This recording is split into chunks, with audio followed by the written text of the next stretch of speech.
So I'm watching the first half tonight with my daughter, and she sees her dad acting like no father who should be seen by his daughter.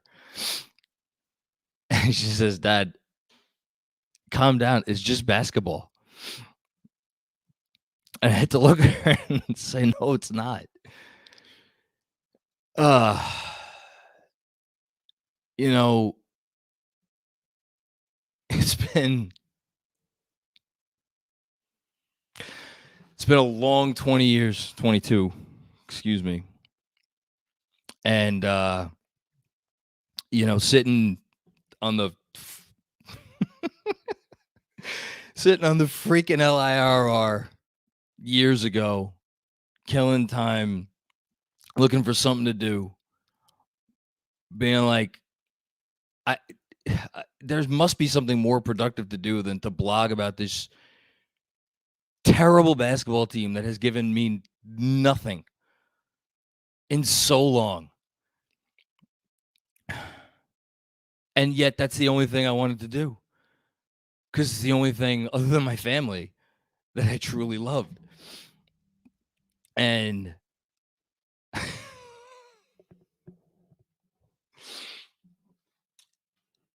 and that journey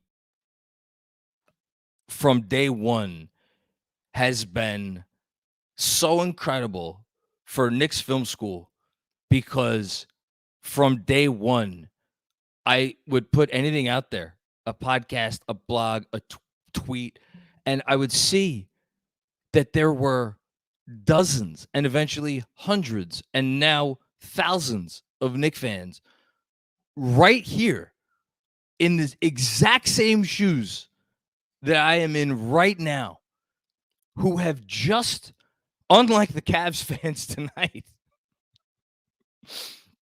been patiently waiting and never, ever, ever once wavering or questioning whether it was worth it, or saying, you know what, I got better shit to do with my time. We didn't do that. We don't know how to do that. It's not a thing we're capable of. And that is because there was something about this team.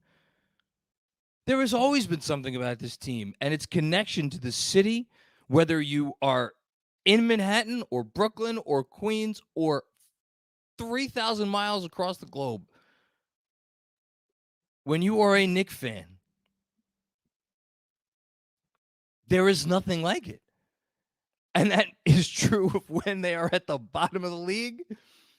And it is true of tonight, when every fan of this team, everybody who has ever rooted for this team, and I know I'm sitting here talking about a first-round playoff series. This is a thing that used to be a normality for us. It used to be, all right, lace them up, throw the ball out, okay? How many playoff series are we winning? The last time we faced the Cavs in a playoff series, last two times actually, it happened twice in the 90s. It was like, all right, the Cavs, chalk it up. Okay, who we faced in the second round? Who we faced in the conference finals? I get that. But when you have been in the depths that we have been in over the years and had to repeatedly be not just the butt of every joke of anyone who covers the NBA, because they knew it was an easy way to get clicks and views and whatever you want, but just like to know that, like, you were the one, like, you supported the team that was being laughed at more than anybody. So to come out against the team that got the guy that you were supposed to get, and when you didn't get him, everybody laughed at you some more, and to absolutely eviscerate them, take their soul, snatch it right out of their chest and crush it in your cold, hard grip We have come a long way. All due respect to the fact that this is only a first-round playoff series. And the last thing I'm going to say before we bring up some special guests, because boy, do we have some guests tonight. When I was on those LIRR train rides, and when I was sitting at my kitchen table trying to figure out how to plug a damn microphone into a damn laptop before Andrew told me what the hell I was doing. First year I had this podcast, if you're listening to this tomorrow, I was during the 17-win, I don't know what you want to call it. It was a thing that they did, allegedly, a basketball season. And during that 17-win basketball season, I was sitting here talking myself into all kinds of nonsense. Damian Dotson, two-way wing, baby. Here we go. All-star ceiling. Frank Ntilikina. I don't know, man. Is Frank Ntilikina? Is that Scottie Pippen crossed with I don't know, Chris Paul? Tomfoolery. Up and down I could go. Noah Vonleh. Yeah, give me some Noah Vonleh. We love me some Noah Vonleh. But there was one guy. Who during that utter shit show of a season, any given night, we could turn on the TV as Knicks fans and say, okay, this is not me smoking the good stuff. This guy is real. And it was a kid the Knicks took a chance on in the second round. He had top 10 talent. And maybe it was only because he had already been through, I don't know how many agents before the draft even got here. But that guy made watching basketball bearable that year amidst those 17 wins. And his name is Mitchell Robinson. And Mitchell Robinson picked a hell of a night to come out and show the entire NBA, you want to fuck around and see what I could do when I put my mind to it and I put all of it together? Watch me be the best player on the court. You know, shout out to Fred Katz. He came on last night on the pod and we were recording and he told me he was going to say it, so I knew it was coming. And I still can't believe he said it. He said Mitchell Robinson's been the best player in this series. And now, sitting here, looking at this game, with the Knicks advancing to the next round, we won a fucking playoff series.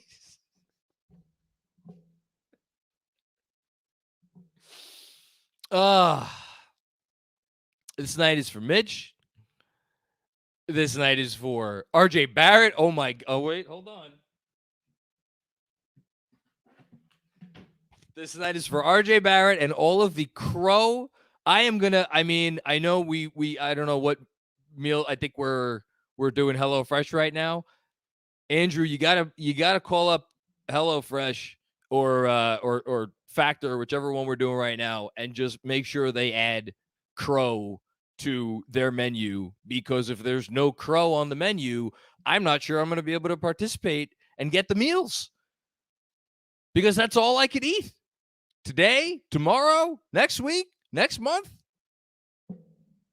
Don't have anything else to eat. RJ Barrett, Obi Toppin.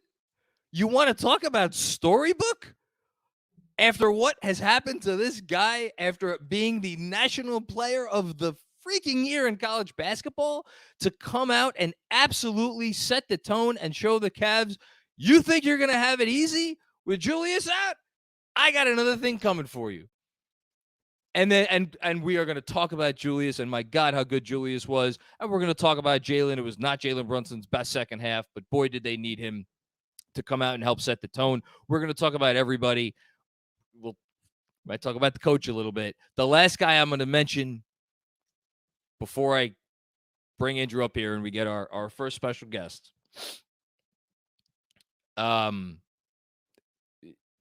the NBA in 2023, there is often a mentality that if you cannot win the championship, well, there's no point to doing things like, trading first-round picks and acquiring guys who are going to, maybe they'll help you win a couple of extra games. What's the point, really? Right? What's the point? Josh Hart, if that guy isn't a freaking New York Knick, I don't know what a New York Knick looks like.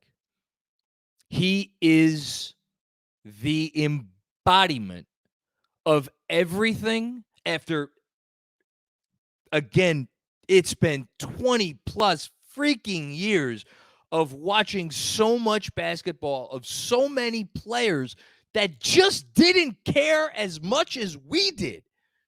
And to have this night be defined by a guy who cares more than anyone when he is on the floor, that's poetry.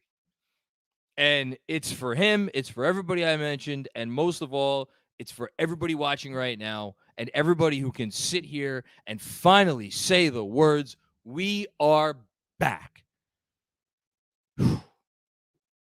Mm. Who we playing next? That's what I'm talking about. Ah. Okay.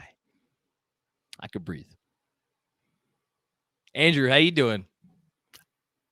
I personally can't complain. I don't know about you, but I personally can't complain. Benji, how you feeling? Woo! Oh my God. So I just want to take everybody behind the scenes, the roller coaster of emotions I've been on since Sunday when I called it over. And Jon, in all of his intelligence and math and brilliant newsletter writing, pointing out all the Cavs have done in this series and what the ways that they can get back in it, the ways that they can just do some of the things they've been doing right a little more, and how very nervous I was coming into this game. And how the Knicks capitalized on all the momentum they've built over the past 4 games and how they closed it out tonight is why this is different. This is not your same old Knicks that blow 9-point leads with 30 seconds left, that blow 6-point leads with 8.6 seconds left, that blow 3-1 leads against the Miami Heat because David Stern stepped in. This is a new New York Knicks team. And you want to talk about jumping out the window? This guy, Carmelo Anthony. You're forever in my heart, buddy. I will always be a Melo stan. This has officially eclipsed 2013 for me. The most fun I've had watching the New York Knicks since the 1990s. And who we playing next? Well, we may be partying like it's 1999. I'll say that. Benji, how you feeling?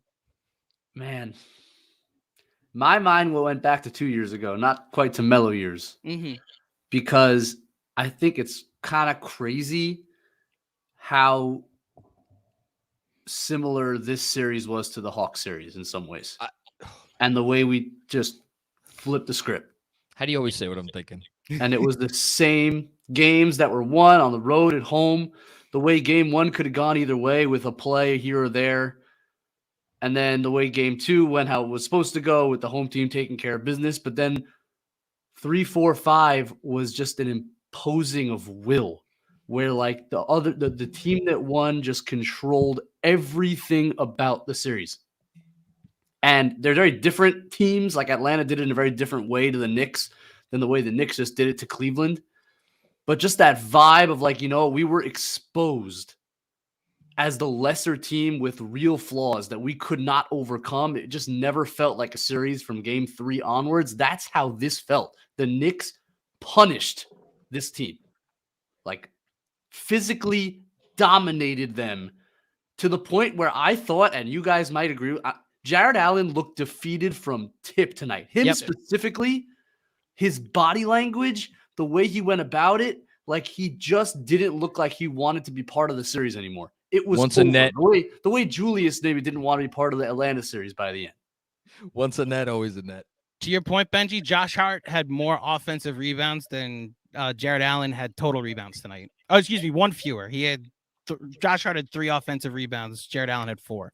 But Josh Hart and Evan Mobley had the same number of rebounds, 30, as the entire Cleveland Cavaliers team tonight. I mean, they just exposed them. They exposed the weaknesses of this Cavs team. They took it to them. This game, like, it really wasn't ever that close. Like, it just never felt. I'm nervous because I'm a Knicks fan and there's PTSD, and like I'm still scared of Donovan Mitchell, even though that'll be talked about a lot, I'm sure.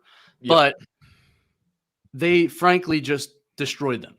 They destroyed them. This was not close. This series was not close. Yep. And that is utterly surprising. I know there's one guy who's going to come on later who was not surprised by this. I think we might actually want to get to that now. If that's I want to ask Benjy a question before we get to that, and I issue a very sincere apology.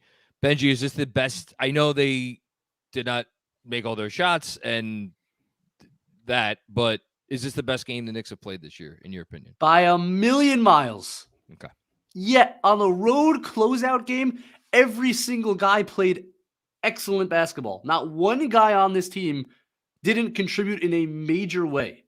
Like, that is for a young team like this to come out with that kind of confidence and energy and dominate the game, everybody contributing the way they have been trained over the course of the season to contribute, everyone playing their part.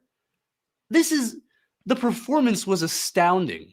Like, of course it's not perfect against a defense like the Cavs, and like the Knicks don't have the best shooters out there. And they're missing their starting shooting guard, and their starting power forward all-NBA player was hurt in the first half. And it's like everybody just stepped in and, like, as if it was the middle of December, just like stepped in and played their role and just played harder than the other team and just imposed their physicality on the other team. It was astounding. I am blown away by every single Knick tonight. It's like a freaking storybook, the way every Knick came up huge in this game. I lied. One more thing before we get to the apology and our next guest. Mm-hmm.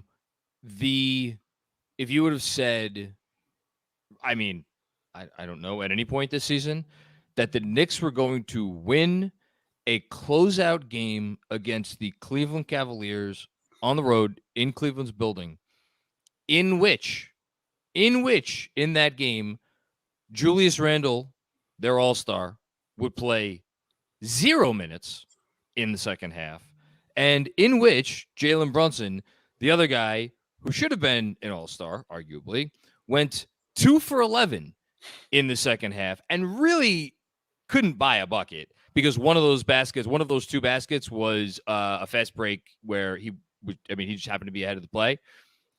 And you would have said that they outscored in the second half the team that they were playing with no Julius Randle and with Jalen Brunson doing that. Like, what would any of us have said to that? Astounding. Who was the shortest hand in the second half? Who did you want to have the ball? Because who did in the second half for the Knicks? For the Knicks. I mean, I wanted Jalen Brunson to have the ball. There were times in that second half where all I wanted was to see RJ Barrett. Oh, well, yeah, he's the other guy. And I'm utterly blown away by his poise and his passing and his control and his physicality. That was everything that every RJ fan in the world has ever wanted from this player to do on that stage in that game over the course of the last three. All-star. Utterly, level play.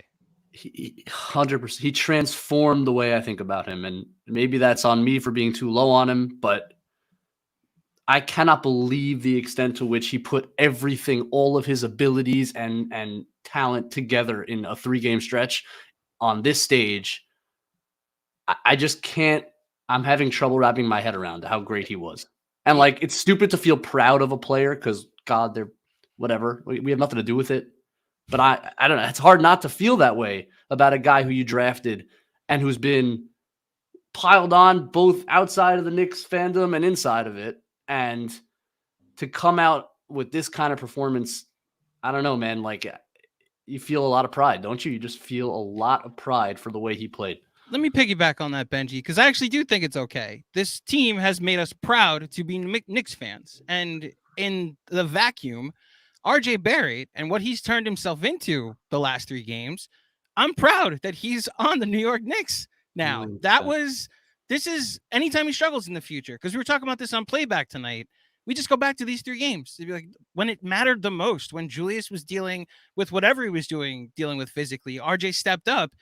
And look, you want to talk about like this was always there. I actually think he's been better at any point last season. This is the most complete I've ever seen him. And Andrew, kudos on him pulling it out for these 3 games.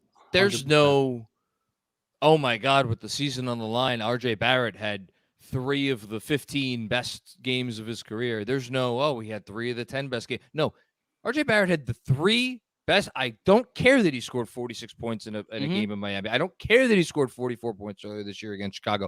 I don't care about any of those things. These were the 3 best games of RJ Barrett's career, full stop, with the pressure the highest. Who does that? Who has the audacity to even think that they could do that? Well, speaking of audacity, someone before the series had the audacity to combat all of us naysayers.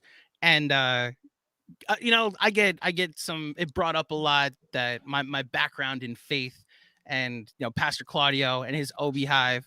Well, just real quick, if I can preach on it for a second. So there's a thing about how blessed are those, like when Jesus came back to his disciples and showed that he rose from the dead, right? Blessed are those who have seen me and now believe. But blessed are those who have not seen and yet still believe. And in this case, having not seen it, he still believed. And the one and only Mensa Smith now joins us on the post game. Mensa! Congratulations. You're the profile pic for Knicks Film School's Twitter right now. We are Knicks in 5 Film School until the second round. Talk your shit, sir. Do we just put a bow tie on that broom? Is that just a gentleman's sweep? If I've ever seen it in my life.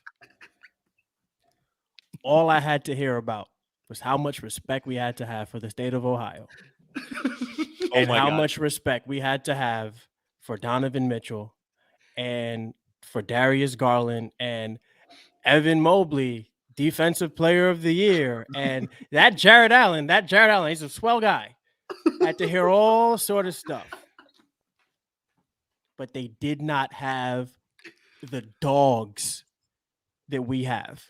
They did not have the heart that we had. They went into game 3 and game 4 and looked like they'd never played basketball before. That environment changed them. Donovan Mitchell had tears in his eyes after game 4. And all I have to say is we tend to look at the numbers that confirm our own biases. Yep. I looked at numbers that confirm my own biases. I said 1-3. We were 3-1 against them. They were 1-3 against us. We're the better rebounding team. We're stronger than them. I told Jeremy that, hey, look, 3-1, big deal. He said, oh, the Hawks. And I said, yes, that Hawks series should inspire confidence because we're the team coming in with the midseason bump. We got Josh Hart, and Josh Hart changed our lives. Shout out to Josh Hart for being great at basketball. But I want to put – shout out Josh Hart. I want to put RJ Barrett – I want to give him all his flowers, man, because nobody, and I mean nobody, including myself, would have thought that the Knicks would have won this series with a bad Julius Randle. I don't think anybody would have thought the New York Knicks going into game 5 without 2 of their 5 starters would control the game wire to wire.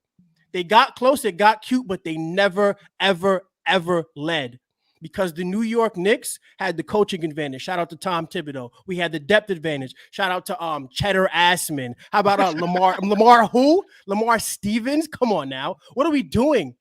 Jake Fisher puts out an article about Ricky Rubio.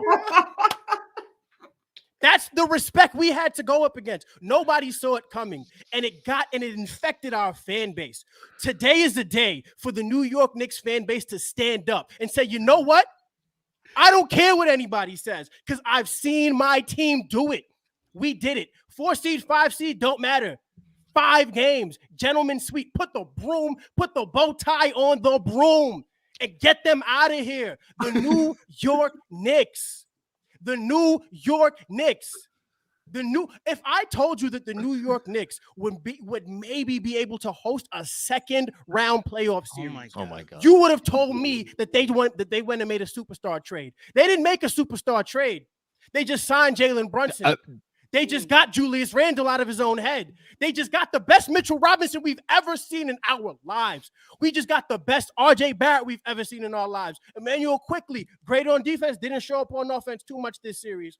We got good, solid defense from Quentin Grimes. Didn't show up too much on offense this series. But the Knicks just kept it rolling. Julius Randle playing the best basketball of this entire series in that first half. Goes down. Any other Knicks team, that would have been a gut check for us. You know what that was? That was a next man up. Let's go throw touchdown passes to Obi Toppin. That's what that was. That's what that was. And the Jets are better than the Browns. Let's go. The Giants. Let's go. They didn't want to get back on that plane. And get called bums. Let him hold on. Let him like cook. they are. They didn't want that. They didn't want to come back to Madison Square Garden. You think Donovan Mitchell wanted to face that crowd again? You think Jared Allen missed 4 rebounds in 36 minutes? What they call JP Bickerstaff? Megamind? Megamind Bickerstaff? Is that real? He looks like Whoville Megamind, Garland? yeah. Oh my They God. said that Darius Garland looks like one of the Who's from Whoville. Come on. Come on. JB tried to defend the inbounds pass there down the stretch. He was trying. Look, I'll be brief, and this is what I'll say last. Why not us? Because of them? Because of them? Why not us? Why not us? And if we get the Miami Heat,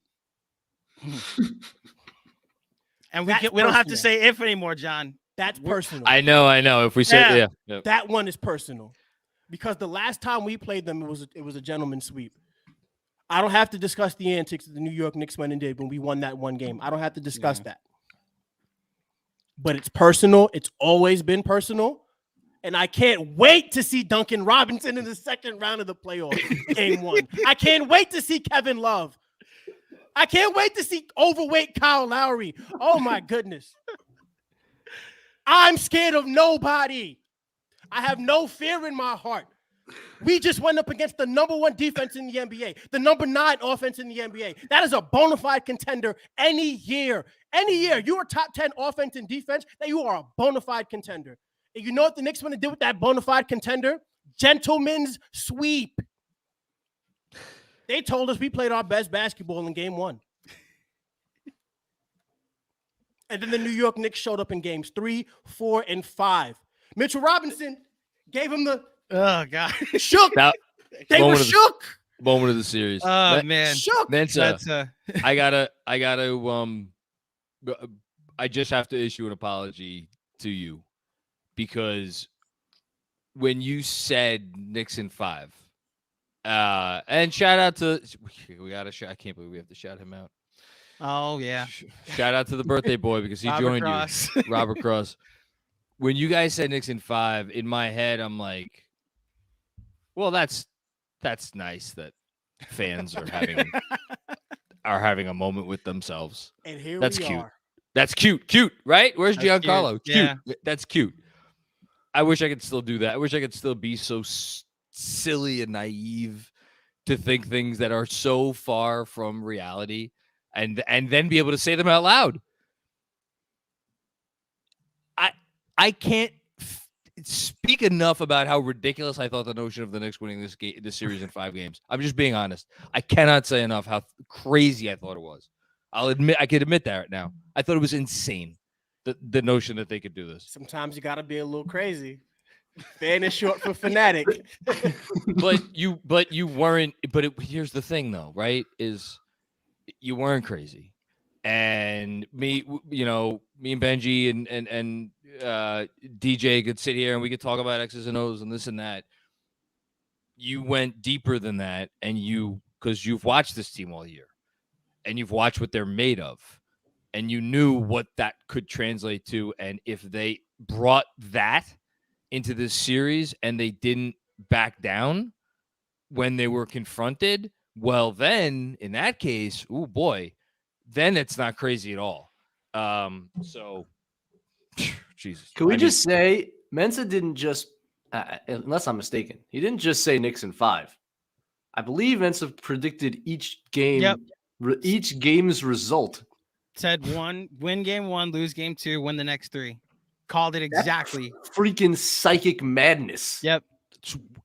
Let's go What play the hell are lottery. we out here for? Let's go play the lottery. I was about to Mensa. say. Oh man. Freaking king, Mensa. You're a freaking king. So anything before we sit back and watch to see what happens in Milwaukee and Miami?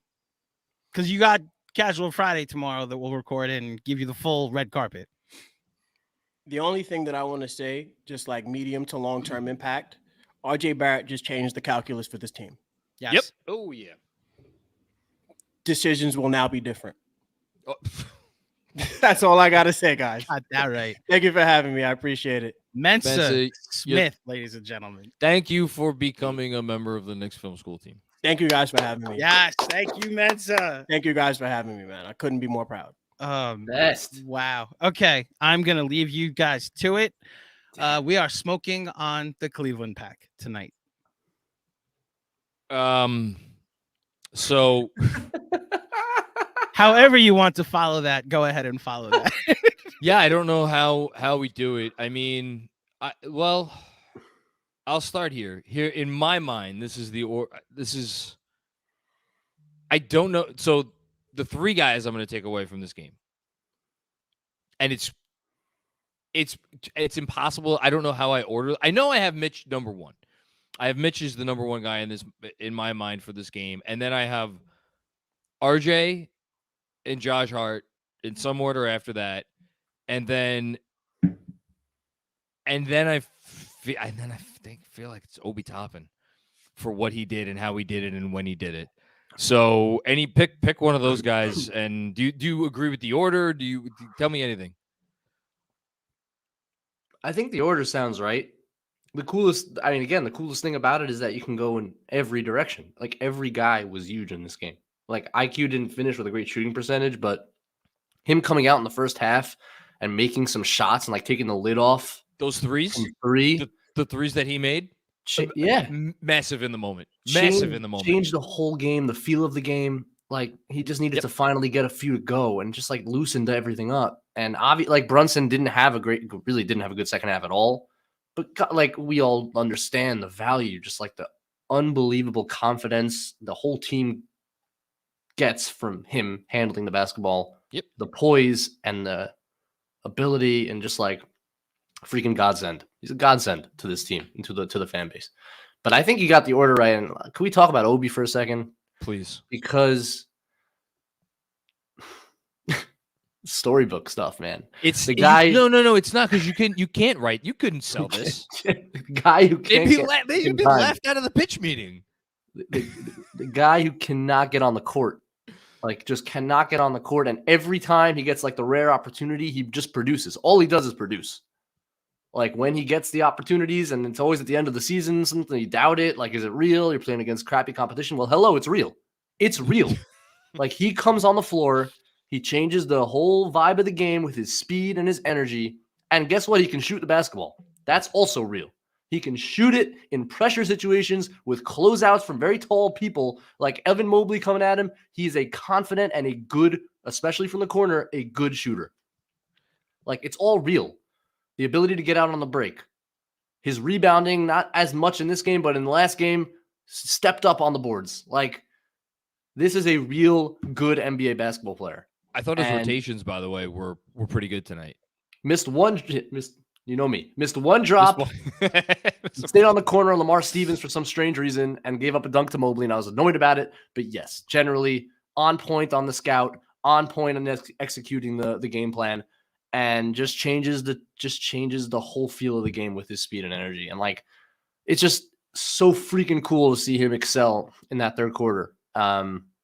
And keep that team, he kept them up, double digits for the third quarter with his scoring. So again, like just talk about changing perceptions in a game and in a series. Like I think this changes the way we think about like what can Obi Toppin contribute to a really good basketball team. Well, you just saw it. Again, against the top-notch defense. I know we just destroyed them. We really destroyed them because we canceled their offense.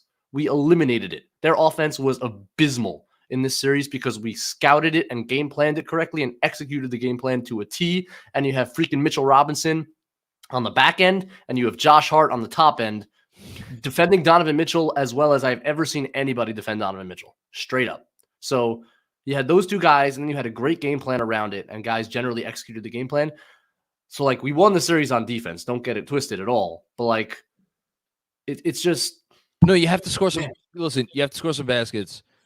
And as Obi was doing what he was doing in the beginning of the third quarter, there was a timeout after... I know we're not to play the game yet. We'll get there soon. After, I think it was the last three. And... I know it was in the third quarter. I think it has an argument for being the play of the game to make it 77-65. Shout out to Substack. I have this new chat thing, and they all come up on my phone as people are putting in the chat, and just one message after another was some version of "I'm so happy for him," and to have a connection between a fan base and a player that goes beyond like we root for this player, but to sympathize and contextualize what has been going on through the last 3 years. And I think we've all arrived to the point where we're just kind of like, it's an unfortunate situation, you know. It sucks. It's unfortunate. Like, I'm sure there are obviously people still out there who are like, "There's no excuse for not playing this player 25 minutes a game." And you know what? Maybe they'll be proven right someday. But for right now, most of us are just like, it's unfortunate. And for people to just be happy for him as a human being to have this moment for himself, and in terms of changing perceptions, I agree with you. I think Mensa nailed it. The number one guy in terms of like, we need to change how we like plan moving forward as a franchise and how we think about this player. Number one is RJ Barrett. Obi Toppin's right there. He has to be. So, my God, to show up in that moment. I kind of want to hear you cook on Josh Hart next, because Josh Hart played 47 minutes in a 48-minute basketball game. Is that a lot? I feel like that's a lot. Didn't look like it. He had the most energy. He had the most energy on the floor the entire game. How do you do that? You've played ball before. Like, don't ask me how you do that, because I'd be dead. I don't know. The answer obviously is he is in peak, as the best physical condition you can be in as a player, and he has just an incredible motor and attitude and spirit about his game that just transforms their basketball team. I've never seen a player better at simply getting the basketball. Never. I've never seen a player. There's not a loose ball that he doesn't get. If there's a contested rebound, it is his. And the guy's only 6'4", 6'5". Like, it's absurd what he's able to do just by being stronger and wanting it more than everybody else. Like, he is just... How many times can I say? What else could you say about? You can't say anything anymore. We have praised this guy since the moment he arrived. He's been the perfect acquisition, the best acquisition this team has made in a trade since Dave DeBusschere. And there are a lot of similarities to talk about there in terms of the spirit that and the hard-nosed basketball that they embody and bring to a team that is so unique. They're connectors. They're just only additive to what you're trying to do. They amplify everybody else on the floor with what they do with what they do. And it's like, man, I couldn't believe what he did to Donovan Mitchell in this series. Oh man. Was physical with him from the first moment he guarded him and wore him down. And like, it's a team effort on a guy like Mitchell. And again, game plan dictated the Knicks were able to show help from a lot of places, and they did. So it wasn't a one-on-one effort or even a Mitchell Robinson Hart combination in the pick and roll, who were both great at containing him and not allowing him any pathways to the rim whatsoever. But all that said, just like every cut, every off-ball movement to try to get the ball was a struggle for him. Like, that wears on you because Josh Hart's just there, always, constantly annoying you and grabbing you and holding you and hitting you. all of that contributed to what was a shockingly, to me, poor series from Donovan Mitchell in the aggregate. Really poor. Game 1 was his best game, and it was a volume game. Like, he was not good in this series. And this is his second straight series going up against Jalen Brunson, and it's not like Jalen Brunson shut him down, but like it's the second straight series being not as good of a player as Jalen Brunson. Regarding Josh Hart and the defense he played on Donovan Mitchell, Thibodeau says you guard great players with your team. Okay, yes, you do. But if you don't, it's like the foundation of a house. The house, like, you could build the house up as nice as you want. It could be a crappy little house, or it could be a beautiful house. If you don't have the foundation, it doesn't matter what you do around it. You need the foundation. And for Josh Hart to provide the foundation of the defense that they played on what we agreed, the guy that we agreed was the most important or the best player in the series, most important player, whatever you want to say, Donovan Mitchell, invaluable to so many levels. And again, stepping on play of the game, it didn't end up producing points. It was the play that ended up producing that like heave as the shot clock ran out from Jalen Brunson in the corner. But the play where I think Mitch got the first one and Josh Hart got the second offensive rebound with about 2 minutes left to go. So perfect, right? What a perfect way to feel it. That was the play that broke the Cleveland Cavaliers and broke their fan base. And to just think about, like, wrap your head around this. As crazy as it is to wrap your head around all the Knicks stuff of this, wrap your head around the fact that team, that was with 2 minutes left, that game was not over. Bro, I keep going because I have thoughts on this. Yeah. You know where I'm going with this. And they were in I can't even say the words. In an elimination game at home, they were booing their team in 2 minutes left of a game that they could still win. That is how badly Josh Hart and Mitchell Robinson absolutely broke their spirit. Oh, my God. And 100%, and the players lost their heads. I mean, they cut it to 8 or 7, or was it even 6 with like maybe they cut it to 6 at one point, yes. No, they cut it 6 earlier, but like even down the stretch, Mitchell hit a couple threes, and it was like an 8-point game, and like there was still like a minute and a half left, and they're just like fouling. And I thought they started fouling too early. Yes, they just had no spirit or head about them by the end of that game. Like the Knicks just pounded them into submission. Like truly, I don't believe the Cavs wanted to keep going. I do not believe. They were done. They were done. So just to put a fine point on it, Mitchell made a floater with 1:31 to go to make it an 8-point game. Now, 8-point game, 1:31 to go. Just do the math.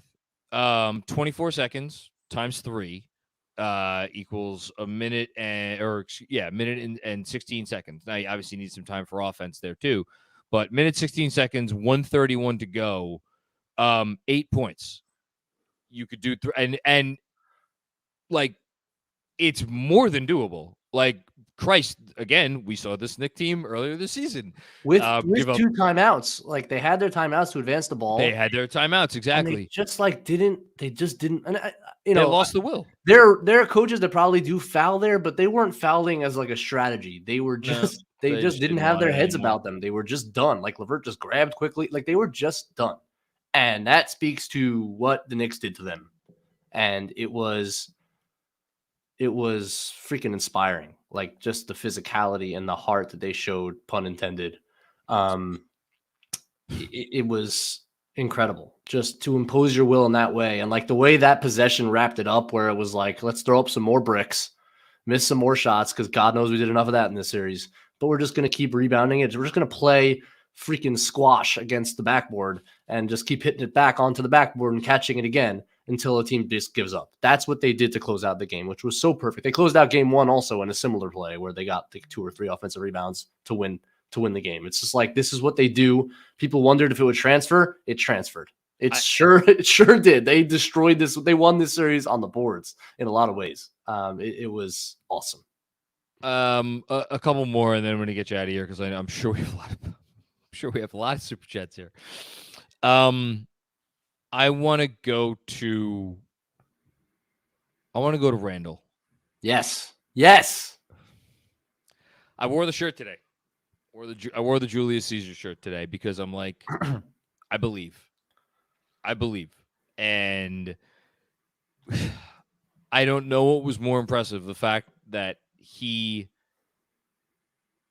for what seemed like a stretch of about 5 or 6 minutes, looked like God, I don't know, the most unstoppable player in the like. What he was doing to the Cavs for that stretch, where he was like, you can't stop me. Nothing you could do can stop me, and I'm just going to keep coming at you, and you're not going to do anything about it. And they knew it was coming, and they still couldn't do anything about it. I don't know what was more impressive, that or the fact that this player who got, I don't know how bad the ankle is, and I'm not ready to talk about like what that could mean moving forward. We'll save that for a different day. But he refused to get helped off. Like, what does that say to you? And just what does his performance tonight say to you about, what he is? Well, the first thing, he's totally crazy. I mean, you got like Julius Randle is volatile. He's an insane person. Yes, we should point that out. Like, to not just like let someone help you off the court because you twisted your ankle is insane behavior. But he's tough as nails. Obviously, he is a physical beast. And I thought again, just like perfect. We wish he didn't hurt his ankle, of course. But the way his first half went, and assuming he's okay to start round 2, whenever that should be, and that's a question mark. But the Knicks were really smart about, like, Garland starts on Brunson again, and Brunson can get his shot on Garland whenever he wants. And they went away from that matchup and put LeVert on him pretty exclusively and Okoro later in the game. But Garland started on him, and Brunson, every time he shot, scored. I think he started 4 for 4 or 5 for 5. They made a very concerted 4 for 4, yeah. We're going to start this game getting Julius Randle involved. And we're not going to do it through isolations from the wing. We're going to set screens with Julius. We're going to set screens for Julius. And even though Julius never actually takes advantage of those because he waits until the guy clears and then goes downhill, even making Mobley back up a couple steps when that screen is set gave him a runway to just knock him off his spot.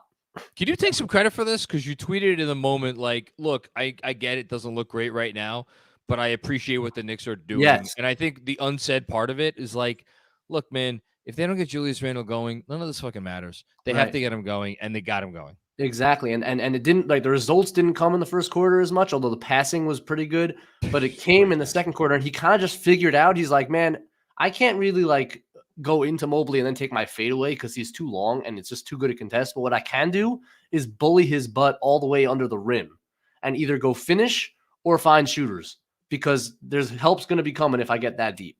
And he did it over and over. He's like, I dare you, Evan Mobley, you very skinny person.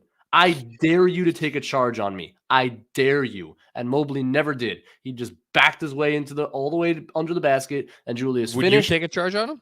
Or nobody should ever take a charge on him. But that's good that he figured that out. Like, he just figured out, I'm going to bully this guy under the basket, and I'm not going to let him contest anything because he's going to be in the stanchion, and then I'm going to make a play. And I think that was an awesome adjustment by him. And he was an absolute force before he got hurt. And it's a shame that he did get hurt. But, man, again, like, assuming he's okay, like, to find that confidence in his game in that second quarter before the injury is huge going forward, assuming hopefully he's fine when the second round starts. But it was awesome. It was a great strategic move by the Knicks, and it was great of him to figure that out. I'm going to say it right now. I'm rooting for the Bucks tonight. Well, they just took a 4-point lead, so that's good. I know. I'm watching. I have it on right now. My God, you want to talk about a different kind of game than the one we just watched? It's 54-50 with 6 minutes left in the second quarter.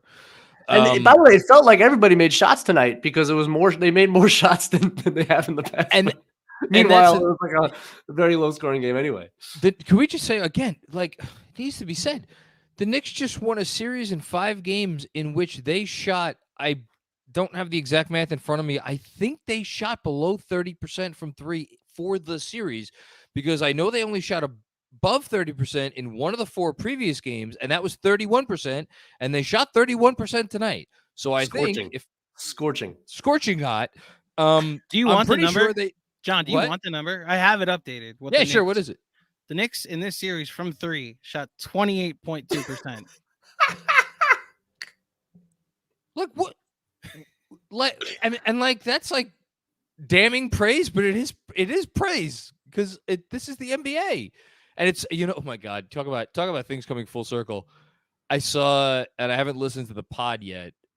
Phil Jackson apparently went on a pod with someone over the last like couple days that came out in which he expressed his like severe discontent for how the NBA is all about threes and like people have lost technique and this and that and the other thing. There's some like weird irony about the Knicks like destroying the Cavs in the series and just not shooting the three at all. I don't know. And not playing the triangle. But by the way, real quick, he mentioned Like- some other things on that podcast that yes, we will not refer to. I don't even know what else he said. But I'll I tell you haven't off listened to air. it. Let's just Tell me say, off air. Okay. let's just say let's just say Phil won't be back in the NBA anytime soon. No, he will not be. Oh, okay. I don't even know what you're referring to. Man, That's probably but the best. how about holding a top 10 offense to under 100 points in 4 or 5 games? Yeah. What? And this, by the way, the Knicks won this season on offense. The reason they're the 5 seed is because of their offense. Well, that's the other thing for tonight is, again, I'm a Knicks fan. I'm obviously biased, but I haven't seen a team play better defense any game I've watched this season in the NBA than the Knicks played tonight. I'm sure there's been better defensive performances. I haven't seen it. This was as elite as you could get defensively. All right. Last before we let you go. We'll talk. No, talk about both of them. Because I don't think you've talked about either of them enough. But just finish up on. Look, the Knicks. I opened with talking about how just heartbreaking and soul crushing the last 20 plus years have been, and the reason that they have been so soul crushing and heartbreaking is because, as a functional organization, the first thing you're supposed to be able to do is draft. You just have to be able to draft. You have to get your picks right. And when you get a good pick, make the right pick. And sometimes if you don't get a great pick, you have to, like, there's such a thing as like getting talent into your system and making that talent better, which was the thing that we didn't know existed for 20 years. And tonight, between Mitchell Robinson and RJ Barrett, those two guys who were drafted by, listen, we don't talk about them a lot. It's all Leon Rose and Walt Perrin and Worldwide Wes and Brock Aller. And I've been really harsh on this guy. But Scott Perry's been here the whole time. And he drafted RJ Barrett and he drafted Mitchell Robinson before Leon Rose ever stepped foot in the door and kind of changed things around. And Scott Perry should maybe take a little bit of a victory lap tonight, because those two guys just, I mean, I don't know what else to say about them. And there was something, I used the word before, but I'll say it again. There's something really poetic about those two arguably showing up as the biggest two performances of the night. Nailed it 100%. And like, as a fan, what more could you want, like, than watching your entire core, other than Randall, Brunson, and Hart, who, at least the Villanova boys, we basically adopted as our own draftees, I would say. Randall's had a complicated history here, but we've embraced him. He's like a Nick. He's like a homegrown Nick by osmosis. We've gone through so much together that he's essentially a draft pick now. Yeah. And the rest of the core is all your draft picks. All of them. And like Deuce McBride could have played tonight and given you 10 good minutes. And we know that. We saw it. Yep. So it's like, what more could you want than watching your draft picks, like, with a couple of strategic moves and veterans that you signed here and there who are young but are veterans, excel on this kind of stage? Like, it's the most fulfilling. Like, for me, like, again, like, I haven't experienced the championship. Maybe I'm being crazy. Like, you get a couple superstars, you build a super team, you win a championship. I don't know. I'm sure that's an incredible feeling. Like, I saw it in the emotion you had to start this podcast or, post game. Like, there is something extraordinarily fulfilling and wonderful as a fan to see your core grow up before your eyes like that and excel and perform on a stage like this and close out a game. And that's putting aside all of the narrative around it, which is so significant in this series. And I'm sure you'll talk about plenty with the super chats. And we'll talk about, I'm sure, in the future as well. We don't need to talk about it now, but like, it's just, it was the perfect game. It was the perfect game other than Julius Randle's injury. It was the perfect game of fan joy and satisfaction to watch these guys, these kids grow up like that in a game like this. Well said, Benji.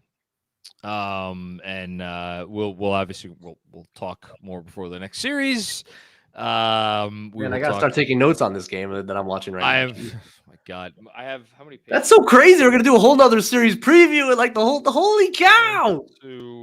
I actually only had 2.5 pages of notes tonight. Speaking of a series preview, not to project into the future, but I have a feeling that things might get a little cute in the second round if things play out a certain way. Listen, shout out to the folks down in the Miami Heat beat. One step at a time. I can't look forward to Knicks Heat. Come on, the Knicks won the series. I can't now talk about. I just told you I'm rooting for. I want the series to go 7. You want to go 7? Okay. Yeah. Yes. Benji, I just want to say, because I'm feeling a little emotional, before you go, your addition to this team, to our team at Knicks Film School, has been, all due respect to Josh Hart, it's been the most important addition to a New York team this year. We are Knicks Film School because that's what that was JB's. That's what he did back in the day. Did film breakdowns, and then it somehow got handed over to me. Who, not my area of expertise. And Andrew, we love Andrew and Jeremy, right? Shout out Jeremy. Nope, sorry. You came on here and you did the thing that Knicks Film School was conceived to do, which was make fans smarter about basketball and make fans be better fans by being smarter about the basketball team they followed. And you do it better than anyone. And the fact that, I'm upset that nobody has realized oh my God, this is a superstar in plain sight. We should probably hire him to do other things other than talk on this dinky podcast. This top 10 podcast, you mean, John? This top 10 basketball podcast. Yes. Whatever. Yeah. So it makes me sad, but I'm also happy because we get you. You've been a godsend, man. So thank you. And thanks for hanging around tonight. That's all. Thank you, brother. It's very kind. It is an honor and a privilege to be here with you. And I thank the gods every day that you guys invited me on. So thank you. And we should all be very proud of the team we built up. Mensa came on. He's everybody. He's a force. Jeremy's cap knowledge and just the knowledge he brings, smart. He's so freaking smart. And XJ, the data that he brings along, and Sean, just a powerhouse of it's a great crew. It's a great team to be a part of. It's growing. It's freaking thriving. So Andrew, just keeping it all together too. So thank you guys, and thanks all the supporters out there who now you can read all their amazing super chats and enjoy the rest of the night. But thank you guys a million for everything. You're the man, Benji. Thanks. Love you, Benji. All right, fellas. Love you too. See you later. Man, I was in my fucking backyard the day that I talked to you, and you were like, "You want a producer?" It's very much. I'm looking to keep my skills sharp while I figure out what I'm doing with my life. And little did I know, I ended up doing this with my life. So, oh man, I don't know if I should say this out loud, but I was with some company at that point. Yeah, overtime. Yeah, overtime. Yeah, the previous network. Yeah, and I think it was a cool thing because it was I was able to get grocery money. Yeah, with what the pod was generating at that time, and then you came on, and now we're this thing, that we get to do this. All credit to the Knickerbockers because we're riding the wave. We're doing it really well. We're good at what we do. I'm not going to say we have nothing to do with it, but if we were doing this about the Pacers, shout out Caitlin Cooper, who is outstanding. Don't get me wrong. Best of what she does. And like, would this be what it is? Shout out to the Knicks and shout out to all of you that watch and listen. We're going to get to all your comments that you've submitted. And as you can imagine, they start with you know who before the game even started. Injury report. Hopefully, Randall's okay. Personal injury report. It's not a personal injury report. It's just an injury report. The injury report. For now, at least. It is an injury report. It will get back to being a personal injury report. We will. Soon. Let's don't talk about not saying stuff. It is an injury report at the moment. We hope Julius is okay. And we hope Quentin Grimes is okay. Grimes. Say that. Yeah. Those are two people that against whoever they face in the second. Can I just the sentence I'm about to say? Whoever they face in the second round. Say it out loud. That's a real sentence. It's a real sentence. Regarding Grimes, I'm not surprised he missed the game tonight. I mean, I'm sure he's still hurt, but like, I think Quentin Grimes, maybe after how he started out the series, I feel like maybe he needed a reset. And I don't think it's like when he was ruled out tonight. First of all, I wasn't surprised at all. And second of all, I wasn't really that disappointed. And that's not to say anything negative about Quentin Grimes. Quentin Grimes is amazing. And he's going to be a massive part of this team, hopefully this postseason and certainly moving forward. But like, you go with the guys that have it going, and there were other guys that had it going. Moment of the game. My goodness. Okay. You said the one I have circled. So the two, I'm curious because the two that I have that I think are the biggest are the double offensive rebound with 2 minutes to go. 2:32 to 1:09. It took 2 minutes. It took 1 minute and 23 seconds off the clock. It ended in a shot clock violation. It couldn't have ended. No, it couldn't have been that long. There was 2:32 when Garland made his second free throw, or however the Cavs scored. That was what happened. Then the Knicks got the ball back and got 3 possessions because the third one ended in an offensive rebound. I guess technically, yeah, because there was a Mitch rebound to give him a second, a Josh Hart rebound to give him a third. 2:32, and that third possession was a shot clock violation. So the shot clock turnover was at 1:40. So that possession took 52 seconds off the clock. So 52. Okay. So what did I write down? I don't know. Whatever. That's one of them. We're putting the OB3 to make it 77-65. Yeah, because at that moment in the third quarter, there was real momentum building for Cleveland. It was absolutely real momentum building for Cleveland. And that 3 turned into a Knicks 7-0 run to make it 16 again. And then it ended with the OB dunk on the touchdown pass. So there you go. Yeah.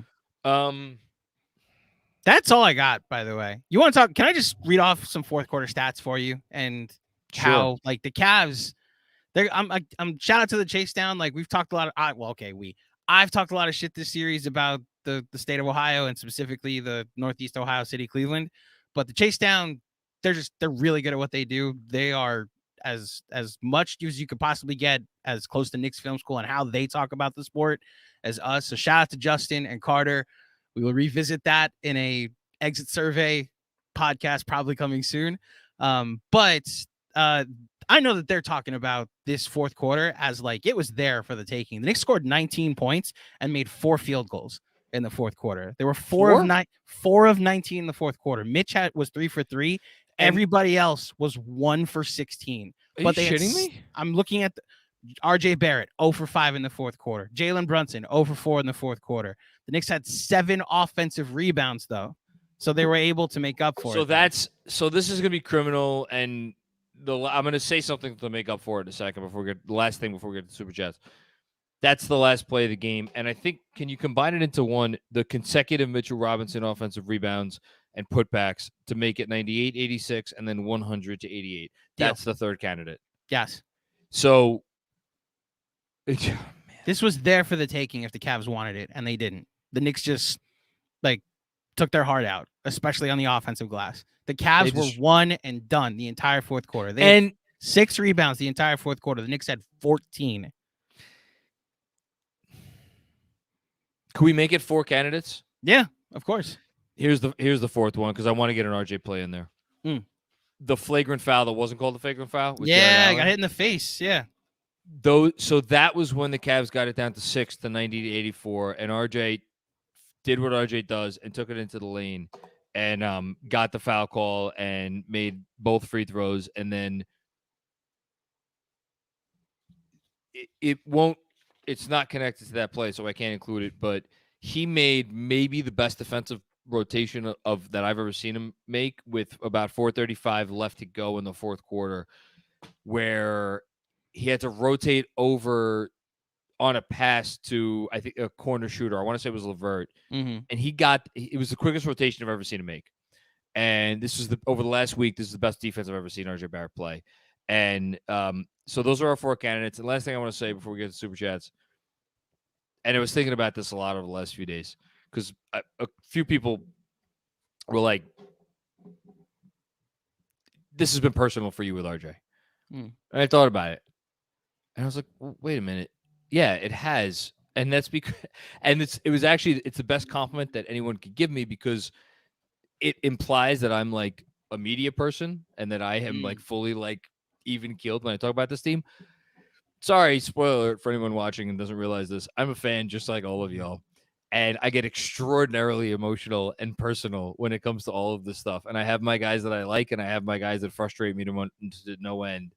And spoiler alert, again, RJ Barrett has frustrated me so much.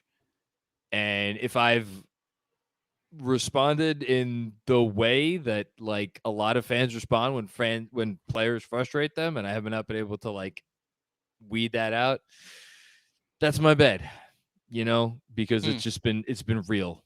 That's real from me. And what I'm saying about him right now, that he has endeared himself to me over the last week in a way that, frankly, I didn't think it would be possible for him to endear himself to me, because I just didn't. I said it last game. I wasn't a believer. He's a Knick for life. These 3 games for him, as impressive as any 3 games that I've ever seen any Knick play in 30 years of being a fan. So that's the last thing I want to say.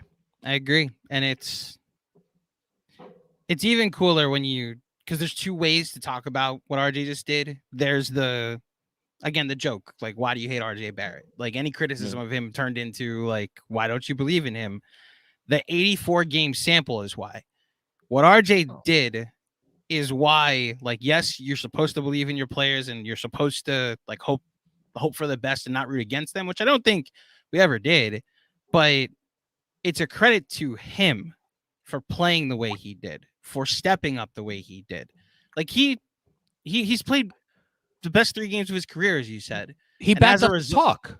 But that's my point, is like, it took him actually doing it. This wasn't like always there the whole time. He's playing better than I've ever seen him play. And as Mensa said, I'm not going to get nuts tonight, but it changes the calculation. Well, suddenly, I don't want to RJ's. No, I'm not even looking further than I don't want to do it whatever yet. happens in Game 5 between Milwaukee and Miami. But we'll get there. If this version of RJ Barrett is here to stay, then I have no idea. And that, I think, is why I'm officially with all of you on this being ahead of 2013. I have no idea what the ceiling is anymore. And it's so cool to say that about this team.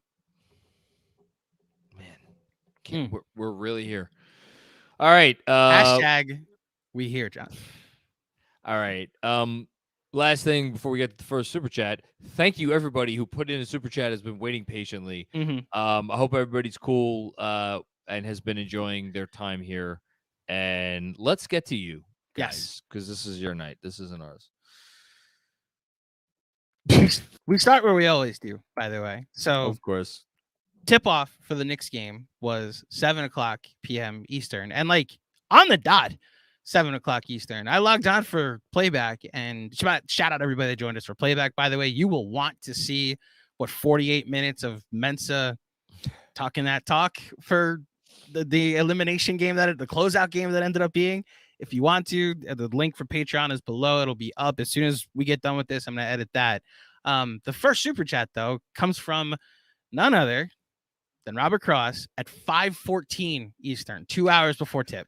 All right, we'll get through the Robert Cross's stuff expeditiously because we gave him his time on the podcast for his 50th birthday. Happy birthday, Robert. It's your boy John. Believe, achieve. Knicks in 5. Let's go. Hashtag 53 wins. Smart man. First time, long time, John. I hope Quentin Grimes is on the men, but I think we're better off with Miles McBride tonight. Hashtag 53 wins. I was a little surprised we didn't get more Miles. I thought we would get 3 or 4 minutes of Miles in the first half, and I actually thought we would get a minute or 2 of Miles even after he didn't play in the first half. I thought we would get a little bit in the second half because of the Randall injury specifically. I thought because of the Randall injury we would get a couple minutes of Miles to spell the other guys at the start of the fourth quarter. I was surprised we didn't get that, but look, it worked out fine. Thanks, Robert.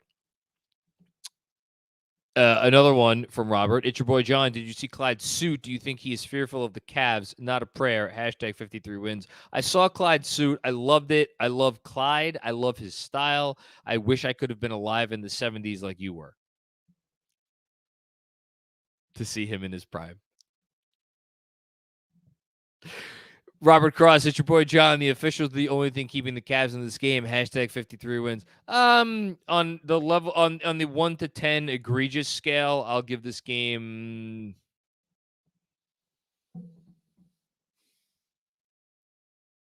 I'll give it a 4.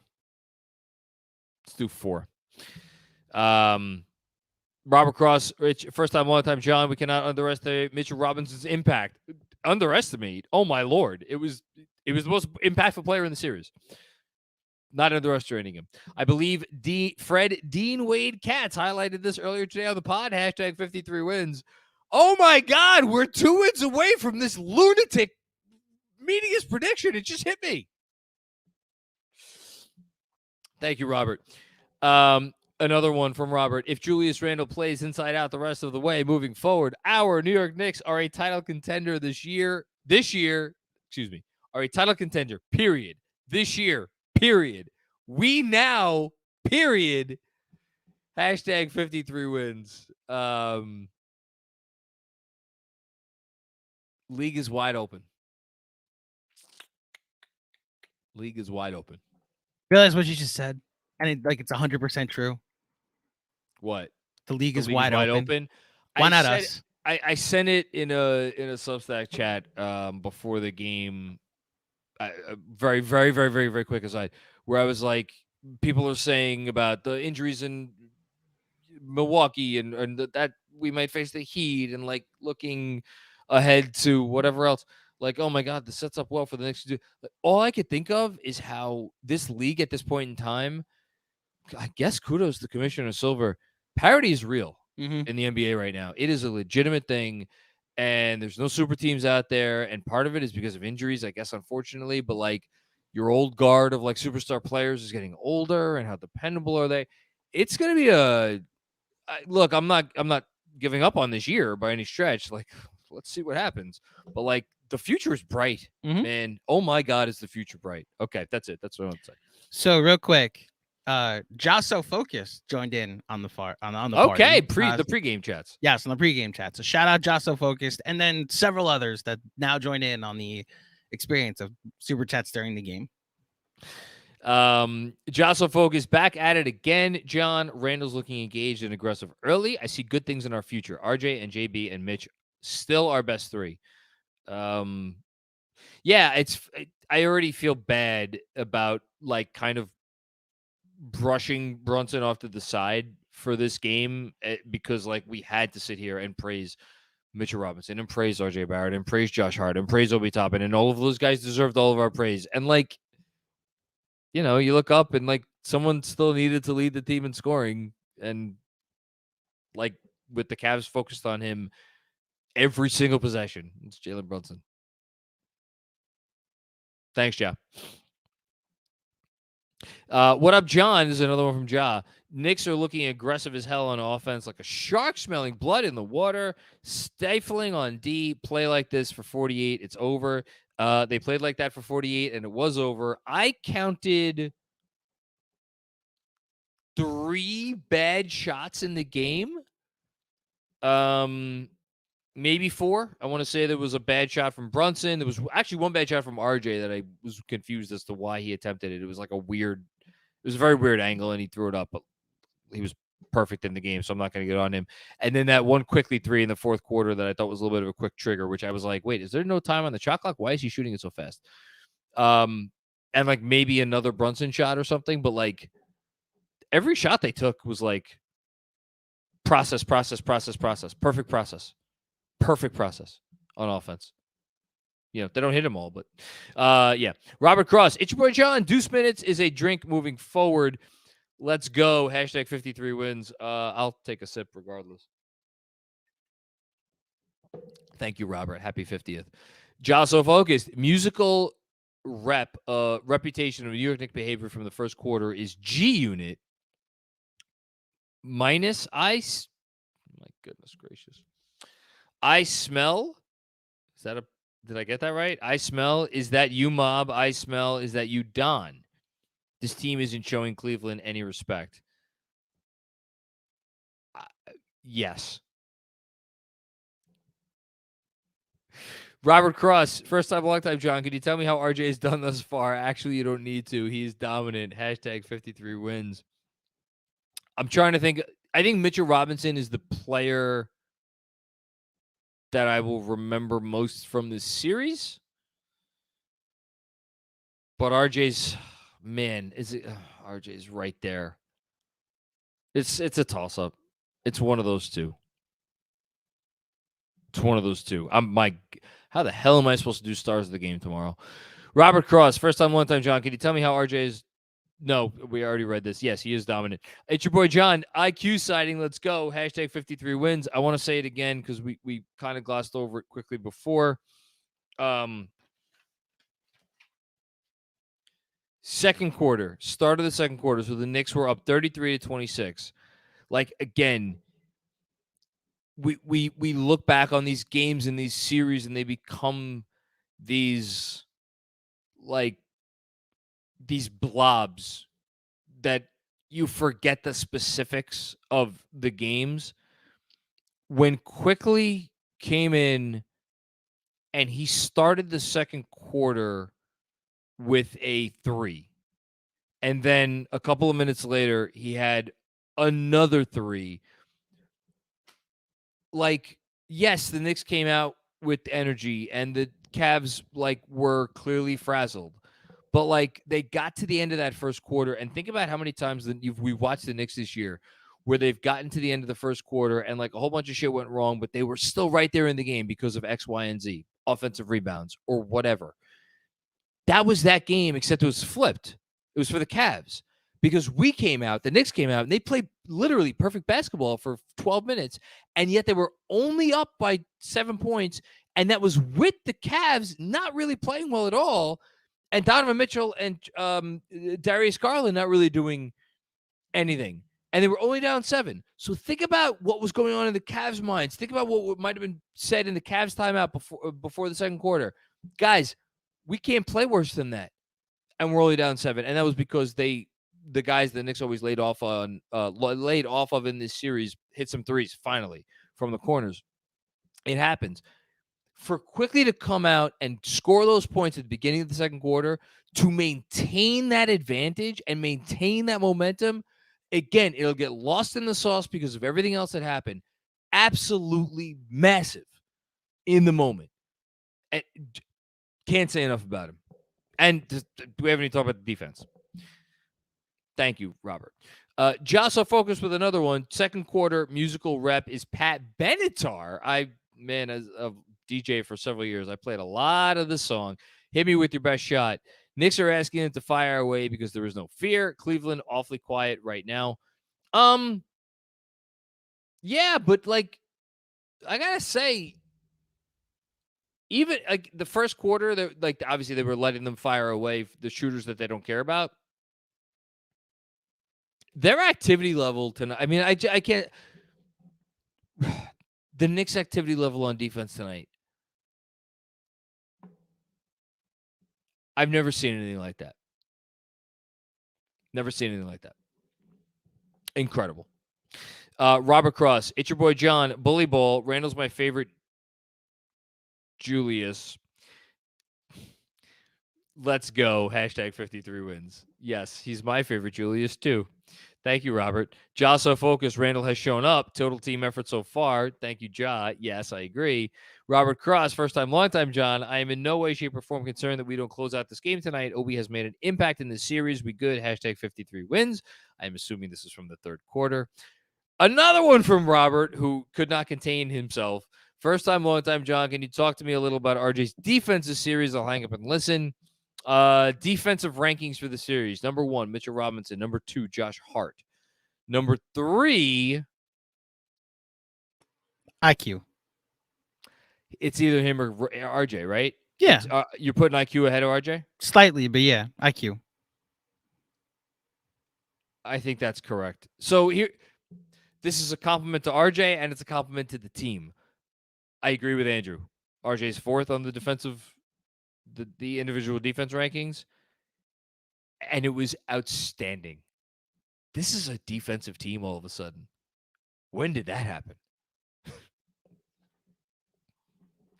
Robert Cross, it's your boy John. Do you remember when RJ said he's built for this? I do. Hashtag 53 wins. It is the quote that I will think of more than any quote from this series, because even if I didn't outwardly laugh at it on the inside, I always found that quote amusing, because I was like, built for this? What are you built for? What are you built for? To shoot in the 33rd percentile at the rim amongst all NBA wings? And then we just had to wait for it. And I needed to see it. As Andrew said, give credit to the people who believe before they see. I was a non-believer. I needed to see it. Robert Cross, another one. First time, long time. John, Obi says splash. Hashtag 53 wins. You got to change your hashtag at some point now. Ryan, we got another one. Ryan Wong. Now I'm getting in on this. I told you at halftime, John, this team is different. I respect the PTSD, but this team is different. Hashtag next man up mentality. This is going to make me wonder when I thought that they were going to. I didn't think that they were going to win it until, because when it got down to 6 in the fourth quarter, the PTSD was like on obviously it was on overdrive at that point. And I mentioned the play, like that was RJ's free throws after that. Quickly got a couple of free throws quickly, no pun intended, after that. And then was Mitch getting a dunk, and they were up by 12. And the next time the Cavs scored, it was under 5 minutes to go. I think right around under 5 minutes is when I started to really actually believe that they were going to win this game. Before that, I was like, oh, it's going to be a heartbreaker. How am I going to do this post game? How am I going to convert from the puddle on the ground to rise up and do the post game when they lose this game? Crazy. Robert Cross, it's your boy John. I'm so glad we didn't trade Spida. I didn't want him then, and I'm so happy now. Hashtag 53 wins. Yes. It was the right move not to trade for him. We could close the book on that, by the way. That's over. It's the end of the discussion. Ja with another one. Due to Obi Toppin's play in the third, the fast break dunk, and then the clutch 3, the third quarter song will be Miguel Skywalker, because man, has he picked up his game. I'm a fan of Miguel. I don't know that I know that song. I'm gonna have to go find that one. I'm gonna be listening to some music tonight. Robert Cross, it's your boy John. That is our point guard putting people in the blender on the regular. Let's go. Hashtag 53 wins.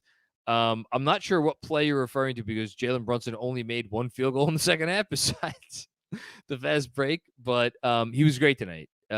He did what he needed to do. I'll say that. Maybe he wasn't great tonight. He was great in this series. Say that. Thank you, Robert. Ja with another one. Knicks generous giving Cleveland hope with JB out. Yes, in the early fourth, that was the first nervous moments before JB came back in and then cut it to 6 with the more nervous moments. Thank you, Joe.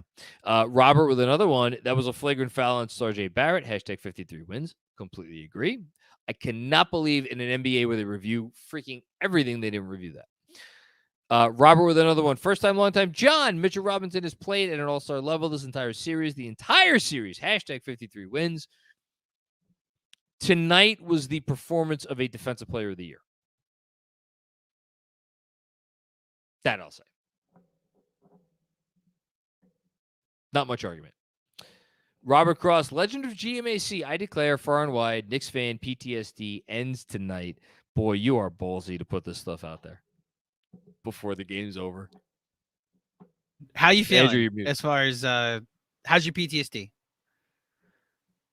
I think this series, there is no more. Eradicated it. Okay, same. It eradicated it. This series eradicated it because there were so many opportunities for them to lose this. I mean, tonight was really the culmination. Once Randall went down, you could see it. You could see it crystallize. Oh, my God. Randall goes down. They fight so hard in the second half, and Mitchell just does too much, and they play really well, but they can't overcome Mitchell, and they lose a tight one. And Randall can't get back on the floor, and then they're just undermanned, and they lose game 6 and and ultimately game 7 at home. And that was it, right? Yeah. That was what was going to happen. Yeah. Mitchell had 28 points on 26 shots tonight. He wasn't good. Jeez. He wasn't good.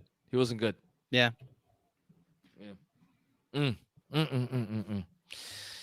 Robert Cross, it's your boy John. I don't want to hear about Embiid again. Mitchell, relax. Robinson, hashtag 53 wins.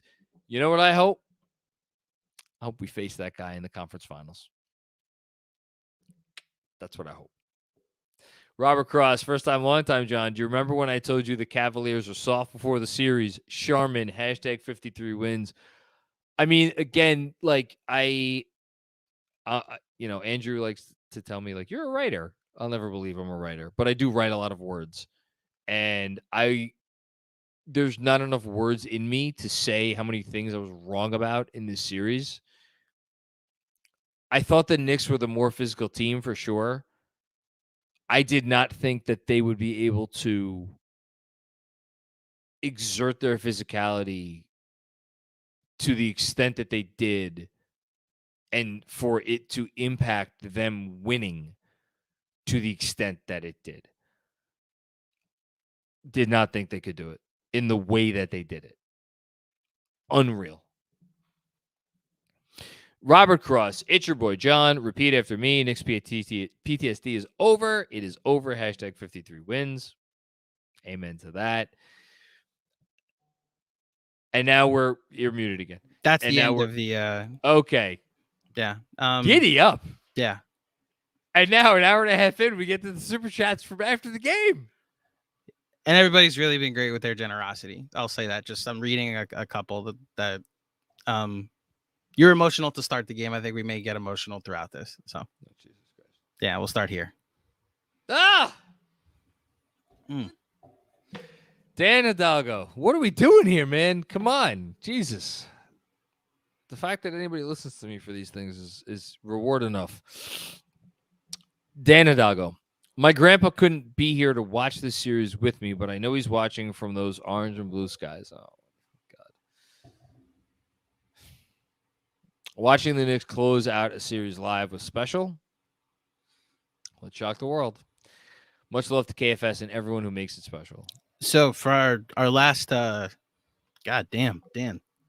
For our last town hall, Dan broke the news to us before the series about his grandpa, and that he was going to game 1 and that he was going later in the series. Thought about you in the fourth quarter today, Dan. I was happy they did that for you. And yeah, I'm glad that God damn it.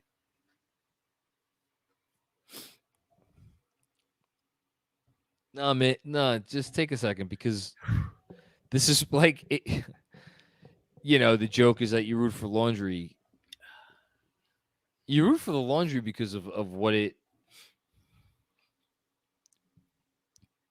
means to root and why we root and why we get to be in a place where it's like, you told the story on the first episode of Mets Therapy, right? About you sitting with your grandma and she's telling you stories about all the old Mets and like you didn't care about baseball before that, but she's telling you these stories, and you sit there and it converts you to you're a Mets fan for life, right? Yeah. And like I have my thing where it's like I'm a product of divorce, and like I would go and spend weekends with my biological dad, and then I would be during the week with my stepdad, and like and the year 1993, 94. Like I'd be with one dad watching the Knicks one night, and then with another dad watching the Knicks the next night. It's just everybody has their own story. Yeah. Everybody has their own story. And those, even when the people in our life may pass on, in a weird way, they stay with us through these silly sports and these silly, the laundry that we root for. But it's just a weird thing in our society that is really cool, and it's part of why, like, I never once have ever felt like I'm wasting my time dedicating. We dedicate some hours, Andrew. Yeah. Dedicating a lot of time to this, because it doesn't matter like why it's real. It's real to us. It matters. That's all that matters. So Dan, thank you for that. And glad you got to enjoy this one tonight. Sincerely. And Robert with another one. It's your boy John. Oh, this is the one he had before. My bad. I'm out of sorts now. Oh, wait, no, here we go. Yeah. John's so focused with another one. Thank you, Ja. Wow, Knicks in 5 is for real. Fourth quarter is Kid Leroy. I'm writing all these down because I don't. Two Americas. I have no idea who you're referring to, but I look forward to checking these songs out. Me too. Yeah. Kid Leroy, F you, goodbye. F you, Cleveland, for injuring our all-star and for the smattering of cheers afterwards. Did they actually cheer when he went off the court? I was on play. I didn't hear, but if they did, then I hope they were just cheering the fact that he got up. I would think that's probably what they were doing. I'd hope so, yeah. Yeah, I would think so. Enjoy your early vacation. When's the last time the Knicks closed in 5? In a 7-game series? Oh my God. This is like a trivia question I have to answer off the top of my head. Last time the Knicks closed is in it 5? 5 or less? Or just are we doing just 5? Because the 5 or less is the No, don't talk. Wait, no. It okay. It doesn't count if it's a 5, if it's the best of 5. Right, but I'm saying like in a 7-game series, 5 or less. Because the last time they closed that is 7. Yes, the Hawks in '99. The Hawks. So 98, first round they win the series where Mourning and LJ have the fight, and then that was 5. That was 5, but that was a 5-game series. The next round they lost in 5 to the Pacers, and Reggie hit that shot to send it into overtime. No, in 98 Yeah, that's 98. 98 they lost. Yes. They lost in 5. Yes. 97 round 1, I think they swept whoever, and then they famously lost in 7 to the Heat. 96 5-game series don't count, so go there right before that. 95 they lost to Pacers. 94 every series went long. 93 who in 92 93 who they beat in the second round before they lost to Chicago in the conference finals. That might have gone. That might have. I think that was a short series too. So basically, in the last 30 years, you're talking the Hawks series in '99, and then who'd they face in the conference semifinals in '93? That's what I'm looking for now. Hold on. 93 playoffs. Jesus Christ! I'm sorry. This is the last 5. They beat the Hornets in 5. So 1993. The Hornets made the second round that year. They made the second round that year. I forgot that a Zoe LJ team ever made the second round. Yep. Interesting. Knicks Hornets. Okay. Yeah. That's Alonzo Mourning, Kendall Gill, Larry Johnson. All right. So but that Hornets, was 93. Yeah. The Hornets beat the Boston Celtics in that first round matchup. The last remnants of the Celtics. Also, a 5 versus 4, with the 5 being the away team. Now, granted, they beat them in 4 because it was a best of 5. So they stole one on the road and then won the next 2 home games. So that means this is the second time in 30 years the Knicks have won a 7-game series in 5 games or less. Yes. That is fucking wild. Jeez, this team. Jeez, this season. Wow. That one down too. Good call, Ja. All right, next up, Haitian Ferg. What's going on, Haitian? Great team win, great coaching. I'll give him his flowers later before I pass out. Great leadership, great heart, Heart, great effort. These are the 90s Knicks reincarnated. Credit Mitch for snatching the heart, Heart, Hart, stomped on it. I love what you did there, Haitian. You got away with words. Brunson sliced RJ, diced it. Everyone else cooked it. Let's go next. Great chat. That's great. Well done. Well done. All right, I'm gonna jump down for a bit so we can Go for it. Yeah, let's give do you it. the show. Okay. And thank you, everybody. I hope everybody's having fun. Again, this is a party. This is a party. Party like it's 1999. Hannibal Miles, what's going on, Hannibal? Let's revel in this win and the fact that the Nets are the only team that got swept in this year's playoffs. Can we get a raucous Claudio laugh? If he's willing.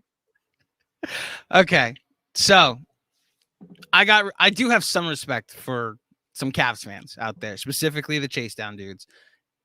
The guy named AC or whatever it's called, putting 9/11 jokes up. You have my full permission to go fuck yourself. But everybody else, I understand being a downtrodden franchise. I root for a lot of teams, although one team just got Aaron Rodgers and the other just 1-5. But as far as little brother is concerned, hey, John, can we take the next 10 seconds? Just laugh at the Nets.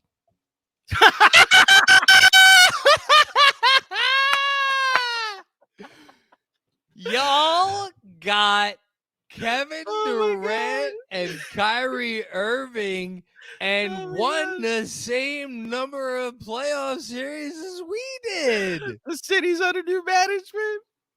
And now it's not. The fuck? Oh, New man. management? Man, you better hire a new super there. Toilets are clogging up.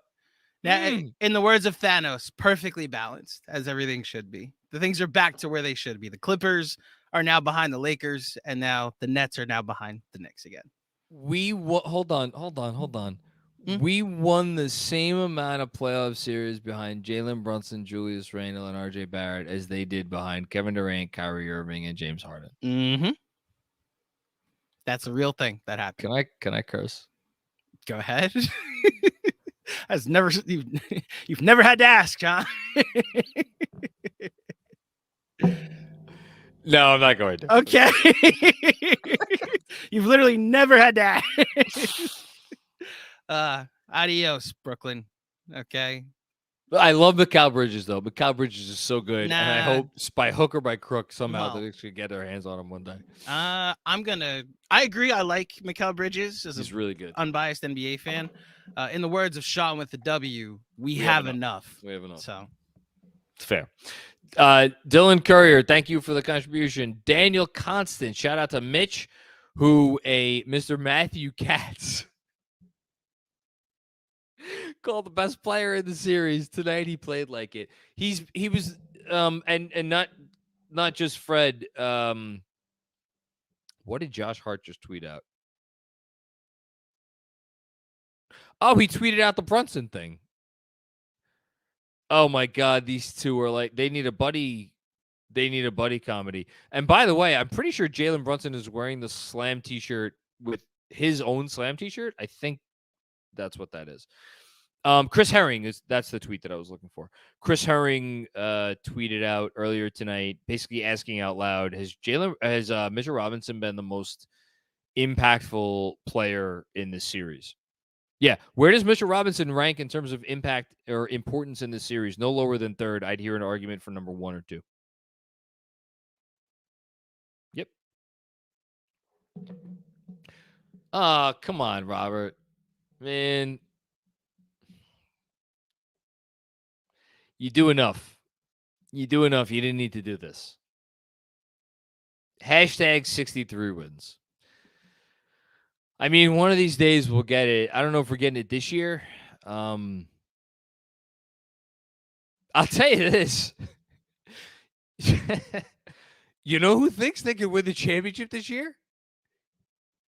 This fucking team. This team thinks they can win. They're so crazy. They're crazier than you and Mensa. They think they can win everything this year. I guarantee you they think they can win everything this year. You're telling me that Jalen Brunson and Josh Hart and Julius Randle and RJ Barrett and Mitchell Robinson don't think that they could win, and Emmanuel Quickly, you're telling me that they don't think they can win the NBA championship this year? Come on. They believe. We'll see where it ends up, but they believe. Jeff, what's going on, Jeff? It's good to hear from you. I hope you're doing well, my man. First time, long time, John. I told the boss, Robert Cross, I would do this if we won. I wish I could be as generous and you and KFS have been towards me. This is amazing. Thank you. And let's go Knicks. Hashtag 63. Yes. 63. Yes wins. Man, anybody who's watching in terms of like, you talk about generosity, the fact that you watch and listen, you're generous enough. I'm dead serious. It's more than anything I ever expected. Thank you, Jeff. Hope you're well. Steven Cordero, thank you for the generosity. Soak it in. We deserve this. The Knicks have some real 16-game players. You got that right. Big credit to Tibbs, who may join Tom Coughlin and Joe Torre as veteran and flexible coaches, managers who surprised everyone and adjusted in the biggest of spots. All right. Is now the time that I vamp on Tom Thibodeau? No. Do it. Do it. I'm going to save it. I'm going to save it for a little bit later. I'm going to save it. Thank you, Steven. Appreciate that very much. Dylan Courier, what more could you ask from your sports team?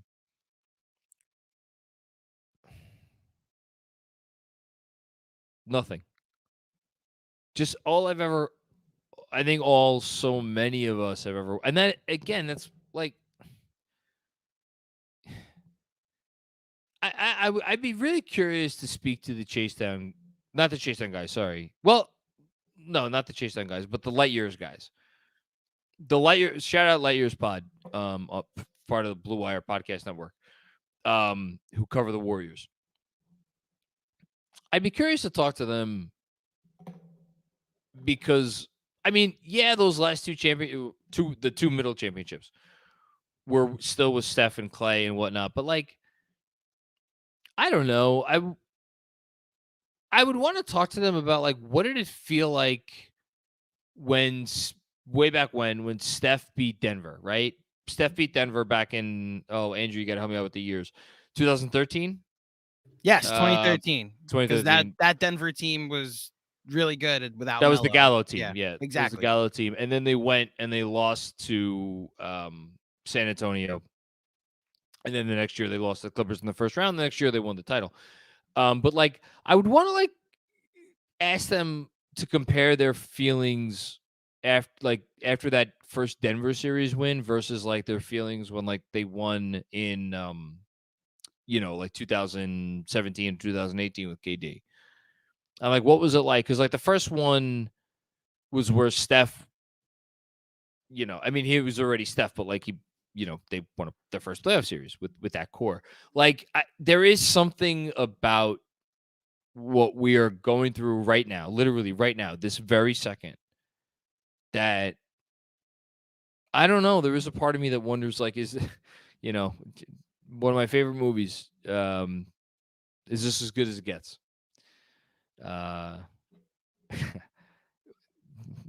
We'll see. Ask me after the next round. Anthony Sixto, ride with the New York Knicks. Damn Skippy, we do. You know it. Thank you, Anthony. Appreciate you as always. Jesse D, what's going on, Jesse? Julia set the tone for this game from the jump. Yes. Awesome to see Obi step up and have his moment, and Mitch with the best game I've seen from him with the best game I've seen from a Knicks center since when?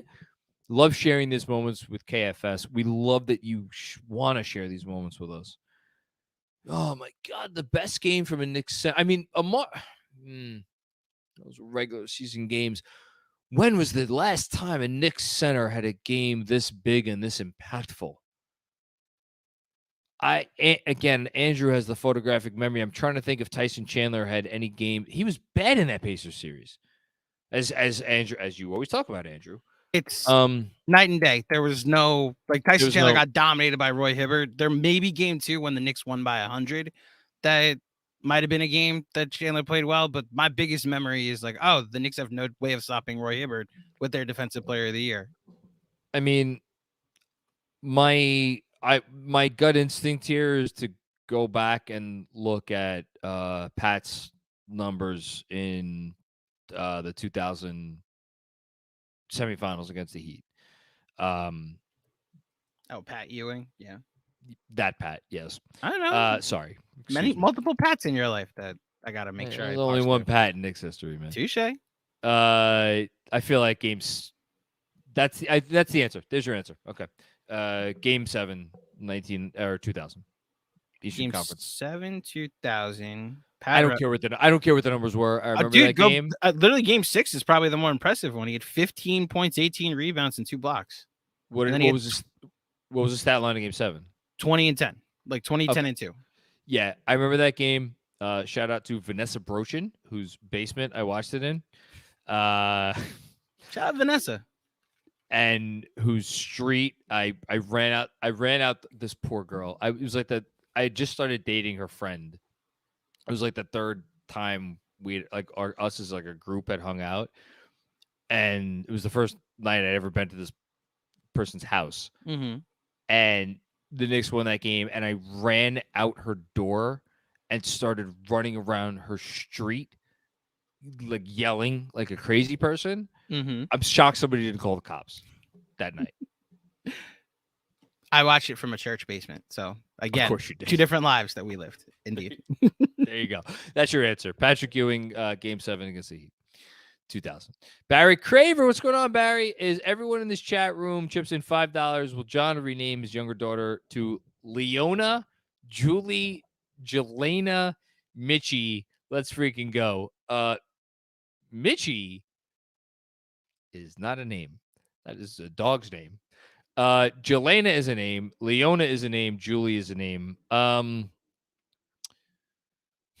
Of those, which would I choose? Leona, Julie, or Jelena? Rowana. That's not bad because you know what her favorite movie is? Moana. There you go. So Rowana fits in with that. So maybe Perfect. Rowana. Rowana would be the one. Drew P. RJ outplayed Donovan Mitchell in a series. I hope Randall is okay. Drew, simple. Chat of the night. Let's just say that one more time. RJ Barrett outplayed Donovan Mitchell in a series. The guy who I called matching salary on Twitter and on this forum like a week ago outplayed Donovan Mitchell in the series.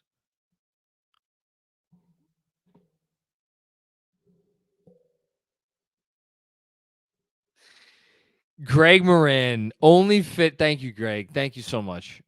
Seriously, everybody, thank you. Greg, only fitting Cheddar Ass Man is on the court for the end of this one. Was a little worried in the beginning that he read the tweets, but thankfully the Knicks are full of cheese aficionados.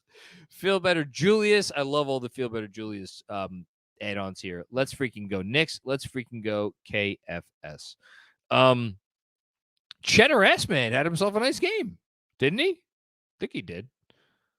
But unfortunately, even the Ass Man couldn't pull this one out for the Cavaliers tonight.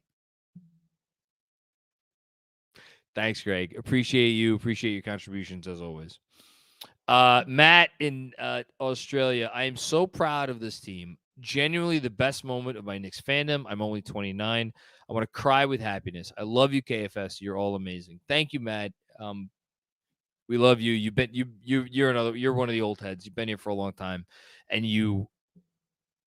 I believe are watching these games from Australia, which is, I mean, kudos to you.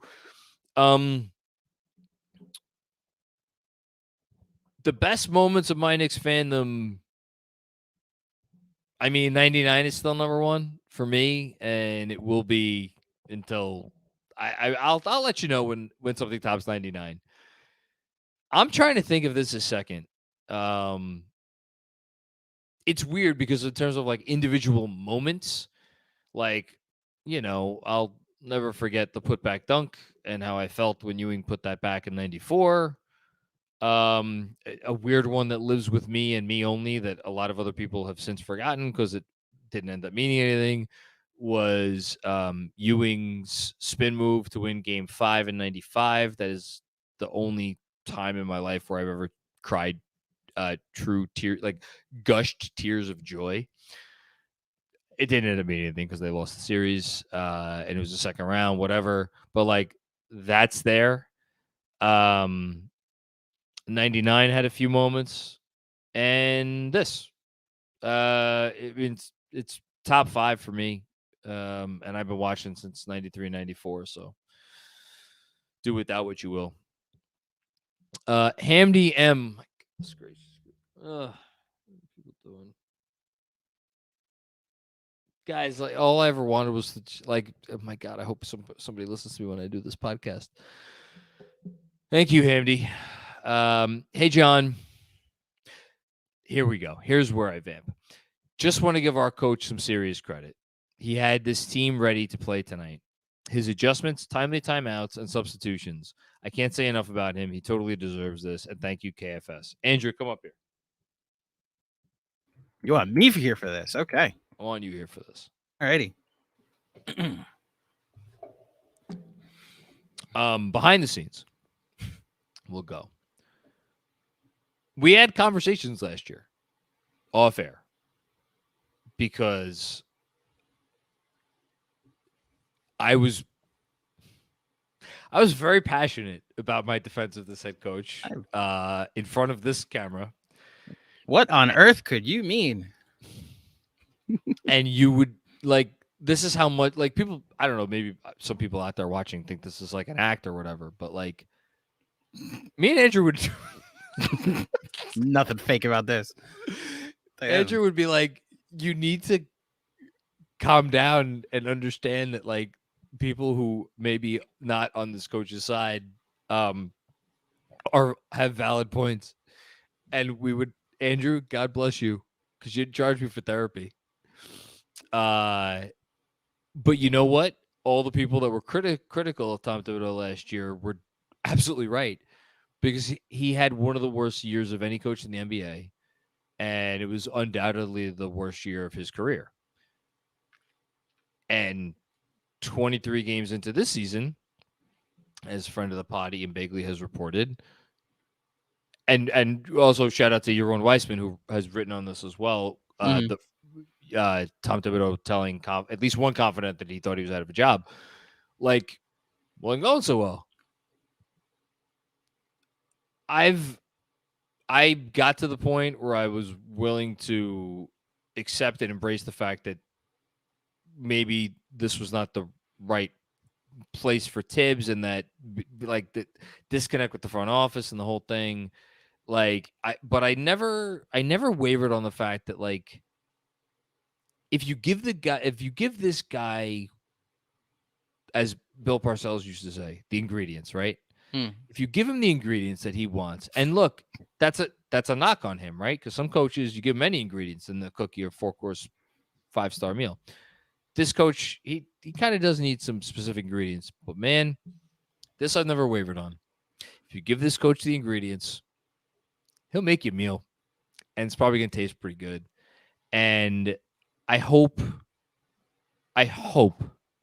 mean this, I hope, if nothing else, people who have been critical of him over the last few years and have looked for any excuse to criticize him, whether it be because of a rotation thing or a play style thing or whatever, can at least for tonight, because I'm sure next series, Andrew, how much you want to bet?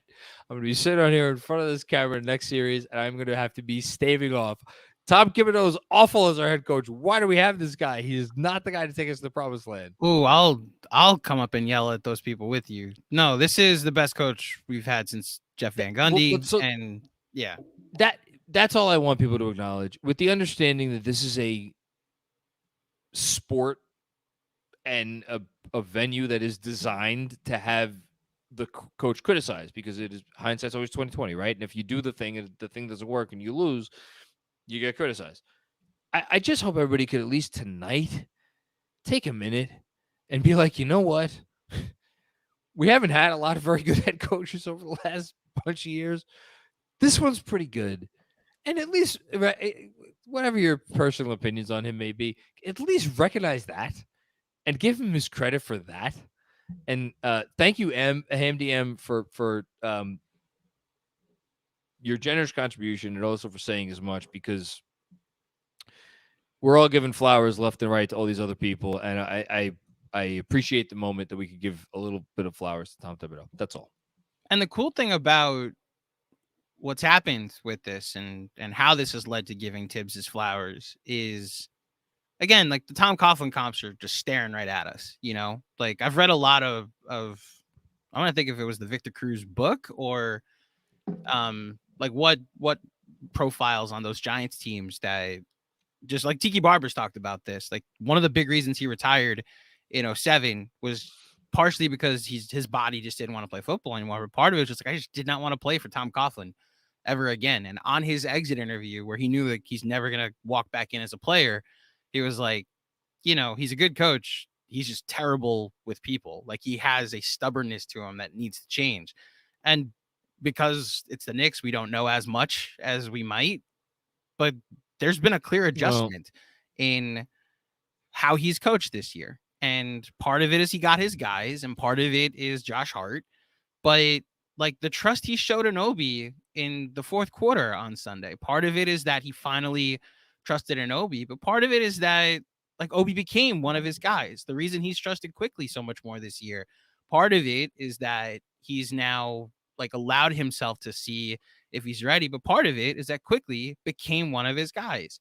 And I'm sure it like crushed him. Wasn't he Derrick Rose's best man at Derrick Rose's wedding? And yet benching him was the turning point of the season. Like hats off to all the people that, yourself included, that stood by him, but also hats off to him for like adapting and adjusting. And look, they won this series because of Mitchell Robinson. They won this series because of a lot of other contributors. Tibbs also took JB Bickerstaff in his first ever playoff series behind the woodshed. It's just plain and simple. The coaching advantage was massive in this series. And there's one first round series that ended in 4 games, and then the Knicks, along with 2 other teams, ended the series in, well, I shouldn't say this. The Miami game is still ongoing, but Milwaukee's up by a lot now. And it looks like that series is going to continue at the very least to game 6. So 3 teams that ended it in 5. Who plays later tonight? I forget. The Warriors and Kings are playing right now. So that's right. Want to change the channel? Go ahead. They're around the second half. I still have Heat, but anyway, like the Knicks ended the series in 5 games. They did so as the worst shooting team in the NBA playoffs. Reasonable minds may differ. I don't think them being the worst shooting team in the NBA playoffs is a reflection on the coaching. No. I believe the fact that they won this series in 5 games despite being the worst shooting team in the NBA playoffs is something that like everybody needs to take a second to consider and appreciate and understand how this coach all season long was able to take this squad and say, these are our strengths, these are our weaknesses. We are going to emphasize our strengths and we are going to minimize our weaknesses, and we are going to do those 2 things better than anyone else in the league. And they did it. Yep. Credit to him. And credit to the entire coaching staff. Yep. Cosign. Okay. Thank you, Hamdi, for giving me the runway to do that. Jason M. What's going on, Jason? Shout out to Mensa. He called it. Knicks in 5. Let's go, Knicks. Completely agree. Mensa's the real MVP tonight. Juanon, Josh Hart and Wilt Mitch just out-rebounded the entire Cavs team. It's my favorite stat of the season. Easily my favorite stat of the season. Someone should tell that greased rat out in South Beach, oh my God, that there was a storm coming. Oh my God. Let's freaking go. Or the Bucks. Anyone can get it. Again, let's go 7. Go 7. I don't care. Go 7. Talk your shit, Juanon. Talk your shit, Juanon. Give me a cute series in the second round. That greased rat. He called him a greased rat. There's a storm coming. Rat Riley, baby. What movie franchise do I think of with the quote, "There's a storm coming"? Oh, I don't know, actually. Come on, tell me. Terminator. Oh, duh. Okay. That's a bad miss by me. That's a bad miss. Apologies. It's okay. You're forgiven. Kevin Danishevsky, what's going on, Kev? How you doing? Sorry I didn't get a chance to look at your 18 team trade from earlier today. I'll get to that. Unreal. So emblematic the way they won. Randall goes down. It doesn't matter. Grimes, who cares? Offensive rebounding and physicality, yes. Don't underestimate it. They lost a starter for the last 2.5 games, and they lost Julius Randle for half a game. And yet, Randall went down, and they're like, I don't even think there was a thought that they were going to lose this game. Like that. This team is so good. They're so good and so sound, and they can't shoot at all. Thanks, Kevin. Ariel, first time, long time. Welcome aboard, Ariel. RJ said we're going to shock the world, and I believe him now. Is it possible that we can outplay the exhausted Bucks or the cute-looking Heat? Not trying to get too excited. All right, I'll allow myself to talk about this now. Playoff Jimmy scares the ever-living shit out of me. And he should scare the ever-living shit out of you. Because that dude is not a real he's a robot.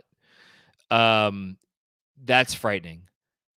He would be we said Donovan Mitchell would be the best player in this series. He was not the best player in this series. I feel comfortable saying that Jimmy Butler would be the best player in a Knicks Heat series. I don't feel bad about that. But even if he is, I think we could beat the Heat. The biggest thing about them is their shooting volatility worries me so much because there are nights like their guys are shooting with confidence. The Gabe Vincents and the Max Struses and the Duncan Robinsons, like those guys are shooting with confidence. Unfortunately, Heat culture, hashtag Heat culture, there's no D in hashtag Heat culture. They're missing a D there. And they can't defend, and they're not a good defense, or they're not a great defense. And I don't even know if they are capable of being a very good defense. All due respect to Bam Adebayo and Jimmy Butler. Like, they don't have any other good defenders. We'll see if Lowry could ramp it up if it comes to that, because I thought he had some nice moments, at least in the last game that I watched against the Bucks on defense. I think that would be a knockdown, drag it out series. I think it'd be a great series. I think it'd be a fun series. I think that series could go either way. Going up against Jimmy worries me. Bucks. The Bucks are my preseason pick to win it all. They're down right now. They're probably going to win this game. If they win this game, can they go into Miami and win? I don't know. I think the Bucks are not a great matchup for us. Then again, I said the same thing about the Cavs. What the fuck do I know? But being able to have Drew Holiday to put on Jalen Brunson, while acknowledging that Jalen Brunson cooked Drew Holiday the last matchup they had. That happened. That was a thing that happened. We watched it. And having Giannis to put on Julius and the Brook Lopez factor, pulling Mitch out of the paint. Those three things in particular, and then, it becomes an RJ Barrett series, and RJ Barrett just showed you, because this series kind of became an RJ Barrett series, and RJ Barrett was up to the task. Now, the Bucks are a different animal from this Cavs team. Again, if it is them, I think it would be a great test. Will they be exhausted? Might that factor in? Can you steal a game? Can you steal one of the first two games in Milwaukee?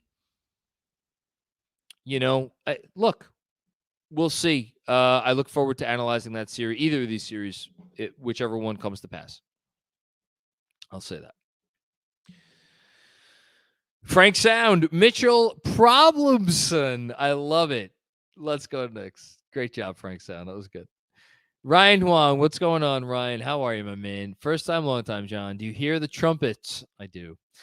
Let me hear it. This team, repeat, this team. Jalen Brunson averaging 2 points per game in the playoffs, less than how many millions he is averaging on this contract. Say it. Hashtag we hear. I feel bad that Brunson had such a rough second half because this series was such a validation for him and his ability to be the best player on a great team. Because, even with tonight's performance, and again, he was the leading scorer on the team. So it's like his performance, we've gotten so spoiled, right? We've gotten so spoiled by Jalen Brunson because he's so freaking efficient, and he had like one half where he didn't make shots, and he still controlled the pace. He was still like the leading scorer in the series. I think either him or Mitchell Robinson was the best player from the series. I would probably give the nod to Brunson. For him to be the best player in this series, like, that's a big freaking deal. That is a big freaking deal. And they got him, and they didn't have to trade 4 first-round picks. They didn't have to trade their best young players. They didn't have to go, with a contract that's $50 million a year. Franchise-changing acquisition. Jalen Brunson. Ant C, hashtag 63 wins. Thank you, KFS. Thank you, Ant C. Cheers to you. Frank Miranda. What's up, Mac? It's your boy Frank from Patreon. Let's freaking go. No negativity tonight. We all deserve this one. More RJ Crow pie for me and you both, buddy. He has had an amazing turnaround. We need Randall to get healthy, so go Bucks for tonight.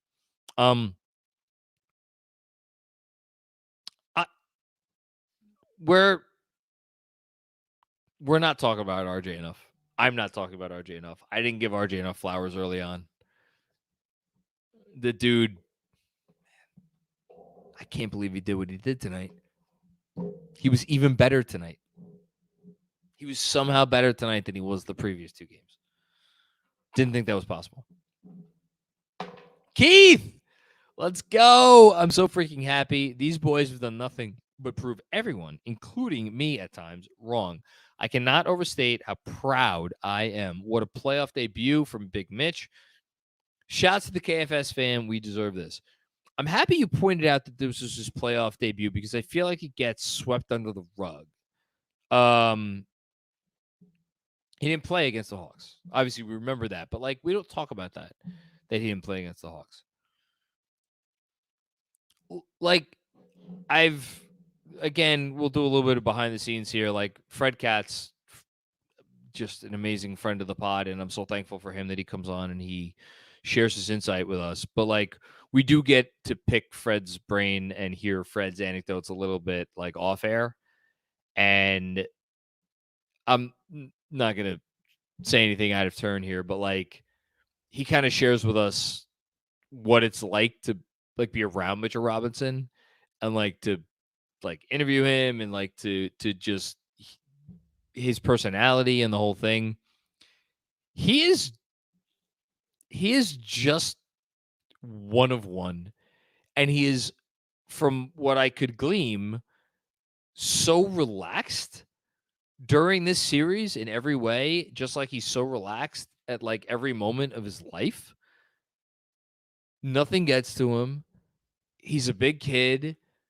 And to have a guy who feels no pressure going into a massive game, a massive series, this and that, and just goes out there and does what he does. And the frightening thought for the rest of the NBA is it I don't know if this might come off as a diss to Mitch, but I'm going to say it. what if, like, for the first time in Mitch's career, he decided, like, oh, I really got to lock in this playoffs. You know? Like, okay, enough messing around. I gotta take this seriously now. What if, and then now he's good because Mitch is online. He hears everything. What if Mitch now Mitch is hearing all of this about, like, oh my God, you were the best player in the series.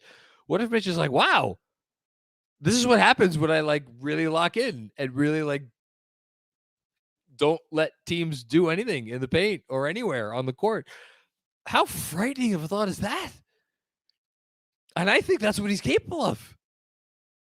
I really do. I think he's that good. He's a special player. Hayden Freed, what's going on, Freed? Bozo's Clowns, you like Cleveland? Mensa. I feel like Bruce the Shark in Finding Nemo. Food. RJ Barrett, turn me up. I love it. Thank you, Hayden. Appreciate it. Alex, what's going on? Hello from the land of enchantment. I'm so happy for these players and for all Knicks fans. What a team. Amen. Nothing to add there.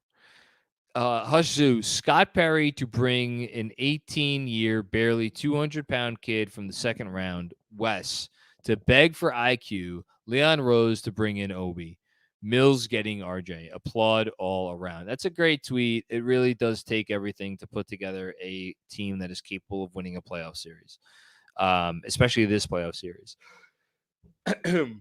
And regarding Mitchell Robinson being 200 pounds, do you remember back during Mitchell Robinson's rookie year where we were like, this player can't defensive rebound? Like, he couldn't clean up. He couldn't stop fouling, and he couldn't clean up the glass appropriately enough for his position. They had to play Enes freaking Kanter. You know? For him to have bulked up, and then we kind of all made fun of him because we were like, well, what are you doing in the offseason? Like, this isn't, you're bulking up too much. Guess what? He found the balance. Jeremy Chase. Mitch played like a man possessed. I love this team so much. On to round 2. Baby! Go New York, go New York, go. There's something I thought of earlier today, and I was hoping that I would get to go to it. I'm going to look it up right now. Andrew, get up the next super chat, but I'll do this. I'll multitask. Kyle Korath. Thank you for the contribution, Kyle. I'm so proud of this team, man. No matter what happens the rest of the playoffs, it's been so refreshing and fun to see how Jalen Brunson changed the franchise. Amen to that. I'm so happy you put it that way. He absolutely changed the franchise. Again, we're focused on the here and now. We're focused on all the guys who had huge games tonight. This season has been about Jalen Brunson. Full stop. My favorite Knick season ever. And he was born in 1996, just to start. Yep. So the thing that I want to say, and I'll say it real quick now, like, this Knick team won a playoff series. How cool is that? So they have now equaled the amount of playoff series won by the Melo Knicks. There were, in the Patrick Ewing era, 2 years where the Knicks did not get this far. So Patrick Ewing's first year in the playoffs, and then in 90-91, which was a year that really went sideways, they actually finished under 500 that year. They did not even get out of the first round. In another 7 years, 7 years in the Patrick Ewing era, they lost in the East. They lost in the round that the Knicks are about to go to. So if the Knicks lose in the next round, they will, even if they lose in the next round, they will have made it as far as 9 teams led by Patrick Ewing. Now, of course, Patrick Ewing also had 2 teams that made it to the conference finals and 2 teams that made it to the NBA finals. And that is why he is arguably the greatest Knick in history, because he led those teams to those to those places. But like, we will sit here and I will do it at least. I will glorify the 90s because it was like, man, every year they were in it. Well, guess what? These Knicks, these homegrown Knicks, where everybody of relevance is, what are they, 27 or younger? Just got to as far as Ewing's Knicks got 9 times during his run. Think about that for a second. Thanks, Kyle. Deadwards 604. What's going on, Deadwards? The whole team looked incredible tonight. Everyone had a good game. I completely agree, by the way. Mitch is a monster on defense, and Josh Hart is a straight-up dog, DAWG. To emulate the great Robert Cross, all I could say is hashtag 63 wins. Whew. That's the thing.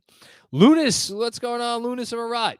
What contract would Mitch get if he was a free agent this offseason? Was surprised to find out Mitchell Robinson named his 2 sons Jared Allen and Evan Mobley.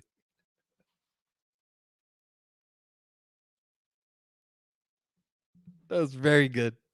That was very good. That was really wonderful. It's Jared Allen, though. I mean, in terms of like, again, just take a step back and consider Jared Allen was a 2022 All-Star. He was a 2022 All-Star. And Mitchell Robinson took him this series and folded him up into a little box and ate him and then pooped him out. Like, will Jared Allen get over this series at some point?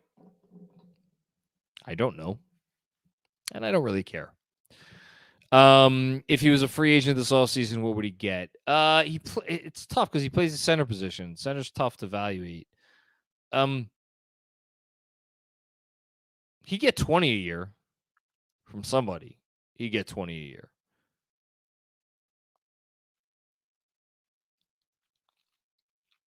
I think he get 20 a year. Maybe a hair more. Maybe if anything, maybe a contract starting at 20 a year and going up. Austin Z. Woo! Love it. Mars Paskov. That dog got Josh Hart in him. These are great. I love it. Jessica, what's going on, Jessica? Shout out to Jessica, another member of the Knicks Film School team. She runs our Discord, which I look forward to getting back to this summer after the season is over and I have a little bit more time on my hands. Holy Heart, Knicks in 5. Mensa was right. Cavs are see you next Tuesday. Obi was amazing. Eastern Conference Finals dark horse. Robert was right all along. Tibbs won a series. Let's freaking go, Knicks. I will see you next Tuesday, although the Knicks will not be playing next Tuesday, I think. When did we could talk about the start of their series, right? Andrew, you want to get up here for a sec? Yes, we can, and yes, you will see the Knicks next Tuesday. Will we? I think so. I believe they either play. Sunday's confused. The 4th, right? Sunday's the 4th. I was so confused by the schedule tweet before the game. We could go through it right now. So depending on when the Heat and the Bucks series ends. So if the Heat and Bucks go 7, game 7 for them is on Sunday. So the Knicks whoever series would start the 2nd, which is Tuesday. If the Heat win in 5 or 6, though, then game 1 is on Sunday, April 30th. Then game 2 is on Tuesday, May 2nd, and then the next either game way they will the play Tuesday. Yeah, either way they're playing Tuesday. I'm just laying out the schedule that the NBA sent out today. So to be clear, Andrew, we will see you next Tuesday. Yes, we will see you next Tuesday. Scotch. Gotcha in your belly. I'm Ron Burgundy. Yeah.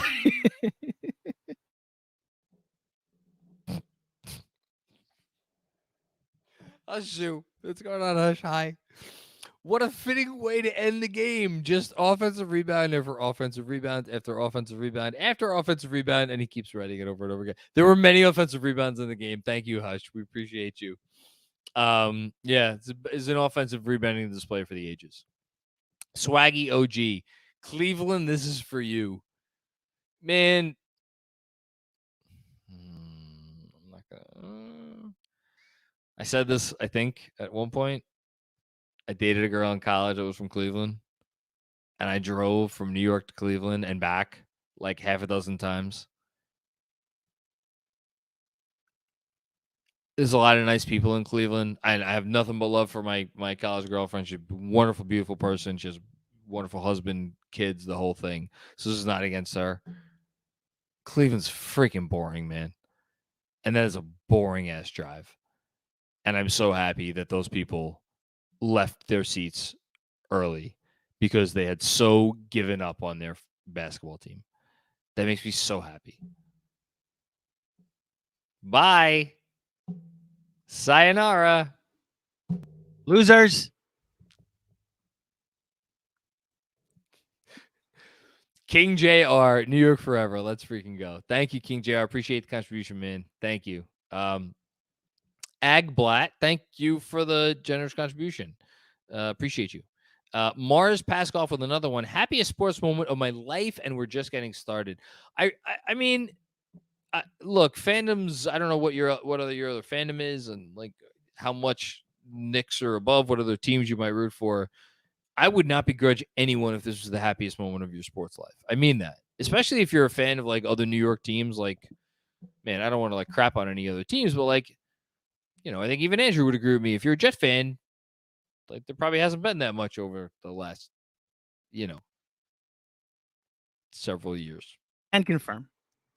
You know, I don't know how young you are, but like the Mets obviously made a World Series recently.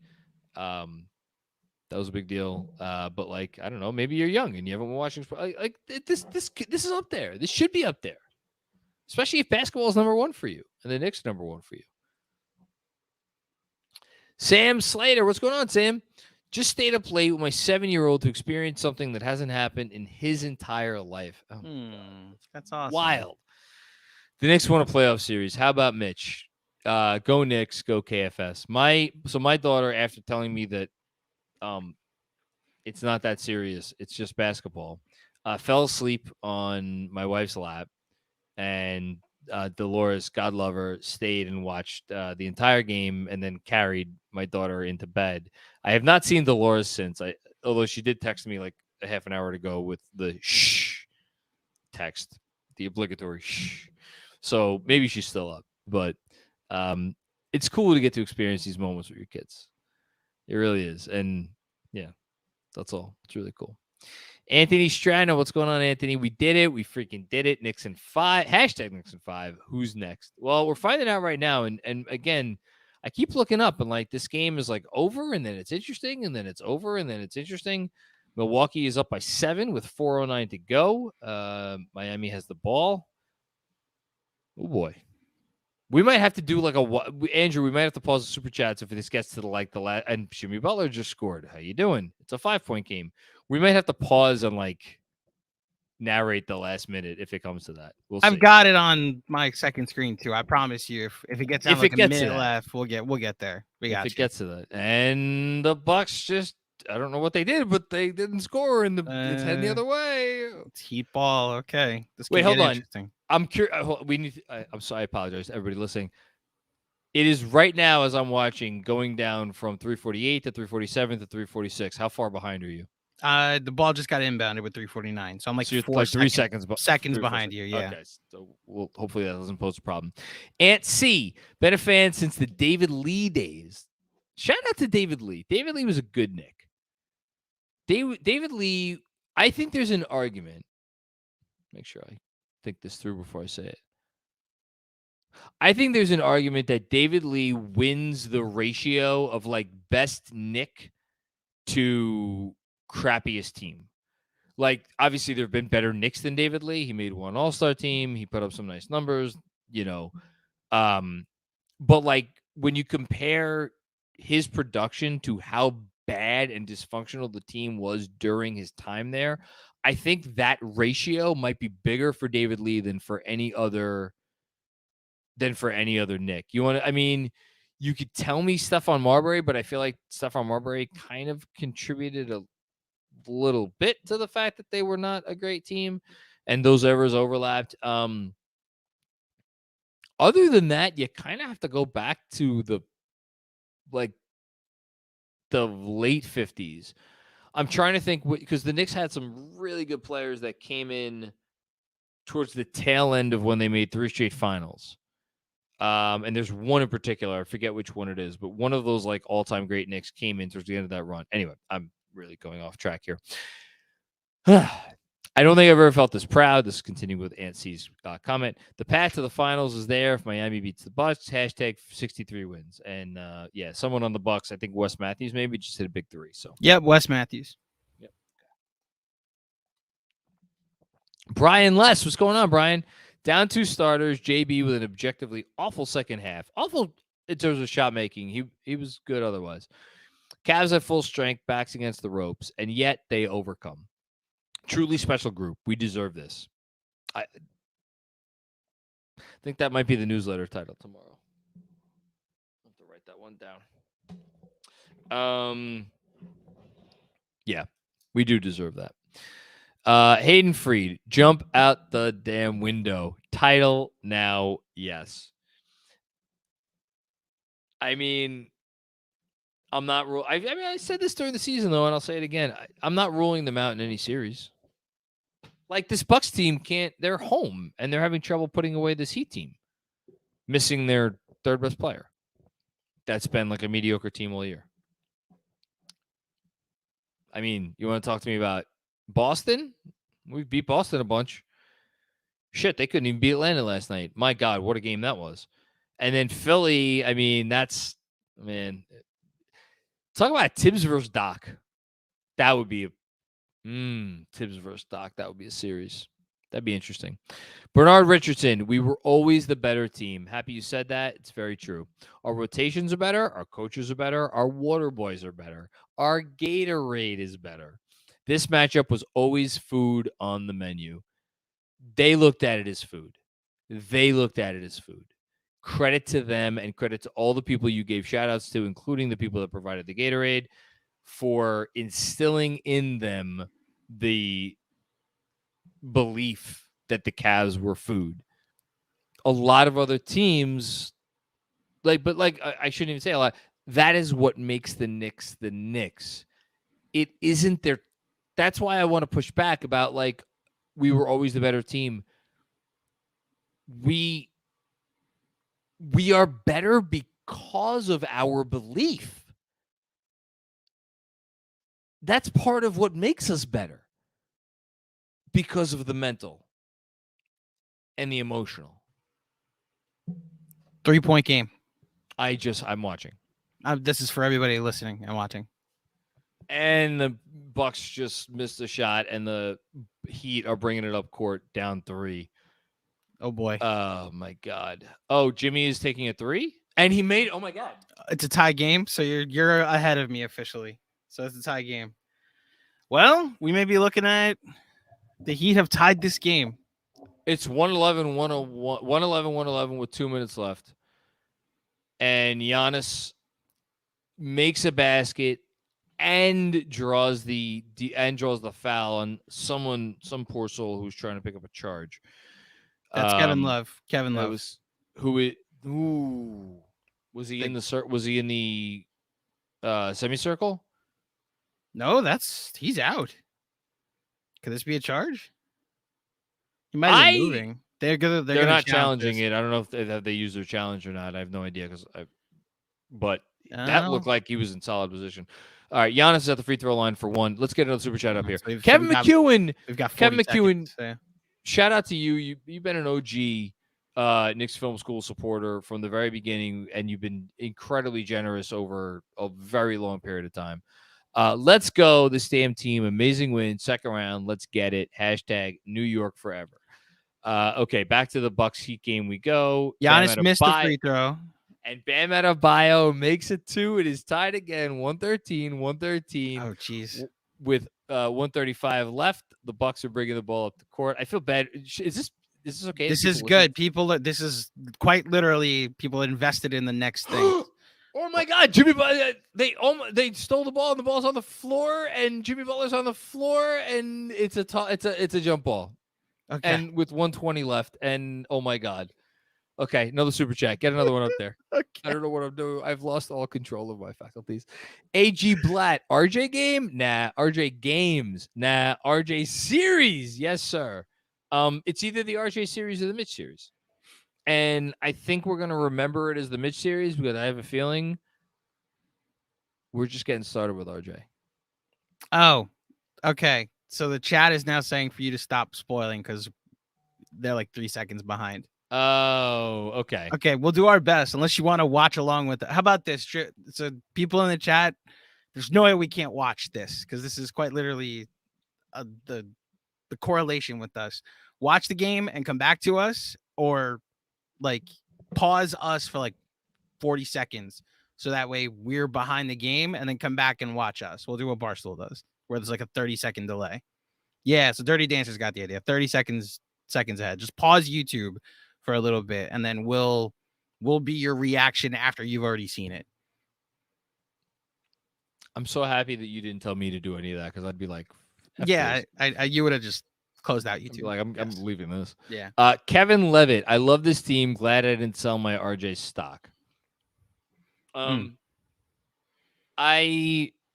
funny thing about RJ is like I feel like anybody who had the stock initially kept it, and people who were out initially never really bought it until now. Heat won the tip, but it went out of bounds. So Bucks ball, tie game, minute 17 left on my screen. Yeah. Minute 9 left right now. We're again 4 seconds left. And Giannis takes a long 2 and misses. That is unfortunate. Oh my God. Man, there's like a part of me that wants the Heat to win, but that's bad for Julius. Yeah. But when would game 1 be? Sunday, no matter what. Game 1 would be Sunday if the Heat win, right? If the Heat win, game 1 is Sunday. If the Bucks win, it depends what the Heat do Friday. Oh, okay. Yeah. So if the Heat wrap this thing up in 5 or 6, game 1 is Sunday. If the Bucks come back and win the series, or if this thing goes 7, game 1's Tuesday. Oh my God, what an awful possession this is. And they got bailed out with a foul. So Chris Middleton just drew, or Kevin Love was like, I don't know what Kevin Love got a foul, got called for a foul for. Kevin Love, what are you doing?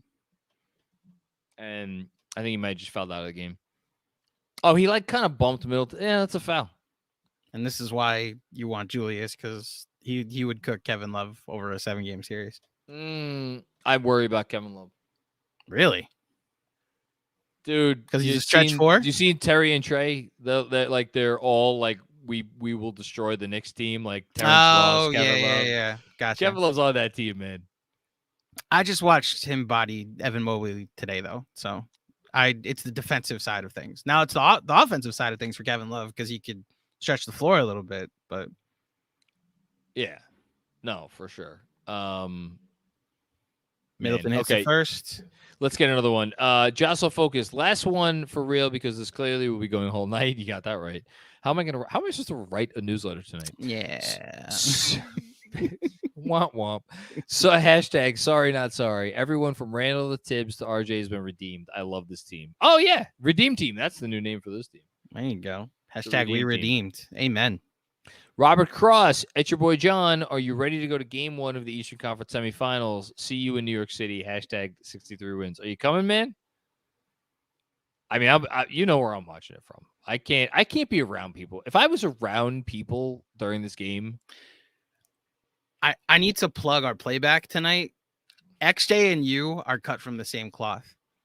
The nerves on that man, that data man down the stretch. So I didn't, and I confirmed it in the early 4th because I asked Dolores. I was like, have I sat in the second half. Which is like, no, you've been standing or pacing. And my apartment is such that I have a dining room table that I can like walk around. So I periodically would just go do laps around the dining room table.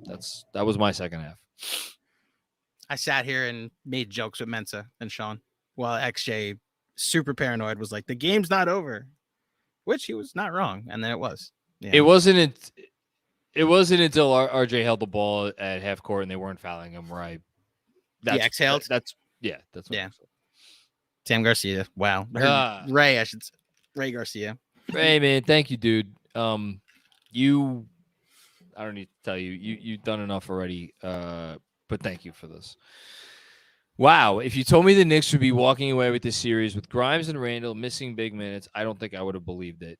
We officially back. Sam was at the game tonight. That's awesome. That's really cool that he got to go to the game. Can't wait to hear about it from him. Great experience for him. Great experience and thank you to every Knicks fan who was at that game and cheering their asses off. And again, testament to the Knicks' depth. Benjy said it on our preview pod, and I kind of agreed with him. This was a Quentin Grimes series. We thought this was a Quentin Grimes series. Dude made 2 shots, and that's I'm not saying that to throw shade on Quentin Grimes, but like that was a guy we thought would be a pivotal player in the series and didn't end up making a difference. So okay, I'm happy about that. I'm happy. I have to like recalibrate. Jimmy Butler went for a 3. He missed the 3. Okay. And the Bucks got the rebound and the Heat fouled. Okay. I don't know why I was like rooting for the Heat. We're rooting for 7. Real talk. Yeah, no, we got to root for 7. I do want to see the Heat. Oh, I'm same, but I'm watching a team that could win Game 7 in Milwaukee. I want to see the Heat, but I swear there's no part of me that wants to see the Heat because I'm like, oh, we'll beat the Heat. I just want the Heat. Oh, so much more fun if we did second rounds against the Heat. Yeah, because and like, look, Carl and I were texting last night. The game plan is already there if we're doing stuff. And Robert, it's just so much more fun. Robert, Mensa, everybody, throw it in my face. I'll say it right now. The Heat could beat us. Like, they could. To be very clear. Yeah, they could. I think we would win, but Jimmy Butler's a variable that you can't really. He is a sociopath. Mm-hmm. He's not a real person. He's a hologram that is someone else is controlling to do things because this can't be real. Ask you a basketball question. I was going to save it for Patreon, but I'll ask it now. Is Jimmy Butler the scariest player left in the playoffs? I agree. Oh, in the left, I thought you were going to ask if he's the top 75 player of all time. Is he the scariest player left in the playoffs? The only person I'd put ahead of him is Steph. I put him ahead of Jokic. No, hold on. The scariest is 2-way. So there's 4 names. It's Jimmy, it's KD, it's LeBron, and it's Steph. And I understand Steph is not a 2-way player, but Steph gets an asterisk because his offense is so much better than everybody else that it's an asterisk. Those are the 4 names. It's Steph, Jimmy, KD, LeBron. There's no one else in the conversation. There's one. He plays for our team. No, he plays for our team. No, Giannis is in the conversation. I would be afraid of Jalen Brunson. Jalen Brunson is in the top 10.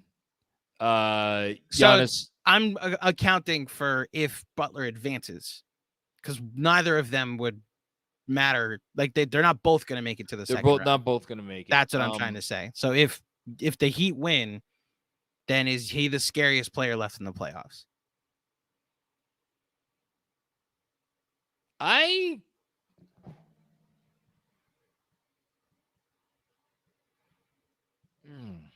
That's how much respect, because I think the Knicks would be favored. They'd have home court. The fact that it's even a conversation is why Jimmy's been amazing. But like my point is, like the fact that like I would pick the Knicks to win that series. I think they should win that series. They'd be the better team in that series. The Jimmy Butler variable is like if you told me Jimmy went nuts for an average 40 a game for 4 games, fine. And by the way, Devin Booker deserves a mention. Oh, Devin Booker, absolutely. How he closed out the Clippers last night. He's been the best player in the playoffs. I think it's got to be Steph. I would probably lean Steph too. Although Gabe Vincent just hit a 3, and there's 8.4 seconds left, and Miami is down 1. Jeez, and there's the zombie heat, as Simmons calls them. Thank you, Ray, by the way, for the donation. Yes, thank you, Ray. All right, let's read another one. Brian Benjamin, every game that I watched, we lost, and I had to stop watching in order for my team to win. I feel like I'm the real MVP. Hashtag superstitious. I'm with you there. I do stuff like that. Thank you, Brian. Hushzu, RJ said before the season the Knicks would shock the world. I will eat every single crow imaginable. I can proudly scream. That's our effing third pick. You know what he did in the last week? He justified the pick, Mm-hmm. and he justified not being in the trade. And you justify the contract for that matter. Oh, yeah. Yeah. This is what you pay $100 million for. Agreed. Hamdi M, it's more than basketball. It can't be explained. As a kid, the Knicks kept me out of trouble, and as an adult, they have brought me and my kids closer. That's beautiful. Oh, man. That is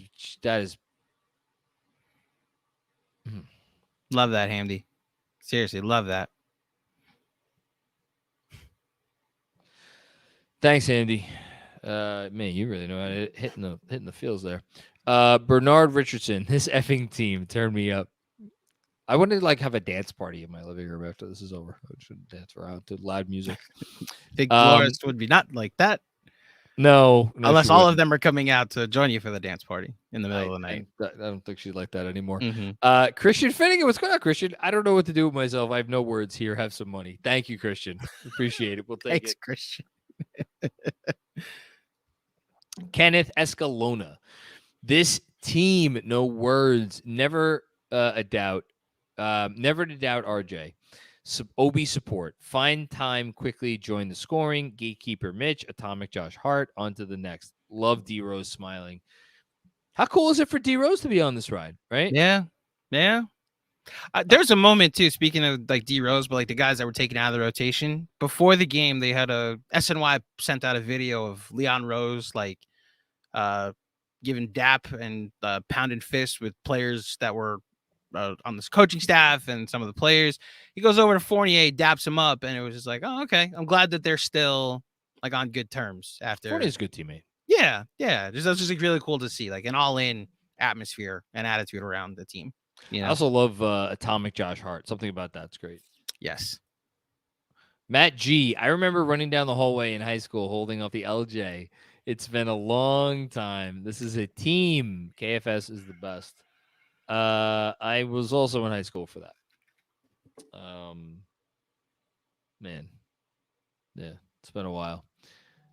I don't know what the Heat were called for a loose ball foul on that. I guess They called a loose ball foul because Lowry poked the ball out. They were going for the ball. Middleton and Lowry going for the ball, and they called a loose ball foul. I think on Lowry. And now I believe it's Bucks ball, although I'm not 100% certain. Someone's at the it's a jump ball at center court. Oh, all right. okay. You want to narrate the last 6 seconds of this game? Yes, because I'm behind you. So all right, you read the next. I'll read so they're at center court at So you're gonna narrate. I'm gonna narrate. So they're at center court for the jump ball. There's 6 seconds left. The Miami Heat are down 117 and 116 to the Bucks. It's Brook Lopez and Bam Adebayo. I'm gonna hide my emotion. Yeah, you might want to turn your camera. Well, I'm not gonna look at you. I'm gonna look at the game. So the tip, the ball goes up. The Bucks win the tip and throw it out of bounds. No, they keep it in bounds. It was deceiving.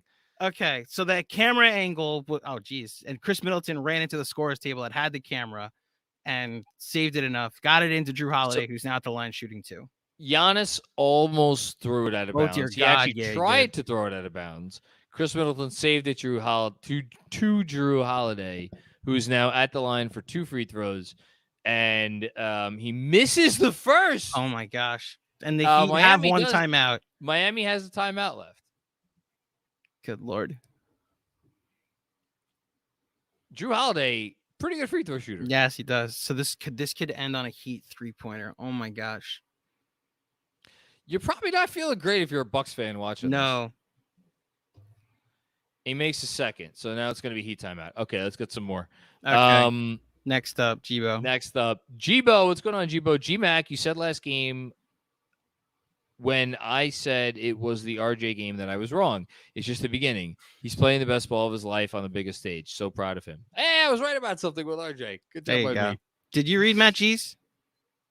Yes, I did. Okay, there you go. Yeah. Next. Thank you, Mechie. Quick one. Stephen Bialabach, let's freaking go. Thank Hell you so yeah. much for the generous contribution. Thank you, everybody, for the generosity tonight. I the only thing I hate about these is like people are like $5, $10. It's a lot of money to everybody. Like, a lot of money to me. And we don't get to spend the appropriate time thanking everybody. So thank you, everybody, for your generosity tonight. Seriously. M Torts, tease me. What's our ceiling, Macri? God. Don't do this to me.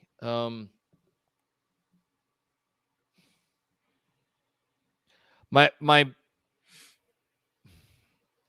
cold water that I'm going to throw on this question comes from the fact that it is part and parcel with the compliment I gave them for winning the series. They're the worst shooting team in the playoffs. Yep. I just have a very hard time believing that you could win. Can you win a playoff series being the worst shooting team? Yes. Can you maybe win 2 playoff series being the worst shooting team? Maybe. Can you win any game on any given night being the worst shooting team in the playoffs? Yes. Can you win 4 rounds in the playoffs being the worst shooting team in the playoffs? I don't think that that's possible. And does this team have it in them to be a better shooting team against different competition? I don't know how much I believe that. So I don't know. Okay, so there's 2.1 seconds left. Here we go. All Miami right. Heat are about to inbound it. I almost want to hide you and your reaction real quick. In fact, yeah, I'm going to do that. Because if your reaction is authentic, it could be fun. The Miami Heat are about to inbound the ball. 2.1 seconds Yeah, keep left. it on me. You can see, I won't say anything. The Bucks are up 116, 118. It looks like Gabe Vincent is going to be inbounding. The Heat have Duncan Robinson, Kyle Lowry. Oh my gosh, John reacted. Things are happening. Oh my God. Oh my God. So the Heat inbound and Jimmy Butler puts it up and ties it. We are going to overtime.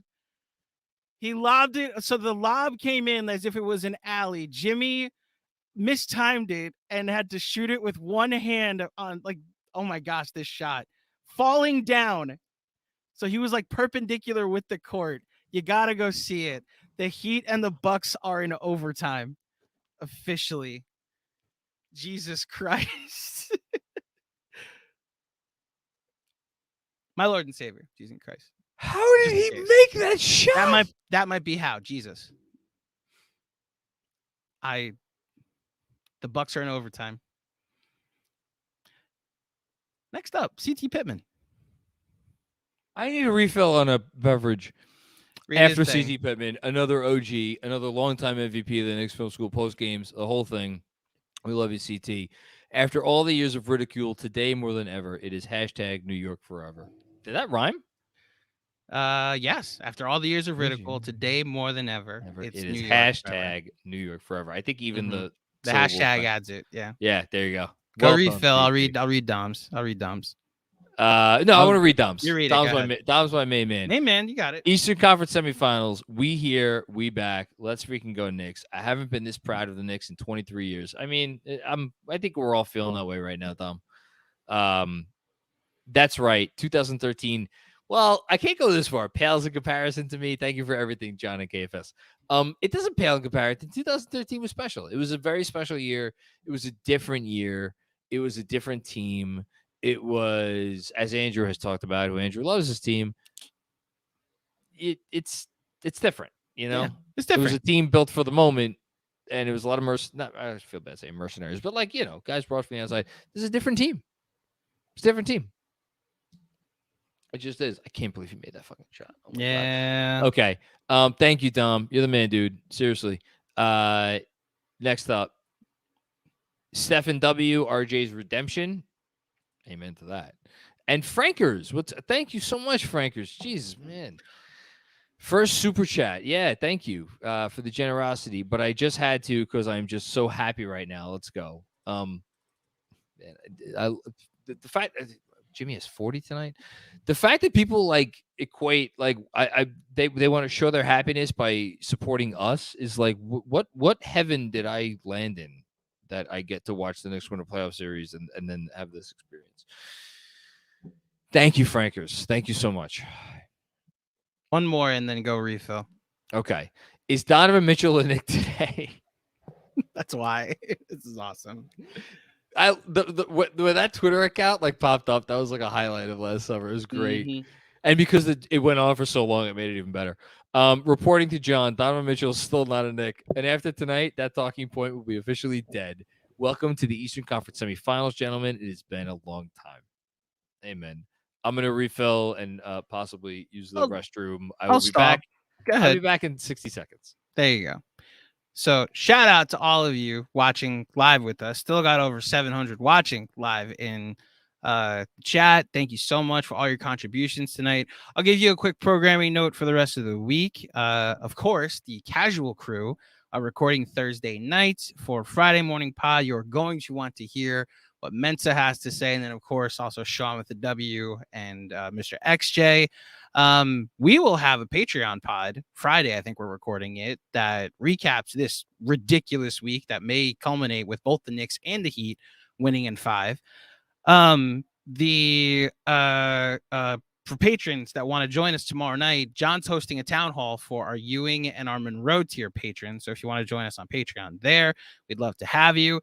And then look, just your nightly reminder, 5 stars. Those they go a long way. 5-star rating and a review. If you listen on the podcast, specifically on iTunes, get please just send those reviews. Tell us how much you love this Knicks team. We love this Knicks team. This season's been super special. So yeah, thank you everybody for tuning in tonight. This has been a pretty outstanding night. So I'm going to read the next couple super chats. First of all, from Ray, Sam Garcia's dad, happy birthday to the one and only Robert Cross. Hashtag 53 wins. Yes. Hashtag happy birthday, Robert Cross. The Heat are up to 120 to 118. Kevin Nolan, thank you for the contribution. Is Mitch the greatest 23 since Jordan? Congratulations, John. They won. You won. Hashtag 53 wins. I'll make sure that he reads that in a second, Kevin. Thank you for the contribution. Hayden Freed. Hayden Fried. Why am I? Hayden, you've done before. I'm messing up your name probably. Does Cleveland get relegated? New to the sport. Hilarious. Yes. Wish there was like a way. That's what they should. That's how they can fix tanking, by the way, is you relegate teams that tank. Next up, Bernard Richardson. We are never Heat fans, but tonight they're allowed to not lose. Let's get cute. I was texting Giancarlo after Jimmy's 56-point game, basically just being like, you know where we're headed, right? Like, you know where this is headed. You know, shout out to the guys over at Miami Heat. You know, I was also talking to Jeremy Taché of Bally Sports and, of course, the Dan Le Batard show. It's you got. I want to say I'm already starting to put together some content for the next round, but I'm not in the spirit of Bernard's comment. I'm not putting content together for the next round, especially when you factor in that it's Knicks Heat. Like, what else? Oh, what else can you say? It's Knicks Heat. I also I took a break from doing the pregame pods for the Cleveland series. I thought it'd be better if we just got the Knicks side of things. I'm absolutely going back to pregame pods for the next round. That's for sure. Michael Aaron. Thank you, sir, for the contribution. Good to hear from you. I wouldn't want to be a fan of any other team. I'm so glad to enjoy it with the best fans in sports. KFS has enriched my lifelong love for the Knicks forever. Thank you all. Thank you, Michael Aaron. Much appreciate. You've been here for the long haul, man, for the very long haul. So thank you for that. And John is back. So, and you have to unmute yourself. Michael Aaron is again, all the OGs showing up tonight. Thank you, Michael. Appreciate all your generosity throughout the years, and glad you got to enjoy this one, man. Yeah, read this one real quick. I will. Kevin Nolan. Is Mitch the greatest 23 since Jordan? Congratulations, John. They won. You won. Hashtag 53 wins. We all won. Oh, my God. The Heat are up 3. Jimmy Butler just hit a shot. 122, 119. We may be headed for Knicks Heat, baby. I can't. Mm. Carolina Knicks. Oh my God, he's on a fast break now. And he got fouled. Carolina Knicks fan, say it with me, guys. Go New York, go. Cleveland, this ain't for you. Bye, Donovan. Hit the weights, Mobley. Bye, Darius. Fraudulent. See you, Cheddar ass man, and good riddance. On to the second round, baby. Hashtag let's go Knicks. I love that. That's a great super chat. Cheddar ass man. Appreciate that. Thanks for hanging out with me, Andrew. You good? I'm great. Yeah. Okay. I'm happy we got to share this together. Yeah, me too. Of course. Where else would I be? Well, it's been a journey.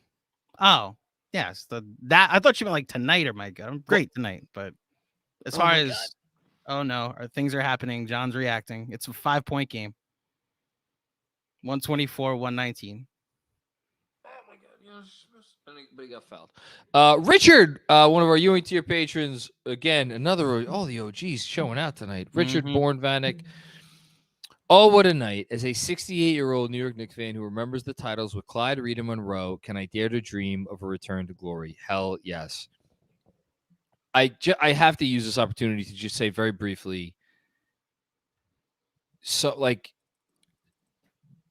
in terms of generosity of time with their thoughtful comments, in terms of generosity with their wallets, in terms of generosity just across the board, so many people who were around for the championship years have become a part of this journey, and shared it with us as we've kind of come along with Knicks Film School and the whole thing. I think that to me means the most because they remember what it was like to have not just a good team, not even a great team, to have one of the legendary teams of all time. And again, it's 50 years. It's 50 years, a long freaking time. To still be that dedicated, and then not only to be that dedicated, but to choose us as their to carry forth how they care about this team and watch this team and support this team. So Richard, thank you, man. Seriously, I can't thank you enough. Giannis just missed 2 I know. Thank you, Richard, by the way. Hayden Freed, what's going on, Hayden? Insert Trump turn off the lights for Mr. Turn off the lights. Chris does a better Trump impersonation. Jacob Sklar, great block by Bruce Lopez. Bruce Lopez? Who the hell is Bruce? Hello, Lopez? Bruce. Brooke Lopez. But unfortunately went out of bounds. Giannis has missed 13 free throws tonight. Oh my God, it might happen tonight. Oh my God, it's real now. It was a great inbounds, and Bucks fell asleep on the backdoor cut. 7. Okay, folks. It's 126, 119 with 135 to go. Giannis has missed 13 free throws, you said? Yeah, 10 of 23 from the line tonight for Giannis. Oh my gosh, these Bucks. Jacob Sklar, congratulations, John. All of us who once upon a time had to try to talk themselves into the possible potential of Alonzo Trier and Ron Baker deserve this. What a night. Let's celebrate. On to round 2.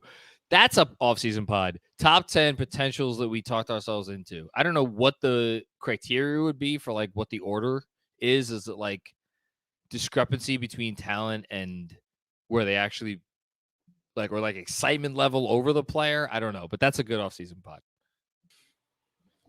I can't even think about the offseason right now. Jesus Christ. I can't. I can't believe this is happening. I don't care if I jinx the Heat, so I'll actually just say it. Can I just put this in your brain? So on Sunday, I want you to. On Sunday, the New York Knicks are going to be hosting Game 1 in the second round of the NBA playoffs. The Knicks will be hosting a playoff series this year. That building will be. Mm-hmm. Well, listen, Chris Middleton just hit 3 free throws. Somehow he was fouled on a 3-point attempt. Again, I don't care if I jinx the Heat. They call that a shooting on foul. them is fine. Yeah. All right, so 126, 122. And Jimmy Butler just turned it over. Oh, Jimmy okay. Butler Claudio Curse working against him. I'll take it. And now Giannis makes it 2. And now it is 126, 124 I'm so Miami. happy. I'm so happy. Claudio Kerr's working in my favor finally. Oh, that was cute, Andrew. Yes, Rob adorable. N. This one is for Cheddar Assman. In all seriousness, I listened all season and always enjoy your content. This is just a small token of thanks. Keep up the great work and let's enjoy this, Knicks fans. We deserve it. That's the real sentiment. Everybody, we should all enjoy it. Let's just make sure we enjoy it. Please enjoy every second of this, guys.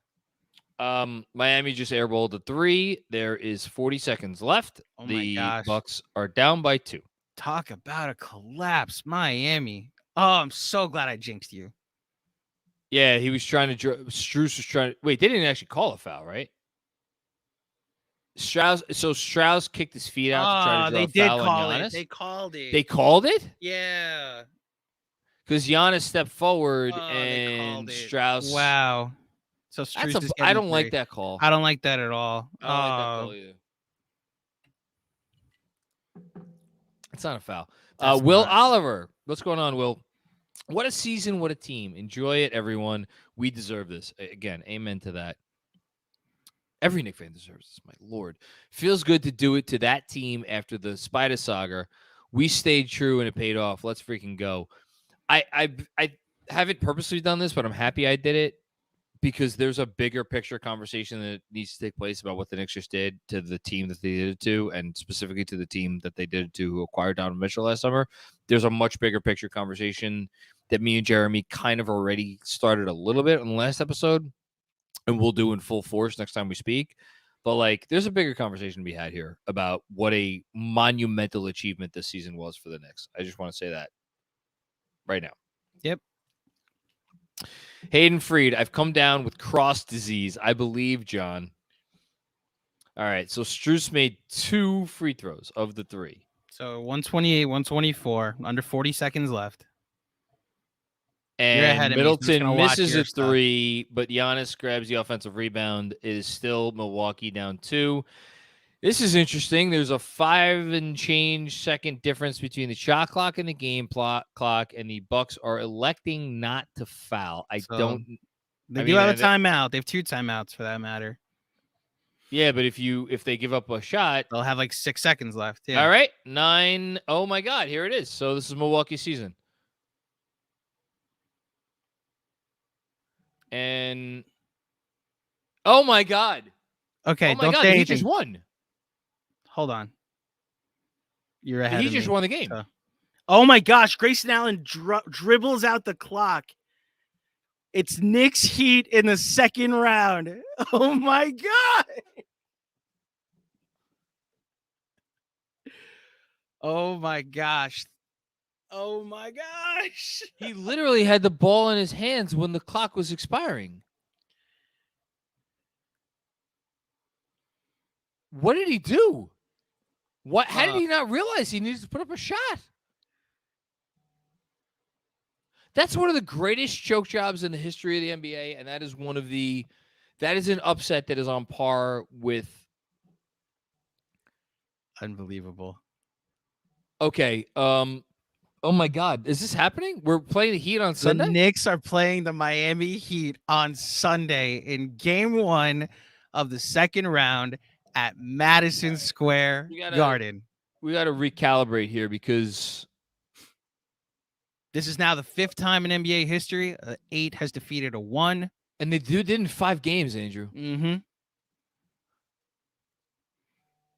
Most famously, the second time it ever happened was when the Knicks defeated the Heat in 5 games on an Allen Houston running jumper in 1999. So, couple things. 1, Julius Randle. What's today? Wednesday? Wednesday. So we got 2 more days. What 3. is 3. 4 if you count Sunday, depending on if it's a game time decision on Sunday. Hold on. Thursday, wait. Friday, Saturday, and then all day whenever the game is on Sunday. I lost the friggin' tweet. So when is game 2? Is this the one where the scenario where there'd be a massive amount of difference or It's time between 2 and 6 and 2 and 3. It's between 2 and 3. Yeah, so there'd be game 1 So on the schedule Sunday. for the series. So the schedule for the series is Friday, Sunday, and then off Monday, off Tuesday, off Wednesday, and then play Thursday. Correct? Did I get that right? Yes. Wait, no. They play Monday. They play Sunday. It's 30th. It's the 30th, the 2nd, and the 6th. Right. So they play Sunday, play Tuesday. Then they don't play again until the 6th. Sorry, I which was is off Saturday. Days. They play Sunday, they play Tuesday, and then they play again on Saturday the 6th. Yes, sorry. So that is 3 days between games 2 and 3. Mm-hmm. So I mean, look, the sprain didn't look that severe to me. If he's out for the first 2 games, then it becomes, can they get a game without Julius at home?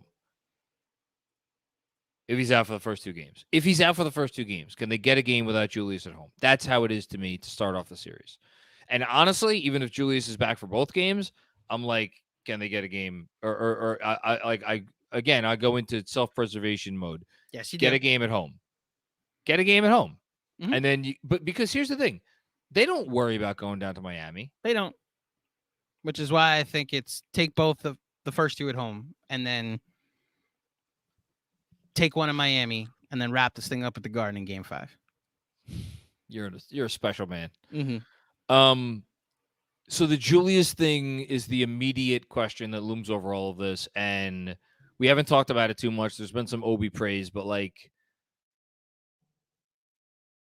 I really want to talk to Benjy about this because, like, I was going to say so much of their offense goes on Jalen Brunson without Julius, but then you do have RJ there, and RJ is such a pivotal factor. But against this Heat defense, bro, what are you talking about Heat defense? They just gave up 130. Well, they're going to put Jimmy on Jalen. Mhm. They're going to put Jimmy on Jalen, and then they're going to have Bam at the rim, where it's going to be, okay, RJ, you're driving on whoever you're driving on. You're driving on Kyle Lowry. You're driving on Gabe Vincent. You're driving on whoever the fuck we put on you, Max Strus. You're driving on whoever you're driving on. But at the end of the day, when you get down to the paint, you're going to see Bam Adebayo there. And all the respect to the scarecrow that is Jared Allen, Bam Adebayo is better than Jared Allen. Massively better in terms of rim protector, in terms of a impact player at the rim. Now there's no Evan Mobley there. It's only one guy. It's not 2 guys. So that matters. And that's also taxing on Jimmy if Jimmy's going to guard, but that's where the Lowry thing comes in, because I think Lowry's going to take on the Brunson assignment. Mm-hmm. I think Lowry's going to be the initial assignment on Brunson. I think they're going to put Lowry on Brunson, and they're going to challenge Lowry to frustrate Brunson enough to just make his life hard.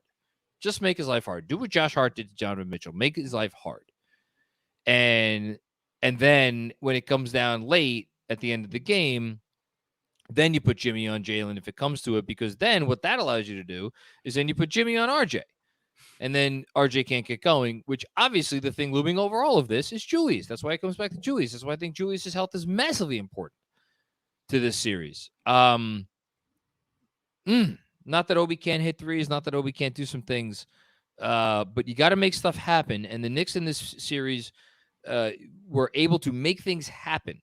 They were able to create advantage situations with Jalen Brunson, even without Julius Randle on the court, because the Cavs did not have anyone that could guard Jalen Brunson one-on-one. The Heat have people to throw at Jalen Brunson. So can they create those advantages to get good looks to open shooters, which, by the way, again, the Knicks are the worst shooting team in the playoffs. It's going to be a tough series, Andrew.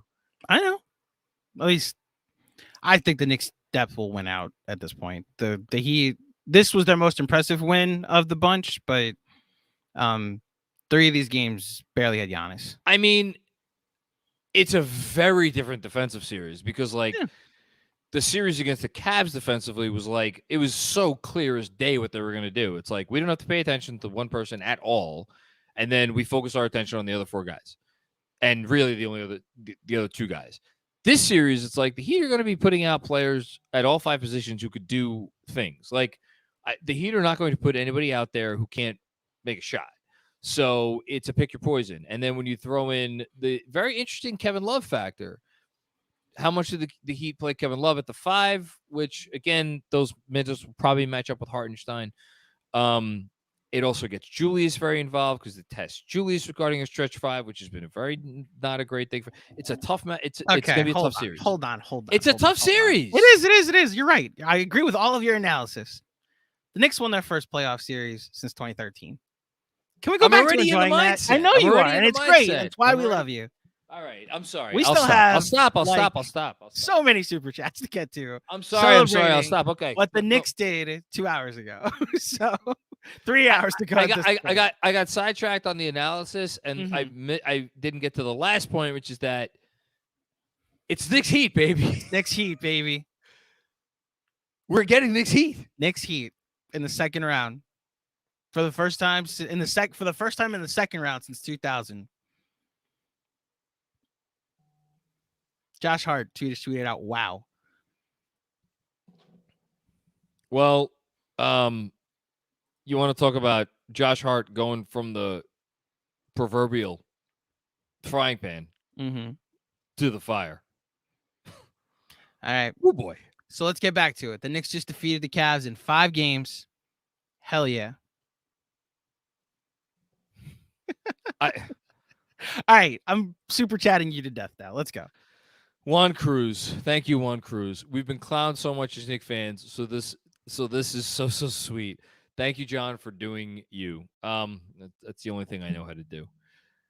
On to the next round. Thank you. Rob DeLusma, JM, and our man Andrew. Knicks, that is all. Thank you, Rob. Thank you all for all your generosity all the way through. Huszu. This was for the Aaron of Flalo's, Chris Smiths, Kadeem Allen's, Moutier's, Trey Burks, Lance Thomas's. Don't besmirch Lance Thomas. Elford Payton's, Cole Aldrich's, Quincy Acey's, and Bargnani's. My God. I can't believe that. It just happened. I can't believe this is happening. Thank you, Hush. I appreciate you. I can't believe this is happening. I cannot wrap my mind around this. I feel like my life is flashing before my eyes. Row 1 Senior. What's going on, Row 1 Senior? Hey, John, long time coming. Haven't felt this good about my team in over 20 years. Been quietly confident most of the season. Good for you, man, because I was confident at a certain point in the season, but this playoffs, like, the PTSD was back. We're going to be good for a while. Good times around. Let's freaking go, Knicks. And the last thing I'll say on that point, and this relates to the Heat series that we have incoming, like, in terms of confidence, in terms of like PTSD and all that good stuff, I have no question that the Knicks are going to take it to the Heat. Like, this is going to be a great series. The Knicks are going to play well. That's part of why I can't wait for this matchup. Like, the Knicks are not going to get clowned in this series. The Heat, just like the Heat are not going to get clowned in this. And that is the one thing. Like, everybody before the Heat series being like, or before the Cavs series, oh, the Heat or the Cavs are going to get clowned, this and that. Guess what? You were right. Guess who's not getting clowned? The Heat are not getting clowned. Just like the Knicks are not getting clowned. Just like no one is getting clowned in this series. Bloodbath, war, any analogy you want. Oh my God, I can't believe this. Sam Garcia's 4th grade teacher. My goodness. At first, I was annoyed this game wasn't on TNT, but I'm so glad we got Mike and Clyde. We deserve this. Robert Cross for mayor, #63 wins. Thank you. Sam Garcia's 4th grade teacher. Dom Cappuccini with another one. Dom, your generosity knows no bounds. Thank you, my man. I said this before starting back in late August. All I wanted more than anything was to see the kids ball out and elevate their value. This was going to be the thing to make me feel better, losing out on Spida. Bye-bye, Spida. Narrative, we back. Yeah, I mean, that's dead. The narrative's dead. This is actually one of those days where I wish I gave a single fuck what Stephen A. Smith had to say ever. Because, like, if I did, I would get excited about, like, what he had to say and, like, what shit people gave him tomorrow. Unfortunately, I don't care what cartoon characters have to say. So I don't care about that. So I don't get to enjoy that like many people do. Sumit Shalwa. Let's go Knicks. Second round. Here we come. Let's go. Yeah. Amen to that. Hayden Freed. Giancarlo. We still cute, huh? Kick a wall, Bobby. This got sent in before we knew the result. What a cute second round matchup we now have.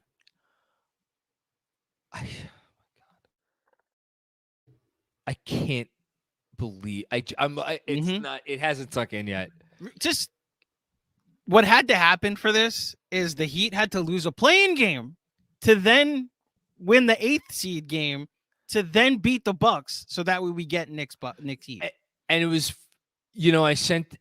I'm gonna. Oh man. I want to go find the tweet. I don't know how to go find like old tweets. Oh, I'll help later.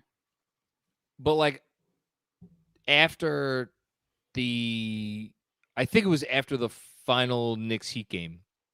Fred Katz, friend of the pod, Fred Katz, sent out a tweet to the effect of like, it's a shame we're not going to get these two teams in the playoff series. And I'm fairly certain I sent something back to the effect of like, what are you talking about? They're going to meet in like the Eastern Conference Finals. Obviously joking. I can't. Jesse M. Lou Amundsen, Alexei Shved, Langston Galloway, Andrea Bargnani, Cole Aldridge, Bino Udrih, Clee Anthony Early. 10 long freaking years. We did it. None of those players would be playing in a Knicks Heat series. Of the ones you listed, I think Langston Galloway would probably be the most likely to see court time. And he would not see court time. Fucking Riley. Oh my God. Robert Cross, the legend of GMAC. Can we make a t-shirt? Hashtag 63 wins. Robert, no longer do I want the Knicks to just win 2 games in the next round. So 53 wins is no longer, and it's hashtag 63 wins. Thank you, Robert, and happy birthday. D Zilla, KFS. I'm fine. I could you do sure? It. Okay. After all these years, it's Riley again. Shout out Chris Herring. Go buy his book. D Zilla, KFS. Sorry. I love you. RJ loves you. Thank you, guys. We effing here. D-Zill, it's always been good to see you at all our meetups. It's great to hear from you. Thank you for the generous contribution. Hashtag 63 wins. Sam Garcia's roommate. I got it. Sam Garcia's roommate. Sam was at the game tonight, so I'm commenting for him. Hey. Let's freaking go Knicks. Also, Benjy, I played at Cooper in 2018 and 2019. Well, I was the manager. Cool. We'll pass that along to Benjy. We will pass that along to Benjy, who was here 3 hours ago. Oh, Ja so focused. Oh, man. Again. Ja so focused. Thank you. Okay, I lied. This is the real last one. I placed 3 bets on this series. $100 on the Knicks to win at plus 180. Good job by you. $25 parlay game 1 and a series win at plus 430. Man, good job by you. And a $25 parlay on game 5 Knicks plus 5.5 spread. The win and Mitch plus 10 points. My faith was rewarded. RJ rewarded me. Thank you, New York Knicks. Okay, so thank you for sharing some of your wealth with Knicks Film School. We appreciate you so much. Thank you. I'm sorry I lost my composure there a minute ago. You're good. By the way, I'm pretty stunned too. We're getting Knicks Heat. Let me read this and then I'll say what it's like. Mike Conrad, JB, and Hart are the 2 best free agent signings of the last 20 years. I sincerely hope that they are Knicks for life. I love this team. You got to understand that this is where the difference in it. Like you appreciate the Heat Knicks things. You cannot appreciate it as much as I do because you were not there from the beginning. Like you don't remember how old were you when Riley left? Oh, the Riley part of it means nothing to me. But the first year I cared about the Knicks beating the Heat was 97. Okay. So I appreciate the rivalry, but the Riley leaving I don't care about. So you're right. The Riley is everything. It is still everything. 28 years later? 28 years later, it is still, for me, everything. Everything. Now we get to put the man in retirement. Is my daughter up? I think my daughter's up and maybe wants something. I'm going to maybe let you read who's the next super chat? Oh, Kevin. You can read Kevin. I'll be right back. Kevin Danishevsky, RJ deserves all the flowers and apologies. Mitch MVP. Thank you, Andrew, for admitting it. Admitting it. Yes, because things had to happen, Kevin. That's how we process new information. That 2013 now falls behind, especially, Jesus, if they beat the Heat this series, it'll absolutely fall behind. 2013 will fall behind this year. Benji, I'll add, this team is a story that started from we here. I love it. Good call, Kevin. Danny Gardner. There aren't enough words to describe how much I love this team. Unbelievable. Honestly, at a loss for words. Thanks for guiding us through the ride, KFS. Appreciate you, Danny. You're always a contributor to our super chats. We appreciate the contribution. And yeah, unbelievable is the perfect word to describe this Knicks team. James Whitco. Good Lord. Thank you for the very generous contribution. Knicks won a chip my freshman and senior years of high school.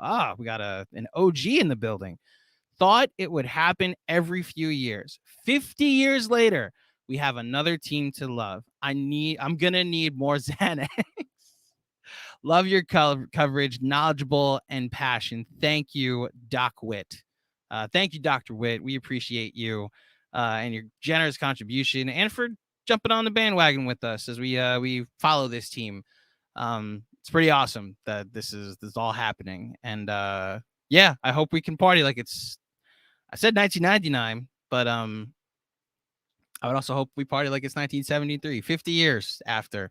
The fact that the scenario I laid out, which was mostly sarcastic, you beat the Heat, so you get rid of those demons. You beat the Celtics or Philly for that matter. And then Knicks Lakers in the finals on the 50 years since 73, on the year Willis Reed passed away. The fact that's real now is pretty insane. So, hi, John. On the year Willis Reed passed away and on the 50th anniversary of the second championship team, to have this year happen in the way it's happening with the Heat, man, there's a lot of juju in the air. James Wicko, I just want to say thank you for that extraordinarily generous contribution. Thank you, James.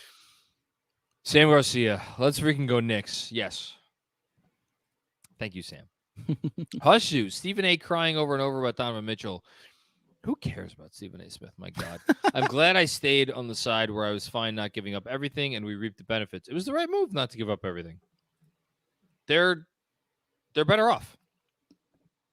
They're better off. They're better off. They still have all the picks and everything. Mark R. Thank you, John. Thank you, Andrew. Thank you, KFS, for it all.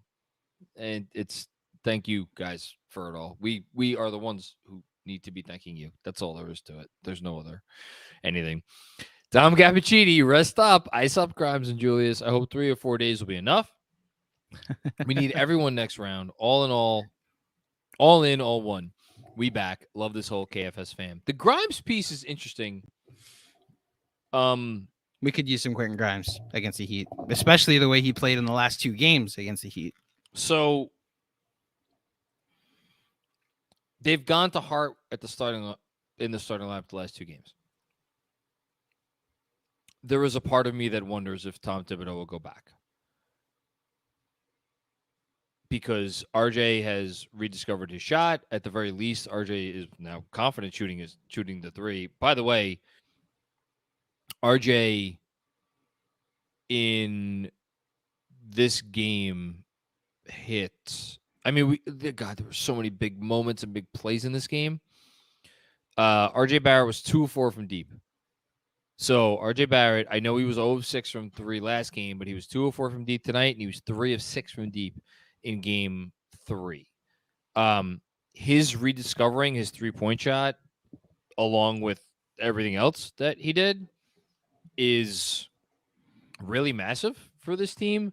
Like, I get their starting lineup. Like, it is literally insane that the Knicks are advancing to the next round and they have a starting lineup that made 4 threes. Yep. And that's just wild. Yes, they'll need Grimes. I do wonder, will they bring Grimes off the bench? I think it's certainly on the table now. and might be the right move. Again, something else I'm really, really curious to get into Benjy with. Okay. Silk Sutton. John Mack writ like that commercial says, I see you, who got next? Right? Like the commercial says, I see you, who got next? I don't know what commercial you're talking about. Do you? Andrew? John Mack, right? Like that commercial I don't know what the says, commercial is. who got next? I think that's an NBA commercial. Regardless, it is? thank you, Silk Sutton. Thank you, Silk. Daniel Constant. Shout out to the OG Jeffrey Ballone. I'm so happy somebody did that. That's really cool. KFS has been a big part of my fandom since it's been creative. Dope to enjoy this with the Knicks community. JB texted me earlier today, and like, I don't know that I could possibly emphasize to anyone that like how amazing JB is in every way, but he like texted me earlier today just to like check in and be like, hey, you know, shout out to you. The Knicks run has been great and hope you're enjoying it. Like, he created Knicks Film School and then like willingly handed it over to us to do with it what we've done, and that's just really amazing. And he's amazing. So shout out to JB. Thank you, Daniel. Thank you, Daniel. Harry Donert, another long time OG, generous contributor. Thank you. He never chimes in, but always helps the cause. Thank you so much, Harry. Appreciate you, man. And thanks to everybody watching. I hope there are still people watching. Jacob Slavitt. Hey, John, is it fair and reasonable to say that we are witnessing the birth of a superstar in Jalen Brunson? He had control of almost the entire series. Thanks. I'll shut up and revel in the greatness. Hashtag 53 wins. So funny you say that, Jacob. I had a little bit of time to kill, not time to kill today, but like I had some writing time today. And I didn't have an article, a piece to write for tomorrow, because obviously the Knicks are playing a game tonight. So I'm like, let me be bold. Let me be presumptuous. And I started writing something about Jalen Brunson and his impact on this team. And specifically, I used as a jumping off point to what I was writing about the players in Knicks history since the championship years who have been the best player on a team that has won a playoff series. And that doesn't sound like it should be like that crazy of a thing. But yet, if you look at it, here are the players before this year who have been the best player in a playoff series that the Knicks have won since the championship years. Carmelo Anthony, Allen Houston, Latrell Sprewell, Patrick Ewing, Bernard King, and if you want to count the 2-0 series victory they had in a best-of-3 against the Cleveland Cavaliers, of all teams, back in 1978, Bob McAdoo. So that's a list of 6. 3 of those 6 players are 3 of the 75 greatest players of all time. Bernard King should have been one of the 75 greatest players of all time. And the other 2 are Allen Houston and Latrell Sprewell. Allen Houston, 4th most points in Knicks history, and Latrell Sprewell is Latrell Sprewell. That's the list that Jalen Brunson just added himself to, because for as much as Fred Katz and others may argue, and I don't like vehemently disagree with them, that Mitchell Robinson was the best player in the series, to me, like when you consider the whole body of work and you consider that everything that Jalen Brunson has done for this team this year and meant to this team this year, like if you're asking, like if you're looking back in 10 or 20 or 30 years, being like, oh yeah, who was the best Knick that year that they won that first round series against the Cavs and like whatever else they did, it's very obviously going to be Jalen Brunson. So think about the list that he's just added himself to and how important that is in the history of this franchise. So, you know, it's nothing more you could say. Imprint, impact. Josso focused. He's going back in his word left and right. Last one. Shouts to the KFS homies for manifesting Mitch to 10 points with me. Mitch is going to be key in this playoff run. We'll go far with him and JB and RJ. I'll double down on what I said before this series, or like even weeks before the series. I said, if Mitchell Robinson is the best big in a series with the Cavs, the Knicks will not lose to the Cavs. this may sound absurd because Bam Adebayo is an all-NBA level player, but it makes it all the more reason for me to say if somehow Mitchell Robinson is the best big in this series, meaning he's better than Bam Adebayo, the Knicks are going to beat the Heat. And I feel very comfortable saying that. Thanks, Ja. Jessica Elsner, again, thank you, Jessica. We kept the Cavs under 100, 3 games in a row. In the playoffs, so proud of this team. Hart has been such a special piece. He completes his team. Yeah, you complete me. Hushu, every analyst has Cavs in 6, Cavs in 7. Ha, ha, ha. Yeah, a lot of them did. I mean, I had Knicks in 7, and I was like very, very nervous about it.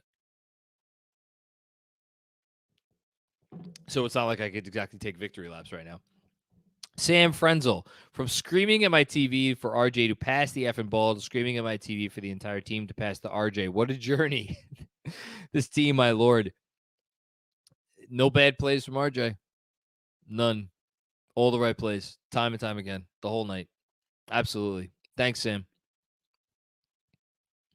Matt LaVille, RJ, and Mitch, homegrown and dominating. Part of what made it a special, special night. And yes, they did dominate. You cannot play better basketball than Mitch played tonight. You cannot play better basketball than RJ Barrett played tonight. Given their roles. You cannot succeed more in your roles than those guys did. And that's the key. Be a star in your role. Can't believe we're in the Heat.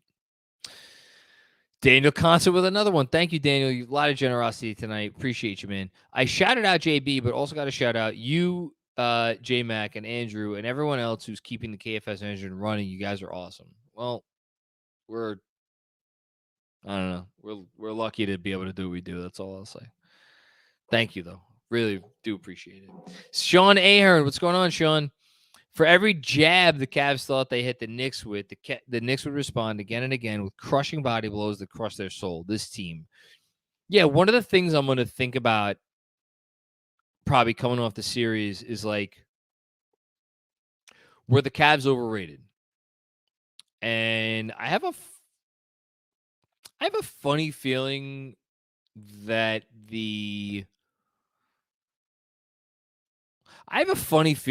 people may look at the Cavs after the series and agree that rather than the Knicks being like this juggernaut, and this will obviously get this conversation will obviously get impacted greatly by what happens in the next series and beyond.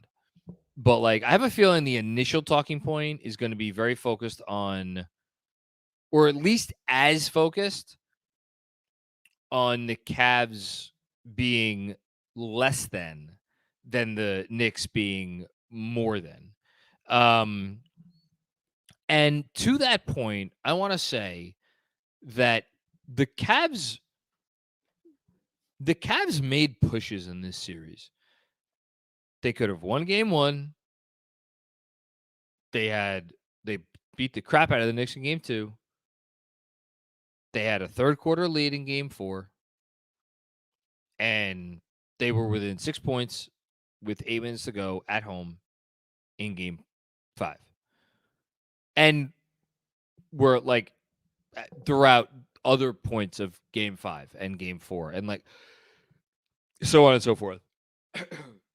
My point is, and this may sound like hyperbole, it's not one iota.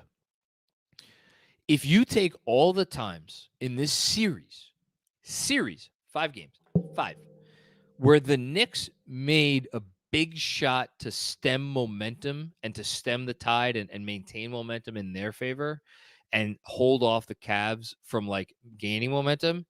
And if you add up all of those shots that they hit in this series, 5 games, and you compared it to the amount of momentum sustaining or momentum shifting or tide stemming or whatever phrase you want to put it, shots they've hit in entire seasons over the last 23 years, the number from this series would be higher than some of the numbers from the last 23 years. I say that with the conviction of every bone in my body. That is how impressive they were in terms of what they were able to do to hold off this Cavs team, which is why, for as much as the conversation may devolve into, oh, the Cavs were overrated, the Cavs weren't very good, and the Knicks exposed that they weren't very good. This Cavs team, I think they would have won series against certainly other teams in this playoffs. But they didn't win this one. Sucks for them. Ant C, Knicks tape. Yes. Hashtag Knicks tape. Love it. MCB, huge fan of KFS and RJ Barrett. I was lucky enough to be at game 4 in person. I just want to hear Macri say the Duke of York is a star. The Duke of York is a star. Shout out to Duke. Shout out to all Dukies out there. That's awesome. Happy for every Dookie. Hush Zoo. I hope the Bucks Heat go to 7. I need Randall to get as much rest as he can. We need him. Sucks he figured his game out but got injured. We need Randall. So much for that. Hopefully see It's you on just about Sunday. getting him on the Julius. court, though. Yeah, I agree. Need him Sunday. You know? God, Sunday. What are we going to do? God, I'm not ready for it. Danny Gardner, what's going on, Danny? Before the series, I DM'd you and said RJ's minutes were the stat that would determine whether they won or lost the series. Called me Nostradamus. I'll give myself a pat on the back there. I had RJ as the X factor. I think he absolutely was the X factor in the series. 1,000%. Well, or was Mitch? Again, by my definition of X factor, there is a high ceiling and a low floor.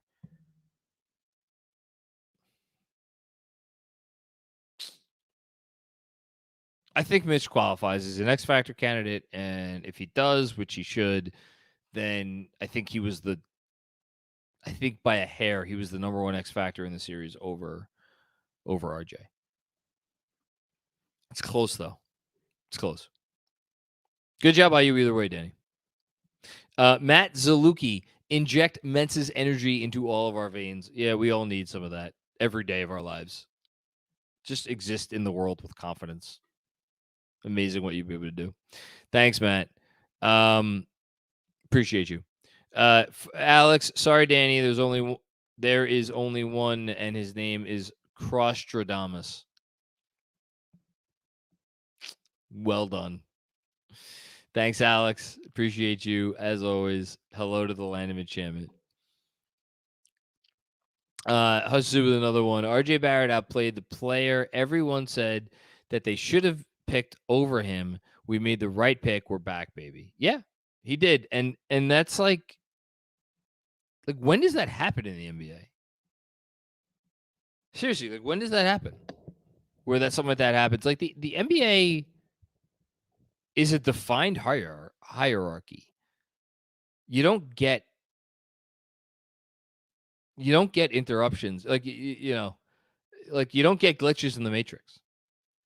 To borrow an analogy that I used the other night to describe RJ in a different way. But like you don't get glitches in the Matrix. Superstars are superstars, stars are stars, role players are role players, so on and so forth. You don't get role players outplaying stars, stars outplaying superstars. Like you just don't get it. And we got it this series. And it begs the question of like, well, wait a minute. Do we need to recontextualize what RJ Barrett is and what he's capable of? Well, we're going to find out a lot more about RJ Barrett next series because he's going up against the guy that is his, aspires to be. Sam L. What's going on, Sam? Thank you for the generous contribution, man. Appreciate you so much. Winning with the pass. Yes, agree. Even though they didn't end up with a ton of assists tonight, 21 assists on 37 made field goals, which is actually for them, like, that's actually not a bad percentage. 21 of 37. Yeah, it's a 57 assist percentage. That's actually not bad for them.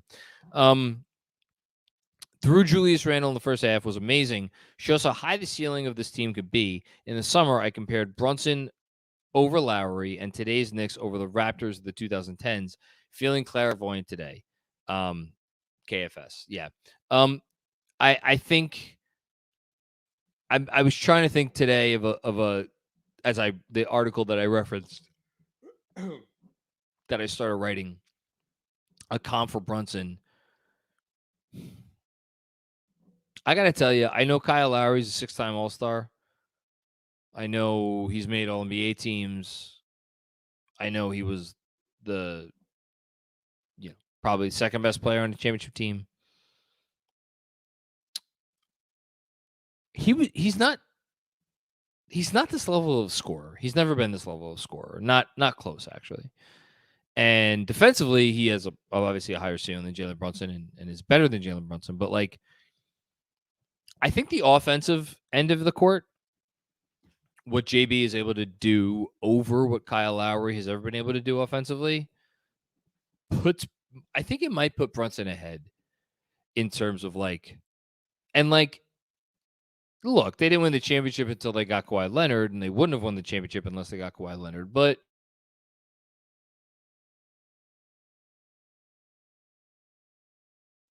that title team, and you could argue he was the best player on teams that went to the Eastern Conference Finals. I really think there's that level, that ceiling in terms of Jalen Brunson's role on a team, in terms of Jalen Brunson's where he is in the hierarchy of the league. I absolutely believe it. I think it might be higher than that. I really do think it might be higher than that. He's that good. And I know he didn't have a great game tonight, but still, I still think it's that good. Thanks, Sam. Appreciate it. Daniel Carlisto. Tell the Cavs to hit the weight room and come see us next season. Wussies. Knicks in 5, baby. Mitch will be breastfeeding Mobley and Allen tomorrow. Oh, no. Oh. Mitch will be breastfeeding Mobley and Allen tomorrow. What a frightening visual. Thank you for that. Josh so focused. Oh, my God. Last one for real. Someone told me Mensa would say everything I thought about Someone told me Mensa would say everything I thought.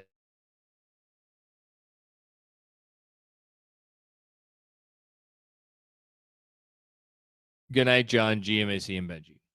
Well, thank you. Thank you, John. Appreciate it. I think you froze on that. Last one for real. Something told me Sorry. Mensa would say, no, it's not your fault. Mensa would say everything I thought about the game, and he did. Tightens the bow tie. Good night, John, Benji, and GMAC. Yes, that's how far back we are with Super Chats. It's when the three of us were still on the screen. Seriously? The time on the clock here is this Super Chat was sent at 10:03 p.m. So if you want, we can rapid fire a bit, because I don't know how many sick days you got, John, but maybe using one. I think tomorrow might be a day off. All right. Justin Bystrak. I just asked that the losers who clowned us for not trading for Mitchell and for signing Brunson keep the same goddamn energy now. Let's freaking go Knicks, baby. I'm down. I like it. Roger Fortune. Thank you, Roger. Knicks in 5. That's it. Rest up and let's get ready for round 2. Amen to Julius and Quentin resting up. Todd Rahulik. Broadway Barrett, baby. RW Row, Robert Cross. How could I forget? RWC was right. Hashtag Knicks in 5. Thank you, Todd. Hashtag Knicks in 5 is a thing. Kevin Danishevsky. Tom Thibodeau is a top 4 Knicks coach ever and a Hall of Famer. Oh my! We gotta go back to that.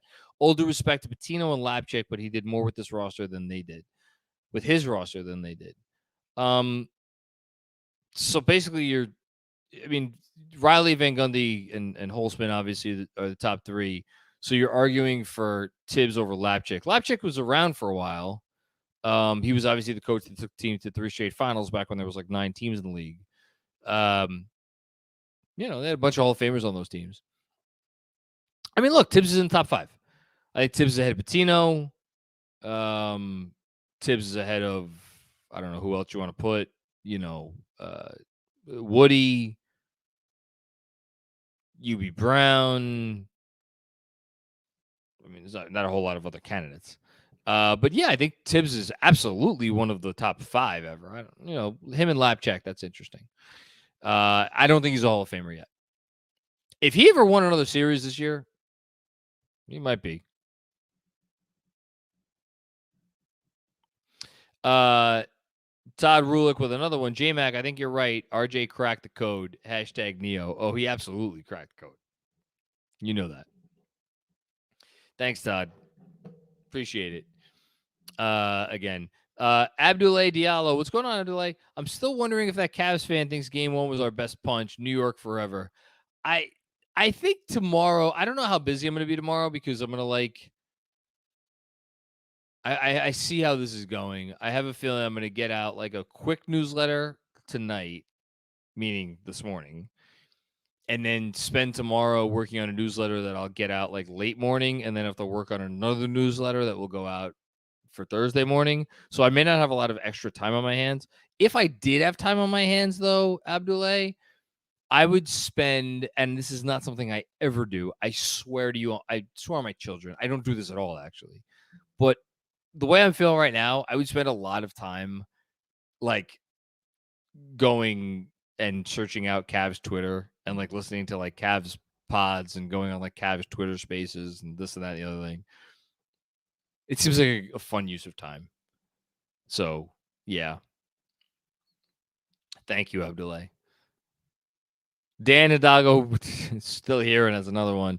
Halftime, Obi took only that shot from the corner 15 times. Then out of the half, hit it. Oh, I see what you're saying. Okay. Yeah, I mean, a confident player. I mean, the Obi part of this. The Obi part of this is nuts.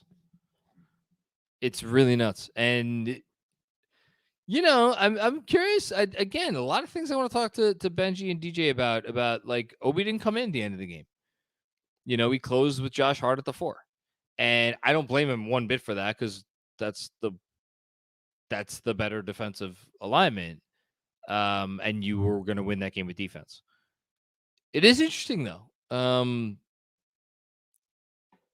He clearly trusts Obi, but, it's interesting. Thanks, Dan. Appreciate you, man. Hush Zoo. I need to clap for the front office for not star chasing. They built this team little by little and was very patient with every move and methodical. Well, don't clap too loudly yet because this summer, again, see, here's, this is like this is the interesting thing about this series, and we haven't talked about it yet, but like the Knicks winning this series officially kind of, if they weren't already, it puts them on the map of like, oh, wow, the Knicks are already really good, and they are quite clearly, if they got a quote-unquote superstar, then they'd be title contenders. And like, I mean, you want to talk about good problems to have, and like there will be certain people out there who will be upset that this will be the case this summer. But like, I'm telling you right now, there's going to be a superstar this summer who wants to come to the Knicks because they're going to want to be the guy. That's going to happen. How do they react? Who do they? It's a different conversation. James Haseman. Tibbs is a top 3 to 5 coach in the league. Playoffs 2 out of 3 years. Team consistently prepared. Every young player has improved. Team always plays hard. So I always think about coaching typically in like 3 tiers. There's your top tier, which is like reserved for the top 3 to 4 coaches in the league. And that's Spo, that's, Pop. Honestly, I mean, Spo is like kind of in a class. That's the other thing. The Knicks would have the coaching advantage in pretty much any series. They would have had the coaching advantage against the Bucks. If they get to the Celtics, they'll have the coaching advantage there.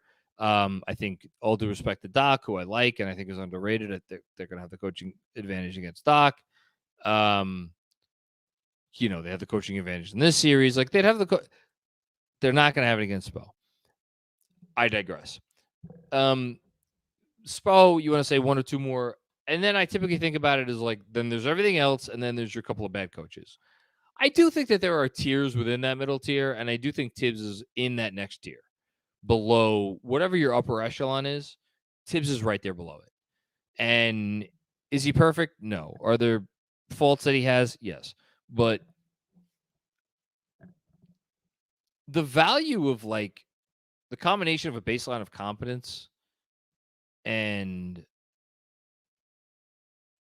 the adjustments piece and like just all the things he's, I just want him to get the credit he deserves. That's all.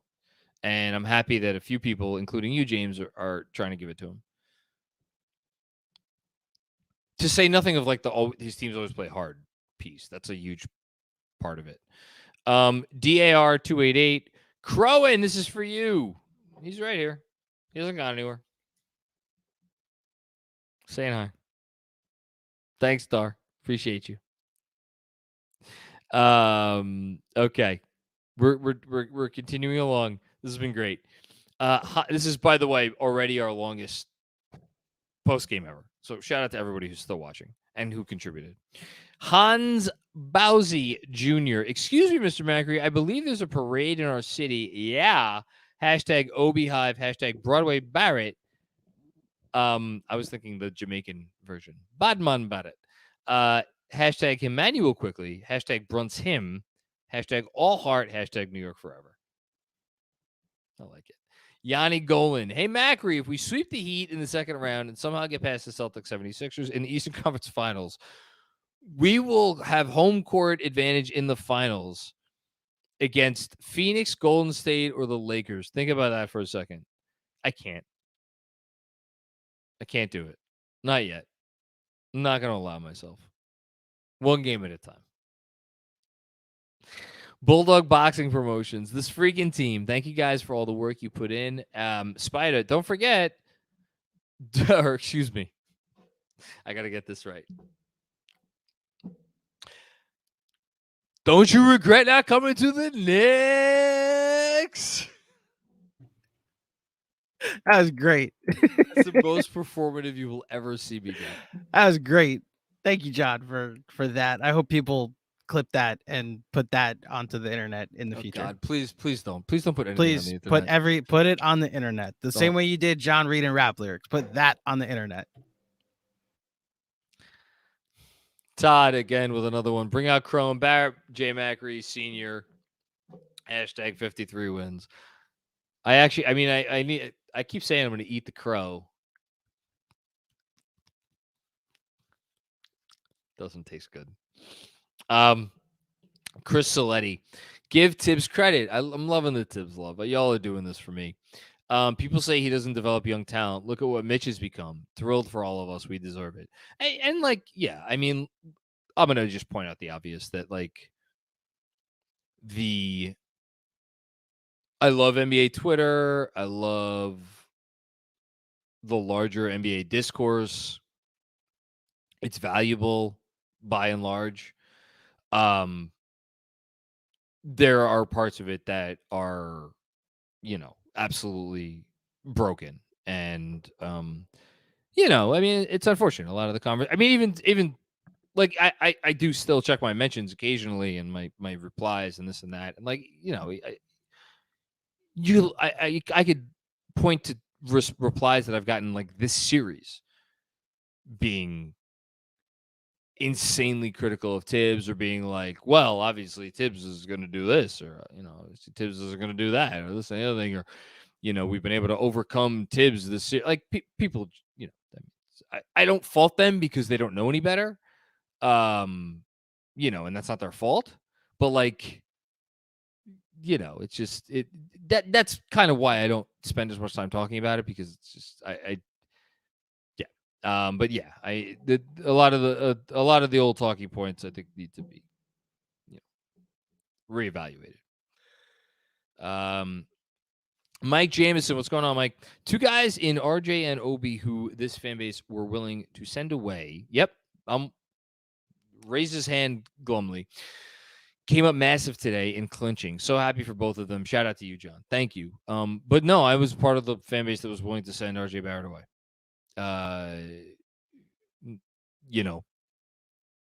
So thank you, RJ, for proving me an idiot.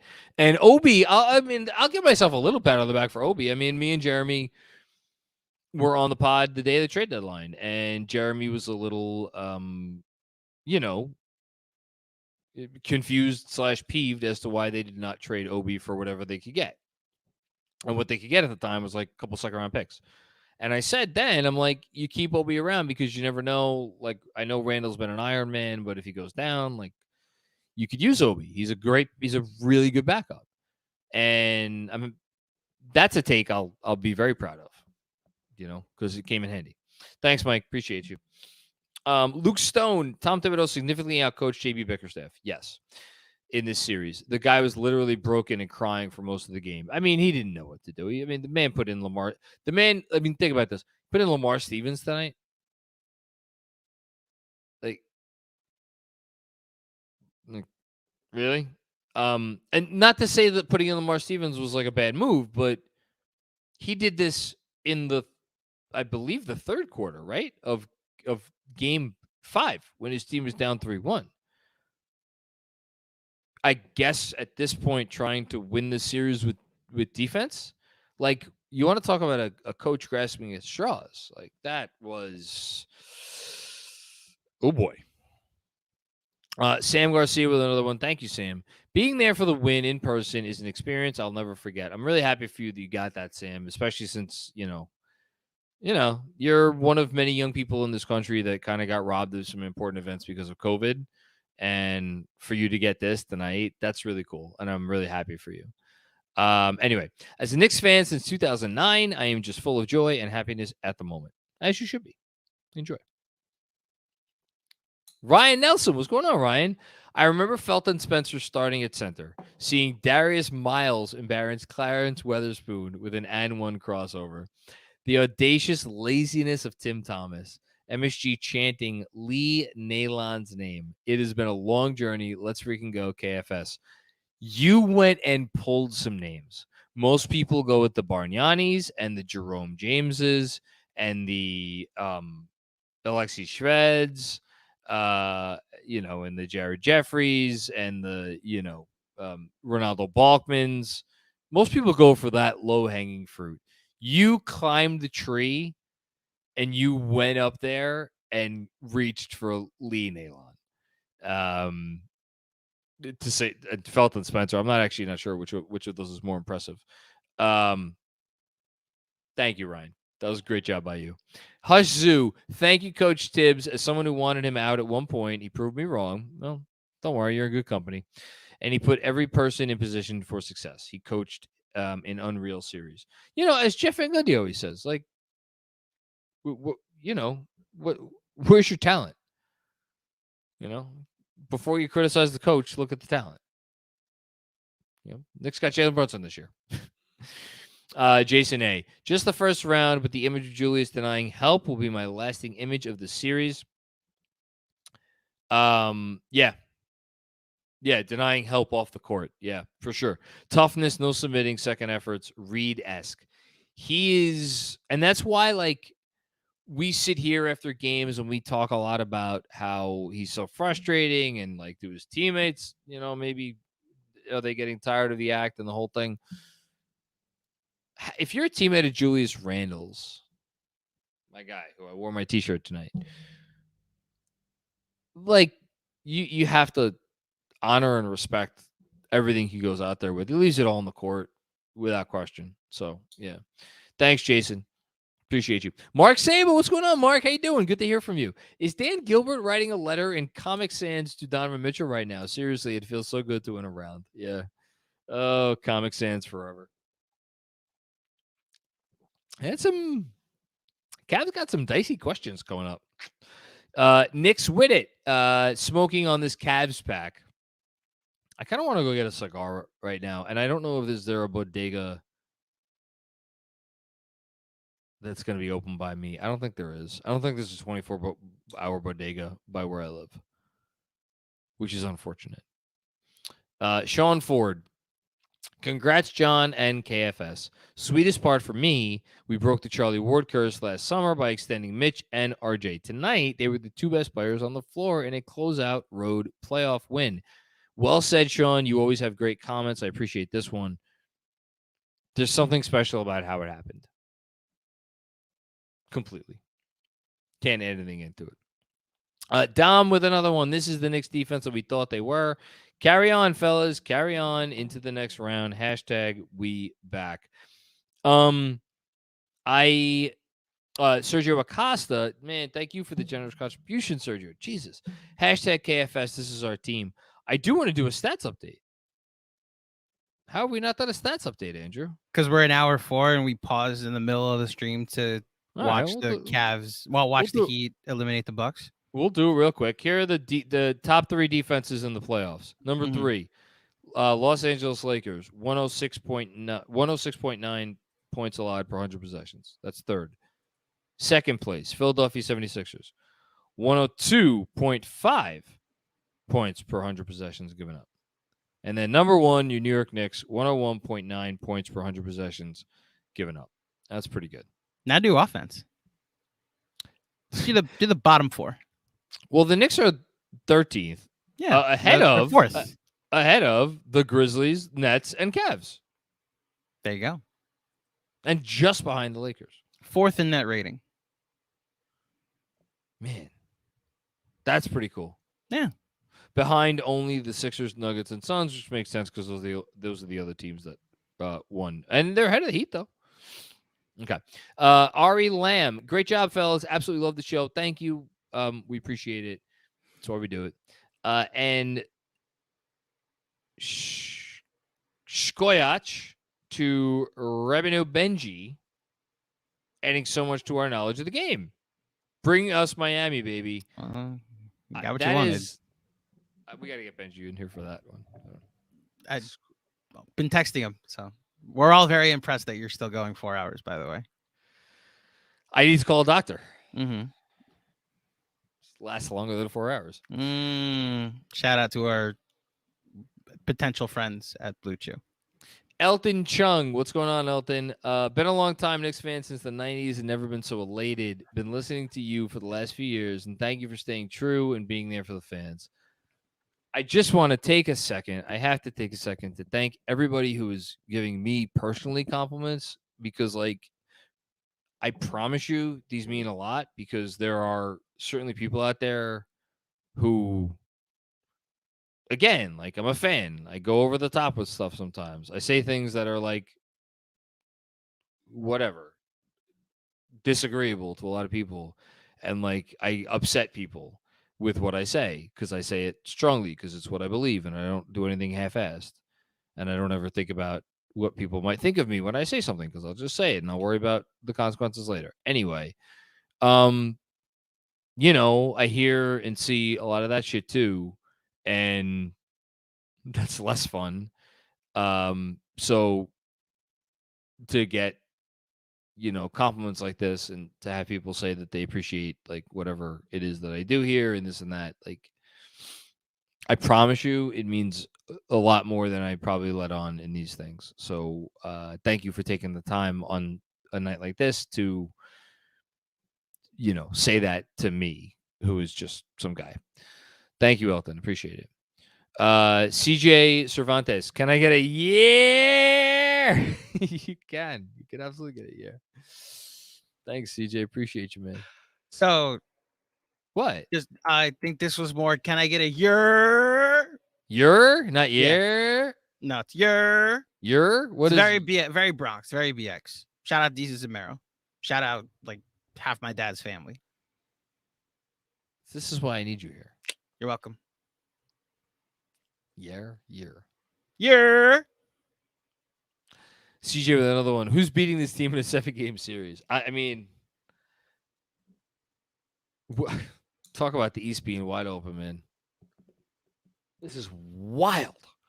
I can't think of it because if I think about it, my brain's gonna break.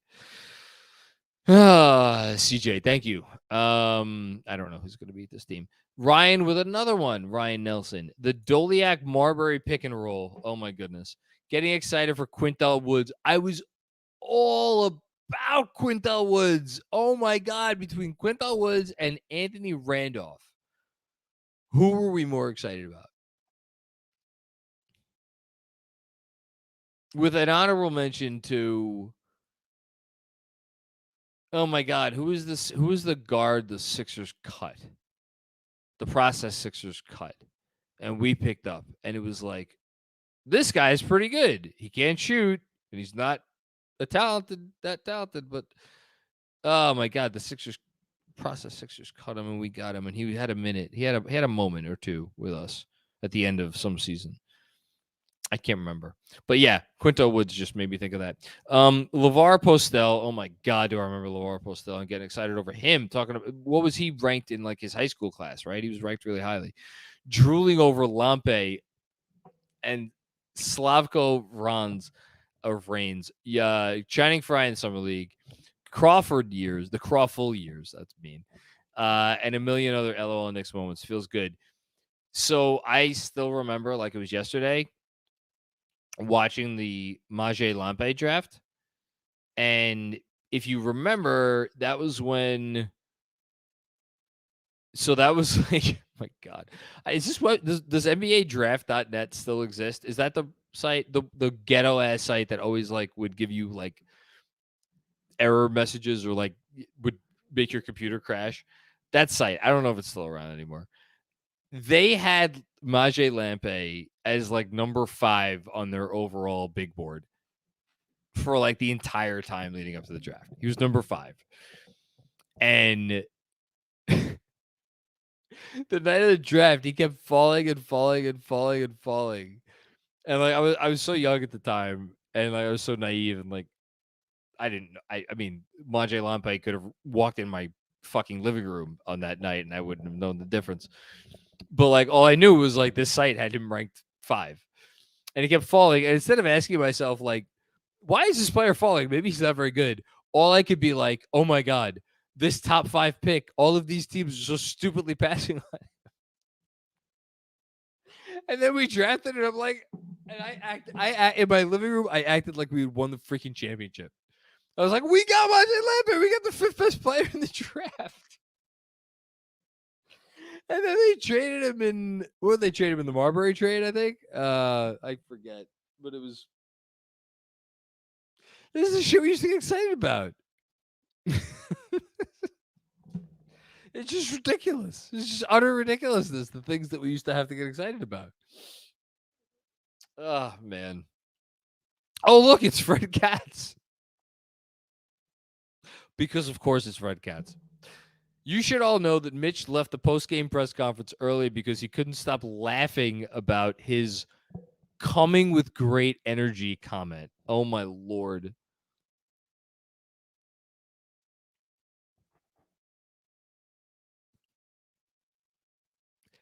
Thank you, Fred.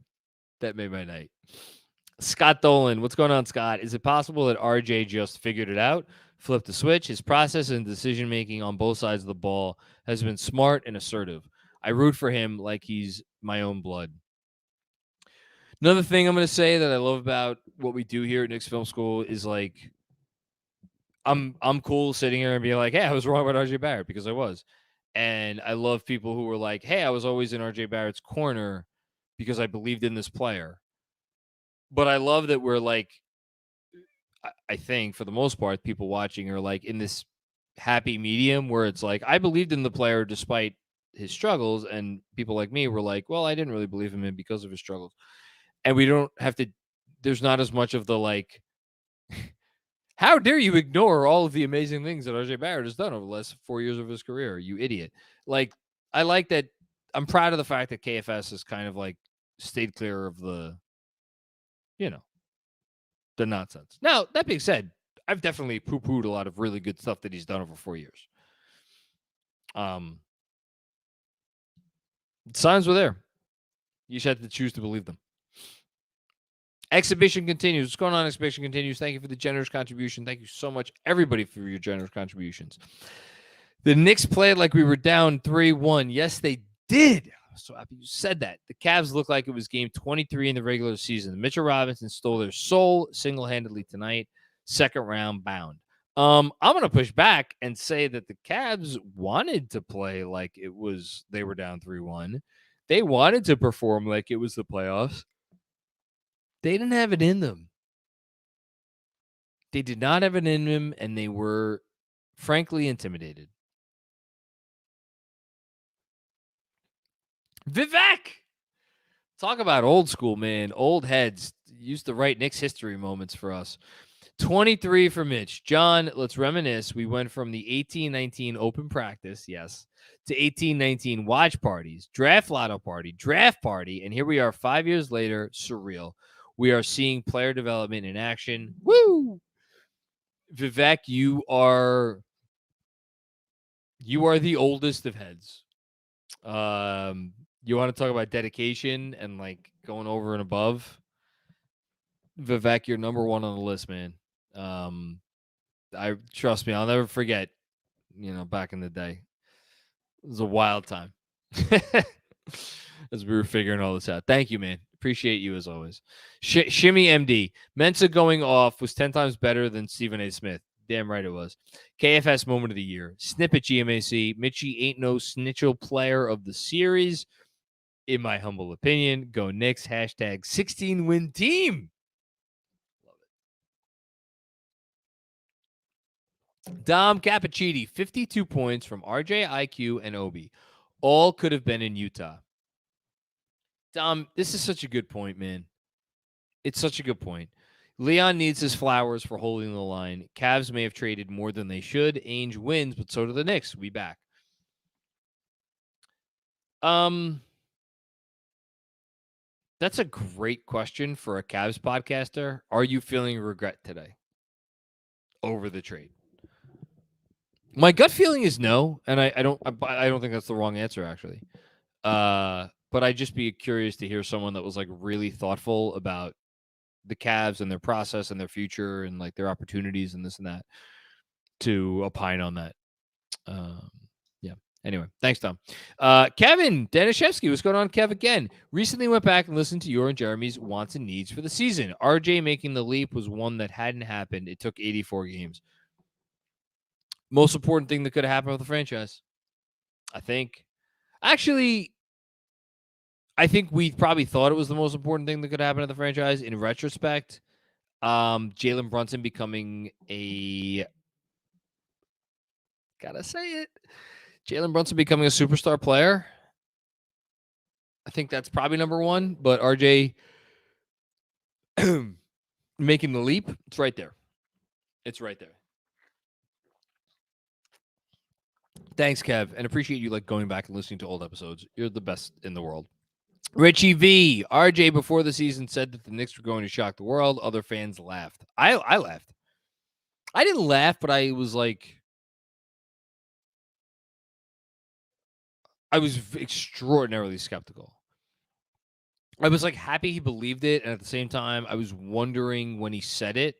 I was like, man, do you really believe that?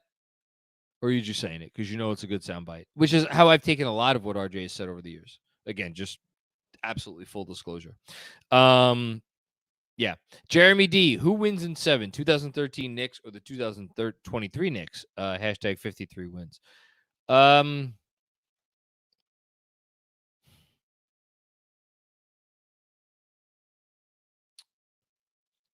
a good question. Man, that team was probably a better shooting team than this one.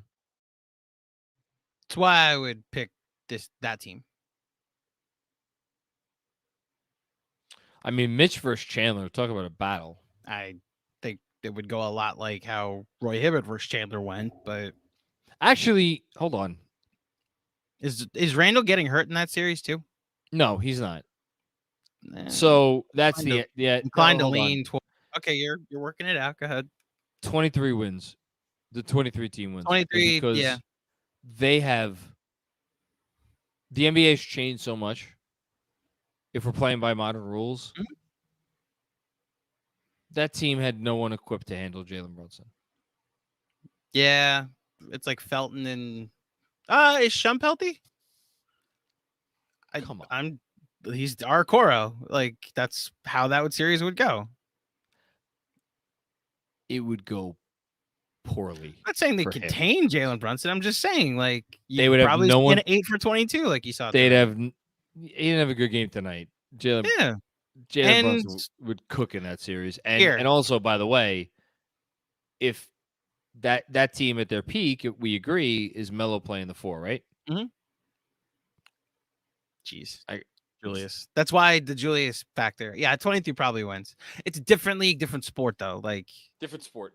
Like, is Melo taking 14 threes? Like, are we giving him a more modern that's shot fair. diet? Are the Knicks is that team that broke the record for threes in NBA history in a season like- taking the modern amount of shot diet?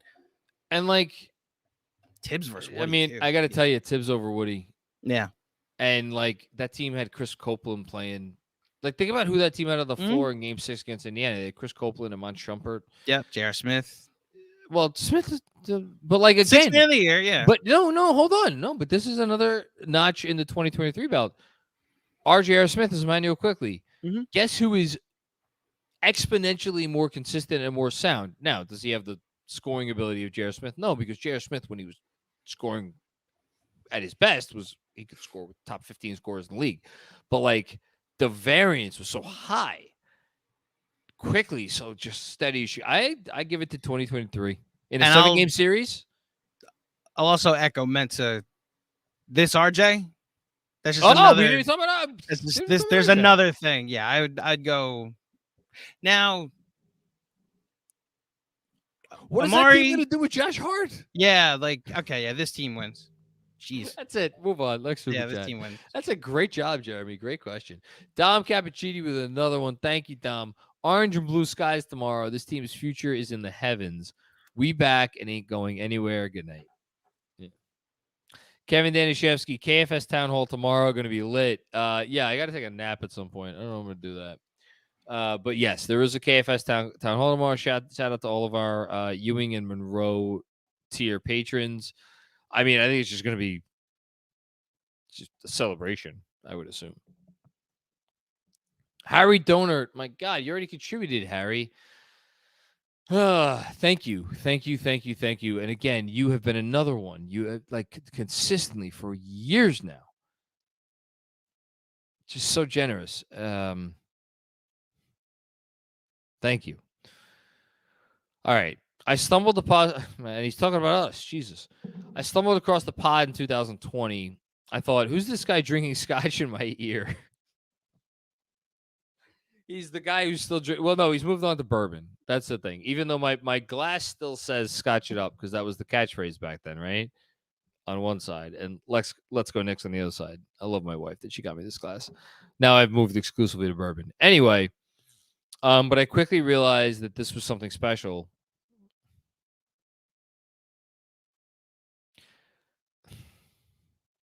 I root for KFS almost as much as I root for the Knicks.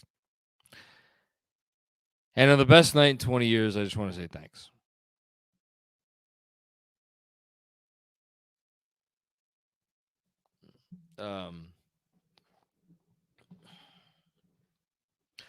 Thank you, Harry. I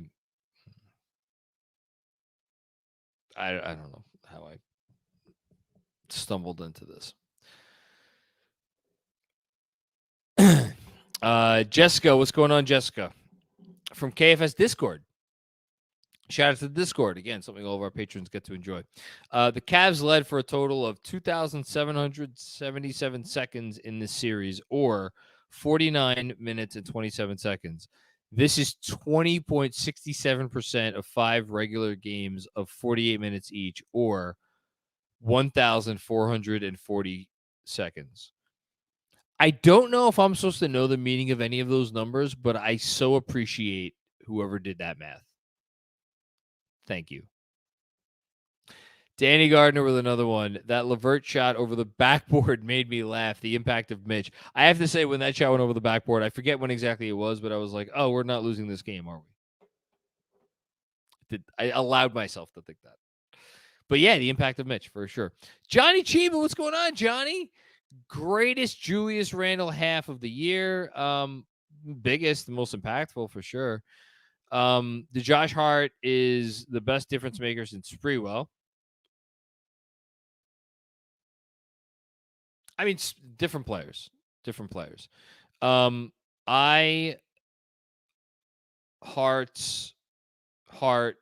MVP for the championship team. The emojis, they just kill me with this. Faith in RJ rewarded. A keeper. Thanks, G, for Brunt's son. A true point guard. Hashtag free Obi. Thank you, GMAC, Drew, Rit, and I see ice cream. I see a wave, and I see a little dancer. I don't know what that's supposed to mean. For KFS content and vibes, I love Mr. Tibbs or Thins. I don't know what that means. Thank you. Thank you, Johnny. Appreciate you, man. Will Oliver, what's going on, Will? John, Andrew, and all the KFS, take it in. You kept us sane during many rough losses and lockdown. All the hard work perfectly aligned with the squad. Thank you. Thank you, Will. Thank you, Will. Thank you, Will. Thank you, Will. Anthony Strano, unrelated. I think the Aaron Fox is possessed by the ghost of Kobe. Hashtag rest in peace, Mamba. And Benji had a tweet that reflected this. Oh, we're recording Patreon, by the way, tomorrow. That's another thing we're doing. Warriors won, by the way. Someone's not going to work tomorrow. That like the NBA just did a terrible job of scheduling. Just awful. Yeah? Yeah, because it's 4 games on one night. Like, oh yeah, the 4 games tonight. Now this is where other teams winning and like the Sixers winning in 4 change things. You know, there would have been 4 games tomorrow if there was multiple game 6s, but there aren't. I just saw the ESPN headline. Talk about mean, and it couldn't happen to a better guy. Oh no! Grayson Allen fails to get shot off in overtime as Heat eliminate Bucks. It's really, my heart goes out to Grayson. Such a good man.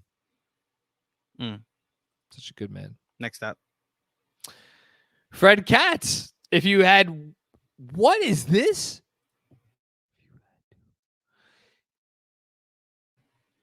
If you had to, there's a verb missing here, Fred. Are you a writer? Do you write for a living? Does someone pay you to write? Do you know what a verb is? A verb is an action word. It is used to tie a sentence together. If you had to, one actor, I'm assuming the verb missing here is pick. I'm assuming. Is there like a school that we could send Fred to like help him get better at Sorry. What was the Ben? Speaking of Ben Stiller, big Dick fan. In what was the movie where he played a male model? Zoolander. The Zoolander. Zoolander Center for kids who can't read good and want to learn to do other good stuff too. Can I sponsor Fred for a scholarship to go to that school? What is this? Center for Ants. How can we expect to teach kids to learn how to read when they can't even fit inside the building? I don't want to hear it.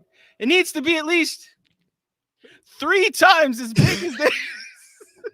I didn't expect you to, I've seen that movie like twice. Yeah. I could quote that movie extremely well. What? That's the age gap because that is a little bit of a difference. Anyway, yeah. I'd like to sponsor Fred for a scholarship for that school. Not the Ants version of the school, the real version of the school. Fred Katz, if you had to pick one actor from the ensemble cast of Sisterhood of the Traveling Pants, Amber Tamblyn, America Ferrara, Blake Lively, or Alexis Bledel, it's really sad that I know who all 4 of those actors are. To run a haberdashery, who would you pick? A haberdashery is a hat making factory, right? I think so. Jesus, Fred. Am I involved with the hat making factory in any way or capacity? It's a men's clothing store. Not just hats. But it's men's hats. Yeah. But it's like men's clothing and accessories. So it could be anything. Like gloves. Isn't it mostly like fedoras? I don't know. I don't. My hats come from Lids. Okay. I guess my clarifying question would be, is Alexis Bledel playing the character from Gilmore Girls? Because she's positively delightful. I don't know Alexis Bledel otherwise. But if there is a world where I could spend, and I love my wife. I love my wife. But my wife is as big an admirer of Blake Lively as I am. So I don't think she'd mind me saying this. If there was a world where I could spend a goodly amount of time around Blake Lively, I think that would be the choice. Great question, Fred. Yes.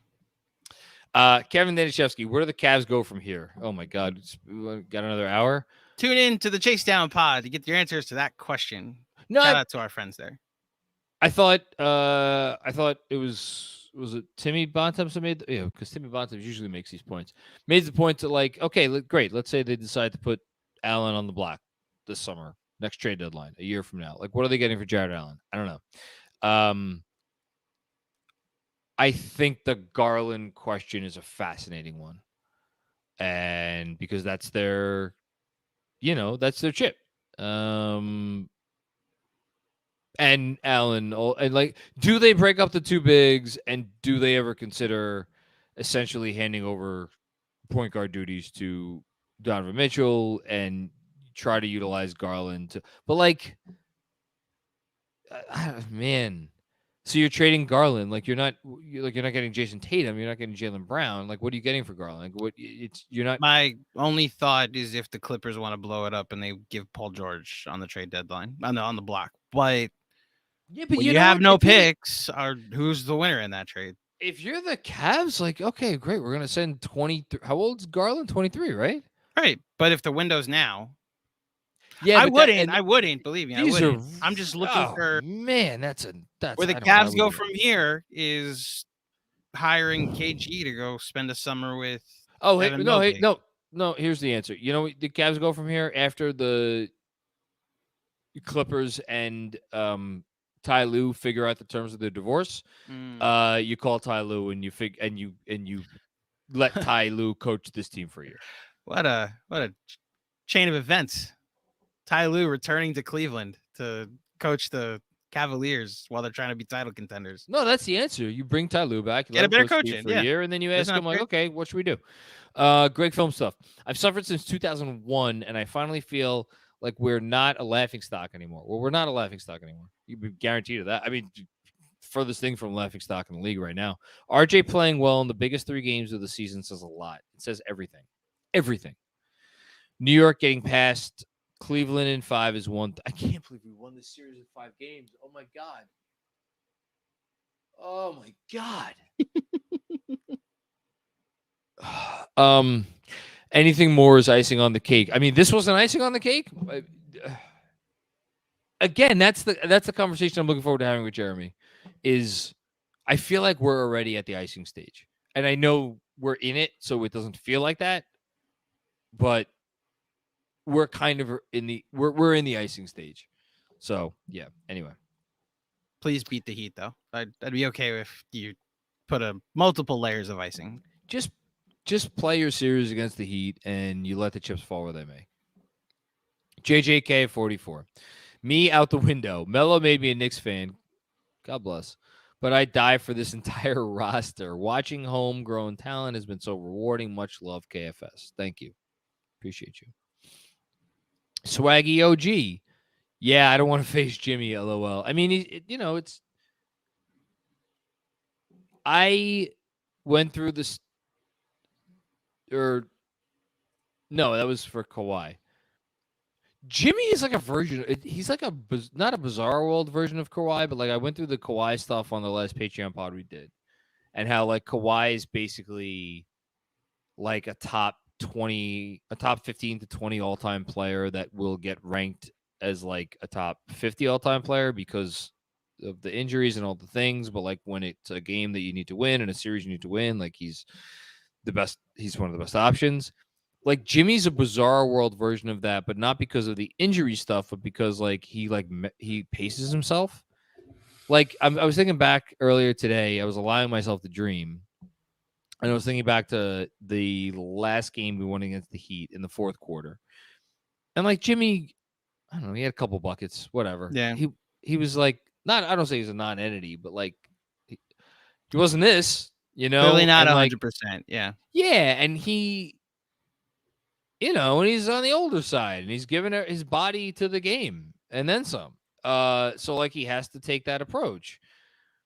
But like, man, when he dials it up, fuck, Jesus Christ, he's one of the top 5 players in the sport when he dials it up, and I have zero qualms saying that. So question, because this spirited debate broke out in the faculty chat during the live stream. Did it ever get to the point where watching Jimmy the last 2 games where you were like, damn, I'd rather play the Bucks? No. No? Okay. I think the Bucks are I the 5th time I've said this. I'm curious to talk to Benji about or DJ. Can we do we get the 2 of them together with Bro, me? we might have 3 days to plan for the Heat. I have no idea what we can possibly do. All right. Well, at some point, we're still in the process of wrapping up this live stream that was supposed to be celebrating the Cavs win, the Cavs series win.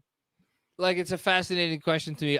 My inclination is to say that the Bucks are a uniquely bad matchup for the Knicks for the stretch 5, for the Drew on Jalen, for obviously the Giannis of it all, and their shooting variants. They shoot a lot of threes, the whole thing, whatever. At the same time, they are clearly there's something not right with them because they just lost 5 games with a team that won how many games this year? 44 games. So I don't know. I could sit here right now and I could say I think we could beat the Heat while also saying I think we could lose to the Heat. So, I don't know. Sam Garcia's dad. My God, Sam Garcia. Ray, come on, man. Thank you, Ray. Oh, Jesus. Super Chats is still coming in, by the way. Thank you, everybody, for your generosity tonight. There's still people watching this? There's 700 people still watching live. What? Yes. This is my favorite thing, by the way, when John shocked people watch the show. I'm shocked that anyone watches this. Oh, I know. I'm all right. It's Sam Garcia's endearing. dad. Ray, thank you. Did you know did you know there are more dogs in New York City than people in Cleveland? It's true. What's also true is this Knicks team has more dog in them than the entire Fugazi Cleveland franchise. Fugazi, Awizzy, what? Wizzy. Yeah. Great. That's the movie. Not real. That's the movie I'm going to put on as I attempt to write something before 5 a.m. 3-hour movie after a 5-hour live stream. Love it. Hashtag 63 wins. Yeah. Love it, Ray. Thank you. Thank you, Ray. Cleveland sucks. Man. I've been there literally. I was there half a dozen times throughout college. I've never been. I know a lot of people from Ohio because of my experience in college. And I the same shit I talked to. There's a dance we do where they're like, oh, how much you pay for rent in New York, and I'm like, all right, well, we fly over your state, so. It's more expensive to live here because people want to go here. The funny thing is Andrew knows how I really feel about literally anybody that doesn't live in New York. Yep. And I will never share those feelings on you. Nope. New York with pride. Ronaldo Roberts, Star J Barrett, Emmanuel Quickly, Obi-Wan Kenobi, Mitchell Relax Robinson, Quentin Grimy Grimes, Julius All-Star Randall, like we did there, Jalen Brunson Burner Brunson, and Josh Heartbreaker Hart. That's my team. Let's freaking go, Knicks. Hell yeah. I brought it up in the Substack chat a little while ago, and it was said on one of the broadcasts recently about you play 8, you trust 7. Tibbs legitimately has how many he could trust he could trust at least 7. I think he could trust 8. You could argue you get the 10. You took the words out of my mouth. I bet you. I think he trusts Deuce, but I think he feels like he hasn't needed to turn to Deuce. I bet you he trusts Deuce. I bet you. Yep. Anyway, so the remaining super chats happened after the Heat game went final. Okay, so we're now only an hour and a half behind. Yes. Jason A, we have home court. Yes, we do. Giddy up. Get your vocal cords ready. We're singing. Bill Laheka. 2000 party over. Oops, out of time. Oh, I gotta do it. Hold on. I got it. 2000 party over. Oops, out of time. So what was that again? Prince. Oh yeah, that's right. It's time to read the rest of the song. So tonight we're gonna Tonight we're party gonna- like like it's it's the 19 Heat and Knicks from Ah. 1999. I see what Sorry. you did there, Bill. Dun, dun, dun, dun, dun, dun. Now the series just needs to end on a bouncing runner. Bernard Richardson, don't pre-record, Andrew. We want Giancarlo live. What's a better? We have to do a live show with Giancarlo at some point. Again, we're still wrapping up the post game to the Cavs series. What's up? Get on this stuff, Andrew. What are you doing? What are you doing? Giancarlo and I have been texting. Don't worry, he's doing his live stream now too. It's and can I happening. tell him to his face that his fan base is the worst fan base? In professional Remember sports? how you just said you shouldn't tell anybody publicly how you feel about people outside of New York? No, Miami's not included in that. So Miami's a real it's city. solely like, hey, you suck. Then. No, the fan base in Miami sucks. Miami's a real city. I have respect for And when Miami he as a city. responds with like, okay, what are That's- you gonna do? Nothing. Okay. What's a better theme for a Knicks Heat playoff series than cute? Hashtag 63 wins. Got that Man, the right. 63 wins is catching on. Yes, Hayden Freed, these streams used to get me through insomnia cookie shifts in college. Man, I could go for some freaking insomnia cookies. Unfortunately, I think they're closed now. There's one on Court Street, not far from me. Now I'm just staying up because I love you guys. Thank you. That man, yeah, there are certain comments that just hit me a certain way. Thank you. Wait, hold on. There was one more thing. Oh, my Go bad, back, my go bad, back, Go back. Go back. Sorry. Grayson Allen, most huggable face. Man, must suck to be Grayson Allen right now. You know what, Grayson Allen? Maybe you shouldn't be such a dickwad. How about that? So now we know, folks. We get to hour 4.5 or minute 4.5 of hours. I'm out of words. You Too. don't know what. Whatever. We get to 4 hours and 36 minutes in. Dickwad enters the chat. Grayson I Allen got is- no love for Grayson Allen. There's one Dookie I like, and he plays for the Knicks. His name was RJ Barrett. Giddy up. So Greg Moran doing the. Here's where the curse is. Mm. Fuck BJ Brown. Let's freaking go Knicks. so just one of the F's got read out as fucking. Fuck PJ Brown. Let's fucking go Knicks. One of them. There you go. Or is it Frick PJ Brown? We were just singing Prince, so See, here's the problem. Oh man, I hate PJ Brown. I hate Tim Hardaway. Zoe. I have so much respect for Zoe. I was with everybody else on the night Ewing's number got retired that was booing Alonzo Mourning. I have like those battles. All of this is sports hate. Like I don't actually hate like these people. No, I hate Reggie Miller. I want Reggie Miller to suffer pain every day. Okay. I love that. I don't really. I mean, not like serious pain, but like if I could somehow give You want him to Reggie be Miller, uncomfortable every day. You want like Yeah, if I could Yeah. give like Reggie Miller. I hope one, your Uber is running late, Reggie Miller. No, I hope you more go like paper- shopping and there's no like a paper cut in between his toes type of thing. Ooh, you want tortured Reggie Miller. That's not torture. Let's go put a paper cut between your toes and see how you are the next 24 hours. All right, whatever. Like that's what I wanted from Reggie Miller and like certain other people.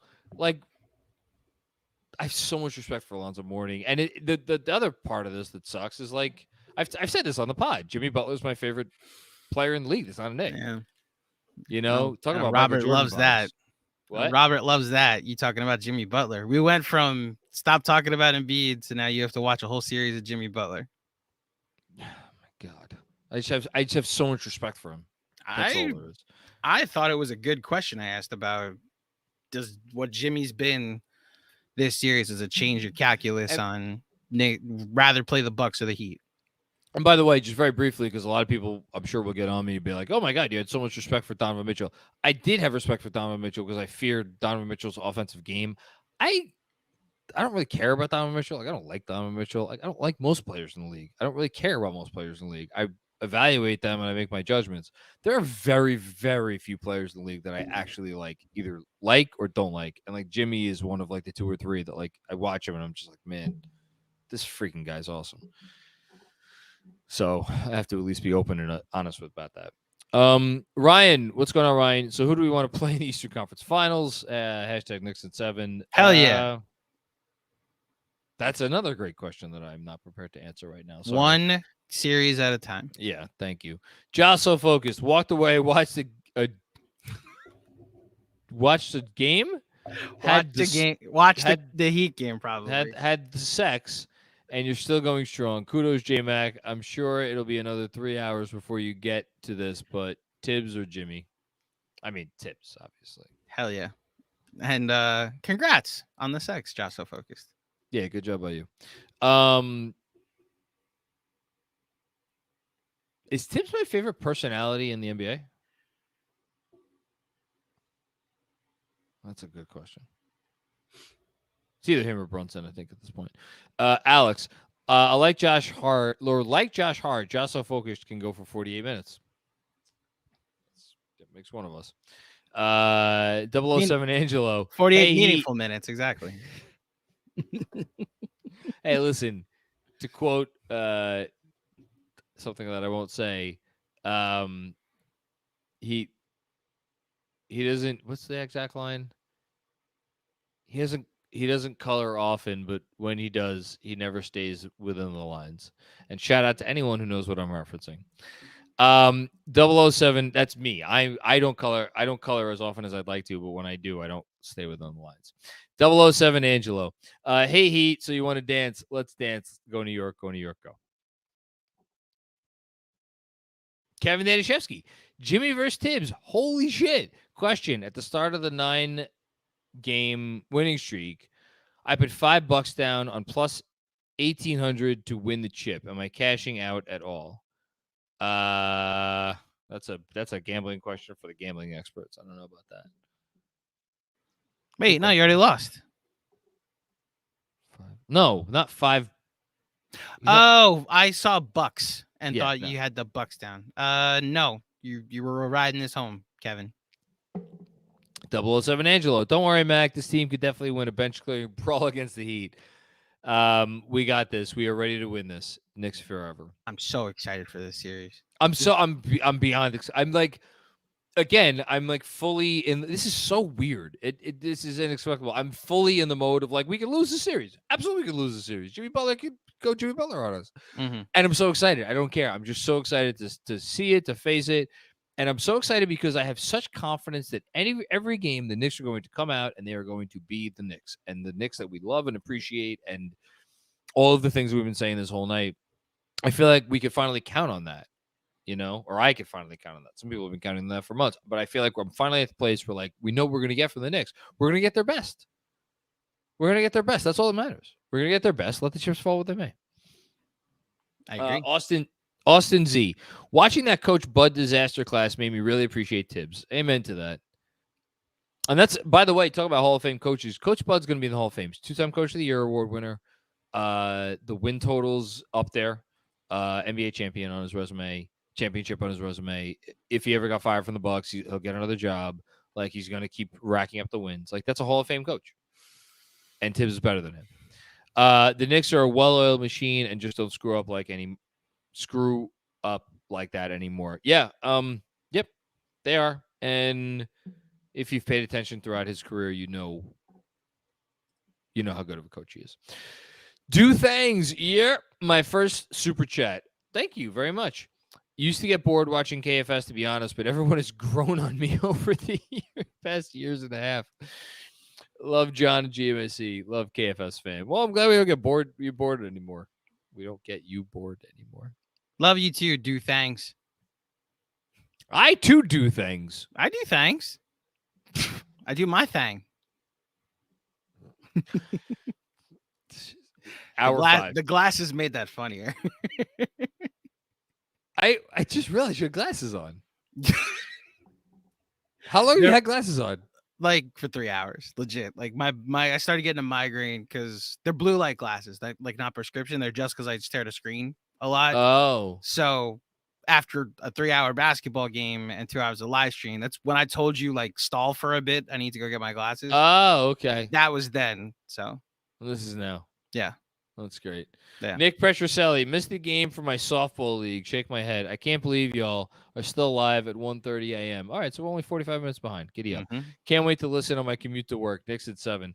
I'm just really happy today because the schedule for the next round came out, and I do not have to miss any game for a thing. The only thing in the world that I would have missed a Nick playoff game for and it would have been game 6 or game 7, or at least part of it. My daughter's ballet. What? Oh, your daughter's ballet. Keep going. My keep going. daughter's ballet recital is on May 13th or 14th, but they're not playing on either of those days. Okay. So 2 things. One, when's your birthday? It's game 5. Game 5. So Knicks in 5 would mean we celebrate 40 and 55 wins and a trip to the Eastern Conference Finals. I was thinking it's wild that Robert's 50th fell on the game 5 win, and my 40th will fall on a game 5 something. Mm-hmm. But yeah, and then the only other thing that we talk about live producing, guess what, Andrew? Mm-hmm. Someone has 6 p.m. dinner reservations on May 12th that they're not breaking because my wife, let's just say, went through some. It's a Friday, right? It's a Friday, Yeah. but I don't think. But they'll probably won't start the game until 8. Yeah, I mean, you hope Knicks Heat won't be until a late game, but Yeah. No. Yeah. So I may be. You want to talk about a version of Macri that you're going to get that night, because Oh, we're boy. probably going to literally go to like the first bar that we could find next to the restaurant. Yeah, but that's where we're doing my 40th birthday dinner. in the words of one Jonathan Macri, giddy up. Giddy up is right. Mhm. Todd with another one. The path seems to be open for us to make the finals, and no one in the West is unbeatable. What a year. I mean, I can't get there yet. I can't believe what my eyes are seeing. Hashtag Big 15. I like. Good job bringing back the hashtag Big 15. Again, there's no one, at the very least in the East, that I could be like, the Knicks cannot beat this team. There's no one. Especially watching the Celtics last night. Jesus. Celtics, Hawks, Sixers, Heat. None of those teams could you be like, oh, the Knicks can't beat that team. Mm-hmm. West, I mean, it's like, you're dealing with a world where, like, okay, so the Warriors have made it to the finals. The Suns have made it to the finals. Like, the Lakers, oh, my God. Yeah. The Lakers have made it to the finals. I'm saying serendipity, man. We had Knicks Lakers Christ. 50 years later. I'm excited. I mean, look, this is a great playoffs. It's fantastic playoffs. Said it in the faculty chat. The NBA scriptwriters nailed it, where we might get Warriors, Lakers, Jokic against the version of the Suns we see now, and you get Knicks, Heat, and Celtics, Sixers. The one game that I was upset that I wasn't able to watch tonight is Lakers Grizzlies, because it seems like the Lakers just didn't show up tonight. Yeah, second half in particular didn't show up. They cut it down to 1 early in the second half, and then Des Bane went nuts. All right. Thank you, Todd. Appreciate you. El Coriano 11. Which Heat scrub will Fred Katz rank above RJ? I nominate Cody Zeller. Or Caleb Martin. I know who John. Caleb Martin's shooting with confidence. He is right now, and was like on the floor for the last 2 minutes of that, or 8 minutes of that comeback in game 4. No, you know what the answer is? What? The answer is Haywood Highsmith. Mm. That's what we need. We need a Benjy 18 tweet thread on Haywood Highsmith. Mm-hmm. That's what we need. Man, they are thin. They're thin. Duncan Robinson's giving them important minutes right now. Yeah, but Duncan Robinson's one of the best shooters in the league. When he's a shooter, but like he's giving one of the best shooters in the league, and he's a dangerous shooter. CJ Cervantes. Hold on, I have to. He's a dangerous shooter. When he's good, he's been bad. He was out of the rotation until Tyler Hero happened. Until he got hurt. All these fucking shots that we gave up for the last 2 weeks to the Isaac Okoros and the Chetty Osmonds and the Karis LeVerts and the fucking Ricky Rubios and the Lamar Stevens and the whoever else the fuck JB Bickerstaff was running out there on the floor. All those shots that were giving up to all those guys.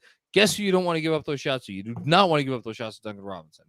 Just throwing that out there. Who shot 32% from 3. I don't care. I don't care. That it was a rough year for him. That dude will. And 37 last year, which is like better compared to this year, but the difficulty level of those shots is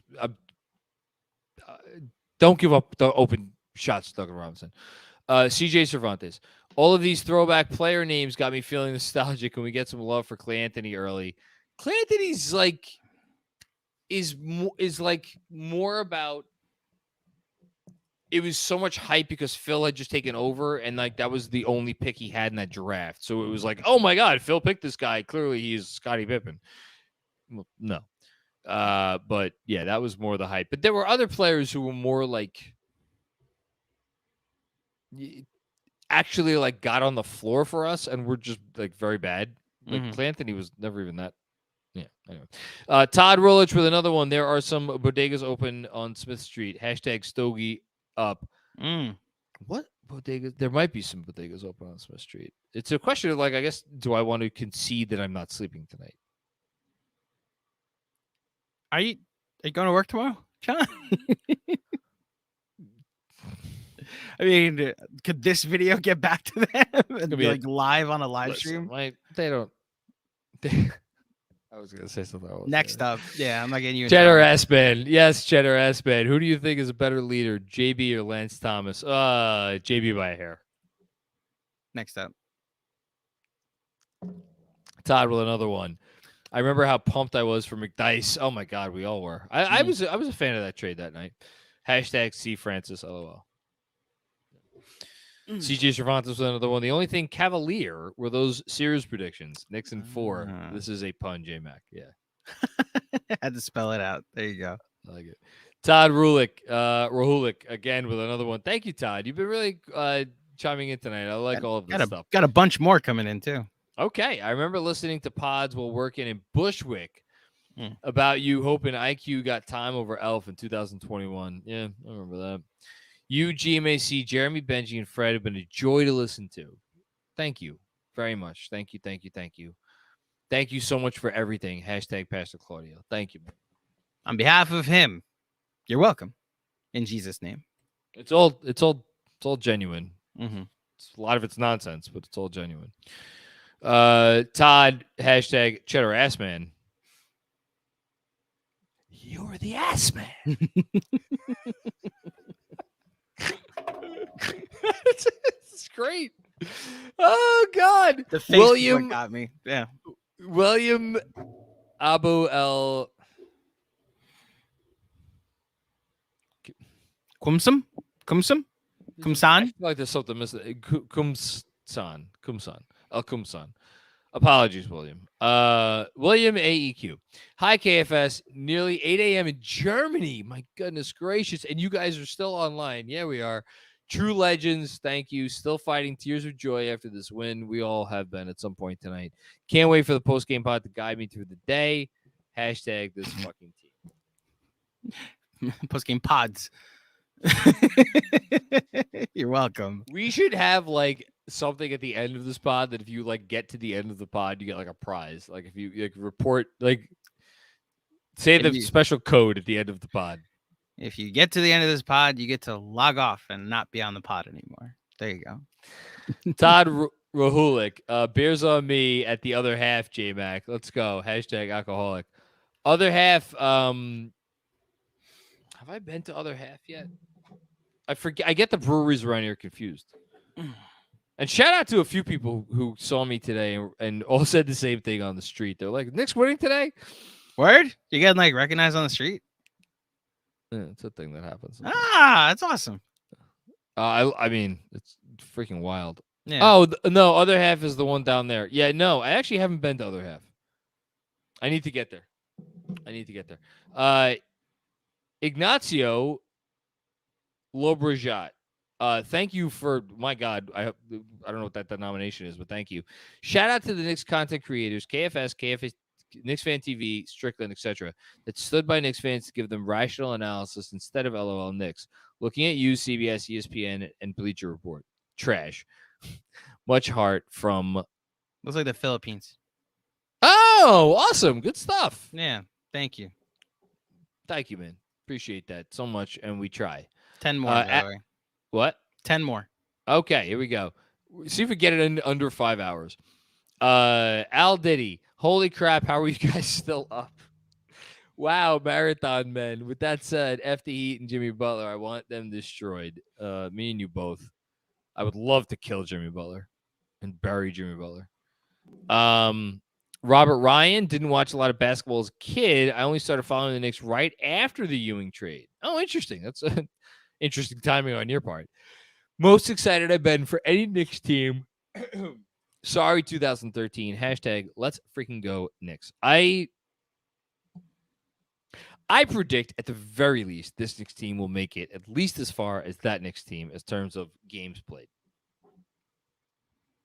Oh, so you think that next year's goes at least 6? Yeah. Okay. Well, For sure. the first series went 6, so the next series would have to go 7. I think this series will go at least 6 games. Okay. So Knicks in 6. You heard John Macri first. I hope so. Yep.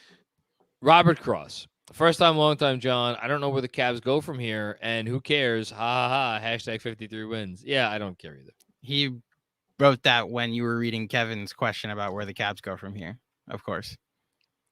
I need Kevin. That's a good pod for us to do. Kevin and Robert. Just put the mics on and Just put the mics on. let them go. go. Clear out. Okay. Clear out. Yeah. That's like JMO. Nick Holla or Holla. There you go. I was at game 3, game 4 of the Garden, traveling from Seattle to be with my brothers. That's awesome. It's Brunson versus Butler when it all comes down to it. I'll take Brunson. Let's freaking go. I mean, the best players left in each series in the NBA playoffs probably are going to be Joel Embiid, Jimmy Butler, Jalen Brunson. I'm assuming Jason Tatum, although maybe we shouldn't count our chickens before they're hatched. Nikola Jokic, Steph Curry. Again, shouldn't count our chickens yet, but like the Warriors finally won a road game. LeBron James and Kevin Durant. MVP. Joel Embiid, soon to be MVP. And then Jimmy Butler and Jason Tatum. Pretty good players. Durant MVP, Curry MVP, Jokic MVP, LeBron MVP, Embiid soon to be MVP. Why are you looking at me confused? No, my eyes hurt. Oh, okay. Yeah, I thought you were I'm like- reading the screen. My eyes hurt. Sorry. I mean, lofty company is the point. You know. Thanks, Nick. Swaggy OG. Always thought Donovan was overrated since Shaq called him out. Never been a true one in my eyes. You know, I'm still a believer. I think this was a bad. This is a bad series, and this is a bad game for him. This is a resume game for him, unfortunately. This in game 4. Yeah, because now he's combined. got back to this is apparently what he said in his post game, but he's got back-to-back playoff series. He where acknowledged it. Yeah, he said that these are back-to-back playoff series that just like wasn't good enough to help the team that was counting on me to win, and that's not okay. Like I'm gonna have to live with it for a while. It's also back-to-back playoff series that Jalen Brunson outplayed him, which I'm sure is in his head. I'll just say right now that if anybody's selling their Donovan Mitchell stock, I'm happy to buy it. I'll just leave that. What does that mean? Well, no, we're trying to finish under 5 hours. We'll talk about the Cavs in the offseason. I think Donovan Mitchell is still going to be a Hall of Famer. Well, I already think he is a Hall of Famer. All right. I think Donovan Mitchell, when the NBA does its 100 for 100 list, is going to make the 100 for 100. That I don't think, but I'll talk to you in 25 years. Sounds good. Deal. Zach Horowitz, seeing you guys still on at 10 p.m. my time. I had to give a shout. Thank you, Zach. Appreciate you, man. Another OG, someone I interviewed for an article I wrote for Knicks SI way back in the day about fans all over the world. And what made this team so special is because there are fans all over the world. So thank you, Zach. What a win in a series. Not sure my neighbor's ears can handle me in a series versus the Heat. It's going to be intense. And you know the other thing about the series versus the Heat? It doesn't matter. And that's the worst part of it and the best part of it. It doesn't matter if we're up by 20. It doesn't matter if it's a tight game the whole game. Every game is going to come down to the last couple minutes. You know it. That's every Heat game. Literally every game. Yeah. The Heat only play 5-point games, you know? Todd with another one, a paper cut between his toes. Hashtag Reggie sucks. Hashtag 63 wins. He should get paper cuts all over the place. 1,000 of them. Listen, Reggie Miller's a devil. Todd Rolik with another one. Hashtag Jostle focused. Hashtag got it in. Hashtag better focus on wrapping it up. Safe sucks for everybody. You know what I'm so pissed at? I can share this because we're all friends, right? Where's this going? See, now you said that. Now you're making me hesitant to say the story. You already started. Now you So I gotta finish. purchased some condoms the other That's day. what she said. And I'm a man that is occasionally apprehensive about purchasing condoms. Mm-hmm. And so, like, the girl at the bodega was like, "Do you want a bag for that?" I'm like, No, I got it. And I tried to quickly stuff it in my pocket of the pants that I was wearing. And then I got home, at which point the plan was to utilize the What you bought? condoms, what I purchased, and I didn't have them. And I realized that they'd fallen out of my pocket. So I'm like, oh shit, let me go see if I can find them. Mostly because I didn't want a neighbor to come across them on the stairs and be like, it'd be a building thing that like a rumor, like, oh my God, I found condoms on the stairs. Whose condoms are these? So but I walked down the stairs. They weren't on the stairs. And then I walked outside onto the street a little bit. Didn't see them on the street. So I'm like, all right, I'll check later. Oh no. Eventually, I backtracked all the way, and I realized either one of two things happened. One, someone had picked up the condoms off the street somewhere in between me and the bodega that I purchased them from. Do you think Dolores would mind me telling this story? You're already into it now. All right. Anyway, but then or I dropped them in the bodega. So then I'm like, should I go into the bodega and ask the nice young lady who I purchased them from, hey, I think I dropped my item that I purchased before. Can I, whatever. And I didn't do that because I didn't feel comfortable. And so now I feel trepidatious about ever going into that bodega again when that particular person is working there again. That's my story. Do you want a life hack? What?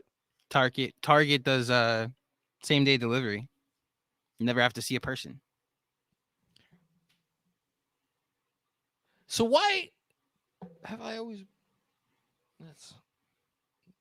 That's a good life hack. Yep. Never have to have that awkward interaction. You just order it through the app. They drop it off at your door. They run away. Yeah, no, this is good. I'm gonna talk to Dolores about this. But then she's gonna ask me. She's like, "Why? How did you know? Why did you think of this?" Andrew told you. I don't know about that conversation. Okay. Thank you, Todd. Spider-Man NYK. No sleep, baby. No sleep here. No sleep till Brooklyn. Robert Cross. It's your boy John. Bring on playoff Jimmy. We are the alpha dog. Knicks in 6. Count on it. Hashtag 63 wins. Yes. Todd with another one. Robert, don't whip out. Hashtag Knicks in 5. He just said Knicks in 6. Yeah. We're past 5 hours, by the way. Todd with another one. Hashtag the ass man cometh. Mitch would love that one. Hashtag you have to see the baby. You have to see the baby. Oh, you have to see the baby. Okay, yes. There you go. That's a good one. Bernard Richardson, let's end this properly with 10 seconds to laugh at Cleveland. I can't.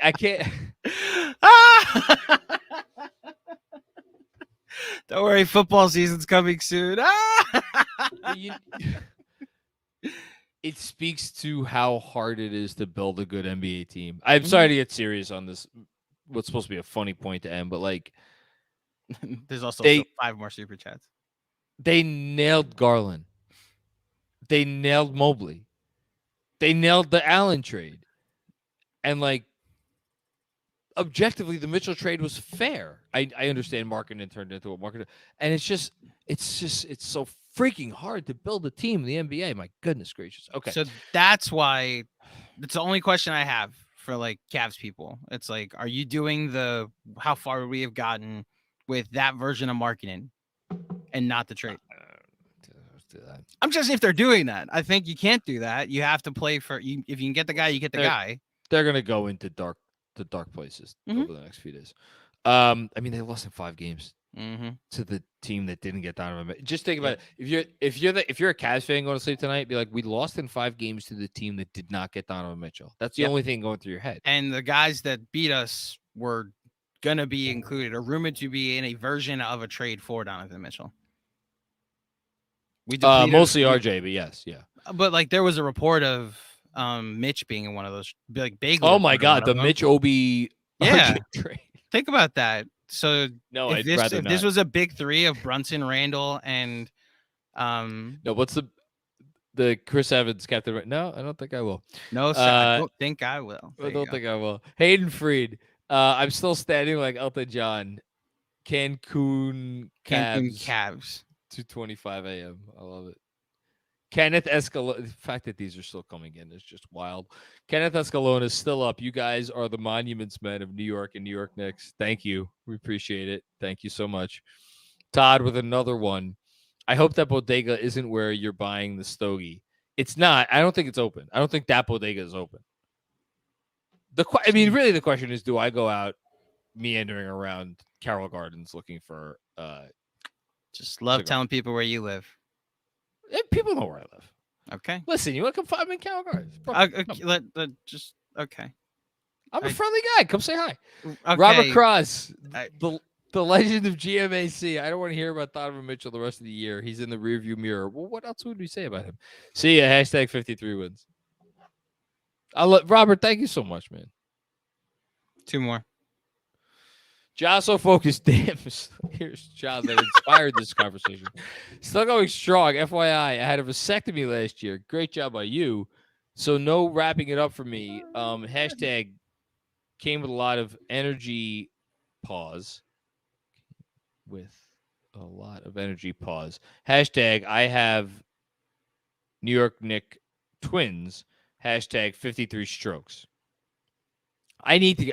I've been trying to get the vasectomy for a while now, and I need to. I got to get the general practitioner's thing, and then you got to go to the specialist. It's just a pain in the ass. Good job by you for making that happen, though. I would kill myself if I had another child. But Andrew, you're gonna love being a dad. Yeah, can't wait. It's awesome. It's so much fun. Really, it's wonderful. I look forward to it. You should. It's so great. You'll never want to buy condoms. You just want to keep having kids. Todd with another one. Good night, guys. You both are superstars. Hashtag try the other half. Try other Todd. half. Yes. Yeah. No. Maybe. I don't know. Maybe. I will. I have to do that soon. Is that it? 1 more. Swaggy OG ain't wrapping it up. God got me. Hashtag Pastor Claudio. And that, ladies and gentlemen, is our live stream. How many people are watching right now? Still 572 watching live. I mean, if you're one of the people watching live still, like, please do me a favor. Stand up wherever you are, in whatever country you're at, and just take a bow. I don't care where you are. I don't care who is around you. Take a bow. Seriously, because again, this fucking team inspires this in the people that love it, in the people that cover it, and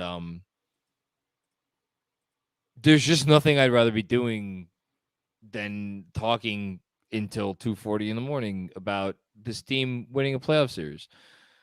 There's just nothing better, and we're so lucky to be able to do what we do. And thank you.